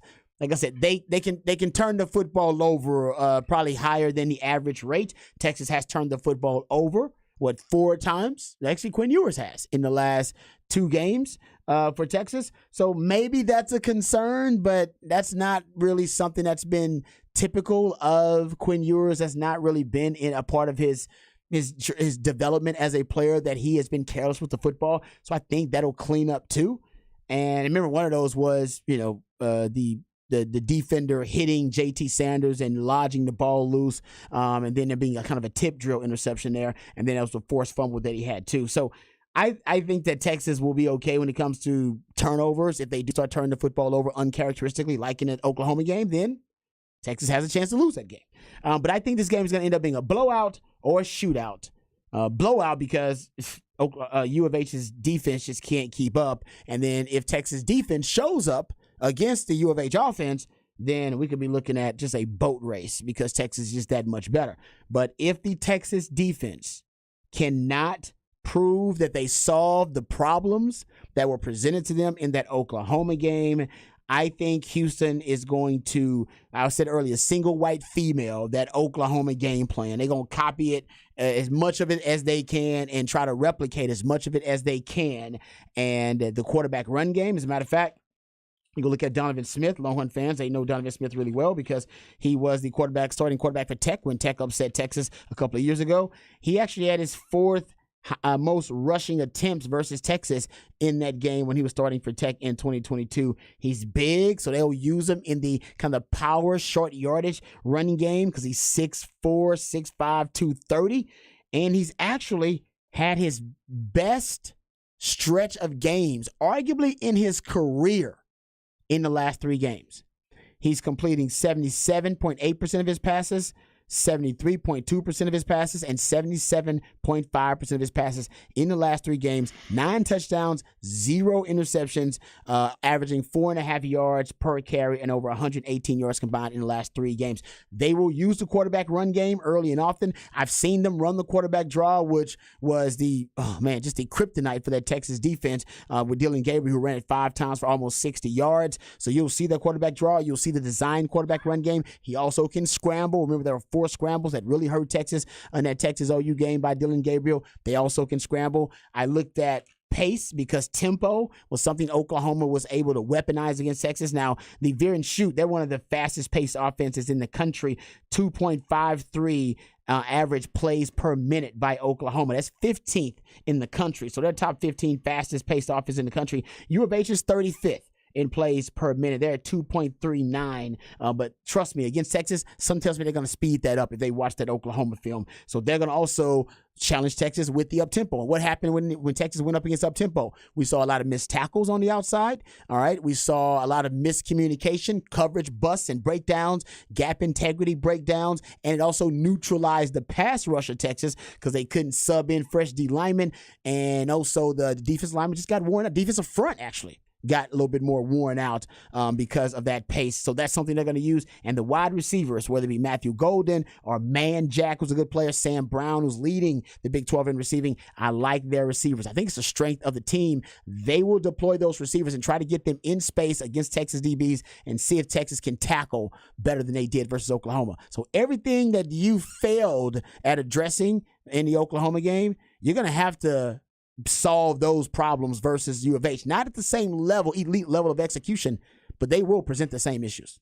Yeah, and can. Now, not at the level as you said, but, they've seen it now. And that's why I think it's the perfect opponent for the Longhorns coming out of the bye week because Sark and the staff will have real live examples of, hey, did we get better? Did we get better at this? Because now, as we've talked about, you're going to see teams like K-State, who now has a running quarterback. Ooh, yes, sir. Who can challenge you. Avery Johnson is his name. And they're going to be watching this too. Now, K-State plays a different style of offense than Oklahoma or Houston. They can run that triple option, though. That run quarterback. They can run, like Kansas did. Like Kansas did, exactly. Yeah, for sure. So, yeah, I mean, all those things need cleaned up. And there's still an opportunity for Texas to run the table here, get themselves back in the mix for bigger picture things, but not without fixing those things, right? If they don't fix the red zone, if they don't fix the tackling and the pass. I mean, Sark has been really harping on the rushing lanes. You can't. Yes, sir. We're so aggressive that we're running ourselves out of these plays, and we're letting the linemen get to our second level and block our linebackers. We need to play our responsibility, but you also understand that in those situations, Rod, the team's been focused on trying to sack the quarterback and get turnovers. They have been. So they spent the whole offseason hearing, get to the quarterback, get him on the ground, get turnovers. Well, now it's like, okay, passing lanes. They got to be both disciplined but also be aggressive. So we'll see how Sark and the defense come out. PK and the defense come out here in the second half of the year. All right, we'll come back when we do What's Poppin', including the Sex Panther pick of the night, Astros Rangers. Who you got? We'll make that pick as well. Coming back.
All right, poppin' Longhorns, as we mentioned, a lot of watch lists the Longhorns are making.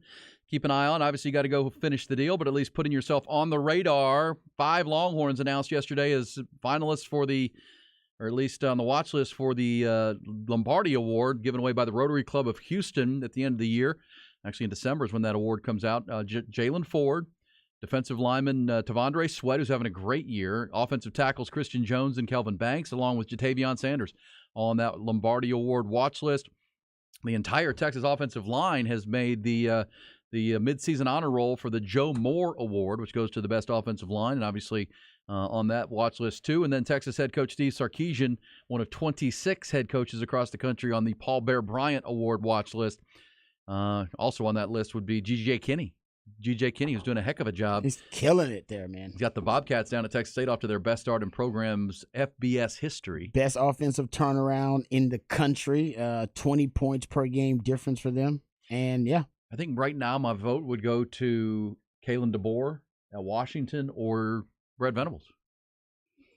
It's a good one. I can't argue against that. Sorry. Well, because everybody expected Oklahoma to be a year behind. Like, it's like, oh, man, they're a year behind Texas, at least, because there's a lot of comparison between the Texas rebuild and Oklahoma and then headed to the SEC. And I think Brett Venables letting people know, like, nah, man, we got the transfer portal, too. Yeah, so No, it doesn't take as long as you thought. Yeah, I think Deion's proof. Matter of fact, that's who should win it for me. That's who would win the award for me. Transfer portal. All right. We're already talking about G.J. Kinney's what he's done at Texas State, which is remarkable, or what Deion's done at Colorado, which is also remarkable, or what Brett Venables did at Oklahoma. You're talking about really all of them doing it via the transfer portal and being able to expedite these rebuilds. Bringing in my kind of guys, right? Exactly. OKGs, baby. Our kind of guys. That's right. And so those would be the two. You know who will not be getting a vote is Jimbo Fisher. Not getting a vote. Oh, you know what they should start making? By the way, we're coming up on the 2-year anniversary of the last time the Aggies won a road game in the SEC. That's unbelievable. That's crazy. 2 years. Come on, Jimbo. Do they have, like, you know, the Razzies? You ever know what the Razzies are? Yeah, the worst movies of the year. Yeah, they guys the Oscars is basically the reverse Oscars. They should do that for college football awards. Jimbo would be like hard coaches, to beat. for the coaches. Because that team's bad. They are really bad. Also, after the show today, Mike Craven and I will be recording the Eyes on Texas podcast for the week. Man. We're only doing one this week because it was a bye week. No game to recap, so we'll just be looking at the Houston game. Mm-hmm. He had an interesting comment on Twitter. Mike did that I noted. Because he's talking about, you know, if you're gonna fire Jimbo, fire him. You know, the story came out with Brett Venables with Bruce Feldman that, you know, we'll find the money if we need to. Because everybody's talking about this $70 million problem they have. Well, Rod, is it, you know, if they don't do it this year, it's going to be $60 million next year. You're only saving yourself $10 million. It's a $10 million problem. It's not a $70 million. It's not like that buyout goes down next year. That's a great point. It just goes down $10 million a year every year. Yeah. So what are you gonna do? Wait till 3 years? Yeah. And like, all right, now we saved $40 million. Let's go. It's like, where's your program gonna be by then? Then they're 10 years behind program wise. That's right. Exactly. That $10 million ain't worth it. If you have all the evidence you need that it's not going to work, you got to do it because if it's 70 this year, it's 60 next year, and then it's 50 the next year. So you're only saving yourself $10 million a year by keeping the guy. Is that worth it? No. Because what if the recruiting dries out? And now Texas is entering the conference. Oklahoma's entering your conference. It's a great GM in the NFL who once said, if it's inevitable, make it immediate. Yes. If it's going to happen anyway, why the hell are you waiting on it? If it's inevitable, make it immediate because your job's on the line. You may not be here when the inevitable happens, so make it immediate. Well, I think there are people in New England saying that with the Patriots, too. Mm-hmm. Hey, look, if it's inevitable now, we don't need to be chasing Don Shula records here. Exactly. We got to do what's best for us. Mm-hmm. So Okay. I think that's a good point about Jimbo, though. It is. It doesn't go down. Yeah. And you never are going to save on this thing. You're just saving the annual salary, essentially. Big picture. Man, that deal was so bad now in retrospect. I didn't think it was that bad at the time, but yeah, it's looking worse and worse every day. Yeah, because not only did they sign him to leave Florida State, he then doubled down and got an extension on top of it. Because they didn't like being mocked about the initial contract, so they doubled down on it to try to give in your face, and it's like actually probably shouldn't have done that. Yeah. So, we'll be dropping that new episode to preview the Houston game coming up tomorrow. We'll record it today, Mike Craven and myself. Okay, Rod, What's popping? We had football last night. Oh, yeah. Ty did not hit his Sex Panther pick of the night because Liberty won but didn't cover. They beat Middle Tennessee 42-35. They're now 7-0. Also, South Alabama, Major Applewhite's team rolled past Southern Miss. 55? Is that a 55? 55. 55 on them. But we got football tonight, too. Who we got? Who that? Tonight. Creed's It's our playing. game tonight. We got Creed. Damn it. Well, that's what I'm watching tonight. I'm not seeing a game tonight. UTEP and UTEP. New Mexico State. UTEP, New Mexico State. It's one of my Border picks. rivals. New Mexico State -3. Oh, good for Mike you, Craven, my buddy Mike Craven, will be at that game. Wow. Covering that game for Dave Campbell's Texas. Oh, yeah. Yes, UTEP is in the I'm state. like, why? I was thinking the same thing. I was like, Mike, I need to text him. Like, why are you going to that game, man? Okay, he's working. All right. He's working. That's why I love Mike. He goes to get eyes on all these teams in Texas. Yeah. He makes sure. You have FIU, Tom Herman in action tonight against Sam Houston and Huntsville. Hey. Oh, his quarterback's out, right? Because Casey Thompson's out. Yeah, he is out. Yeah, so I wonder what quarterback's is. So you got two college football games. And the Astros and Rangers. That's why Go Creed is Astros! playing. I'm One more assuming, time, Ty, baby. you're taking the Rangers tonight. Taking Rangers first 5 innings -0.5 point. I'm taking -1.5 run line and money line. I'm going all in tonight. Hey, Rod, let's get this tonight. You got the We need it. Astros hat on. Let's go, baby. Let's get these Go cocky Astros! Ranger fans quieted down just a bit. It's going to be Please. even worse tomorrow morning. 54 outs. Enjoy them. Hey, it's been a fun 6 years, Ty. Welcome to the party. Welcome to the party. Well, this is now. I don't live in the past.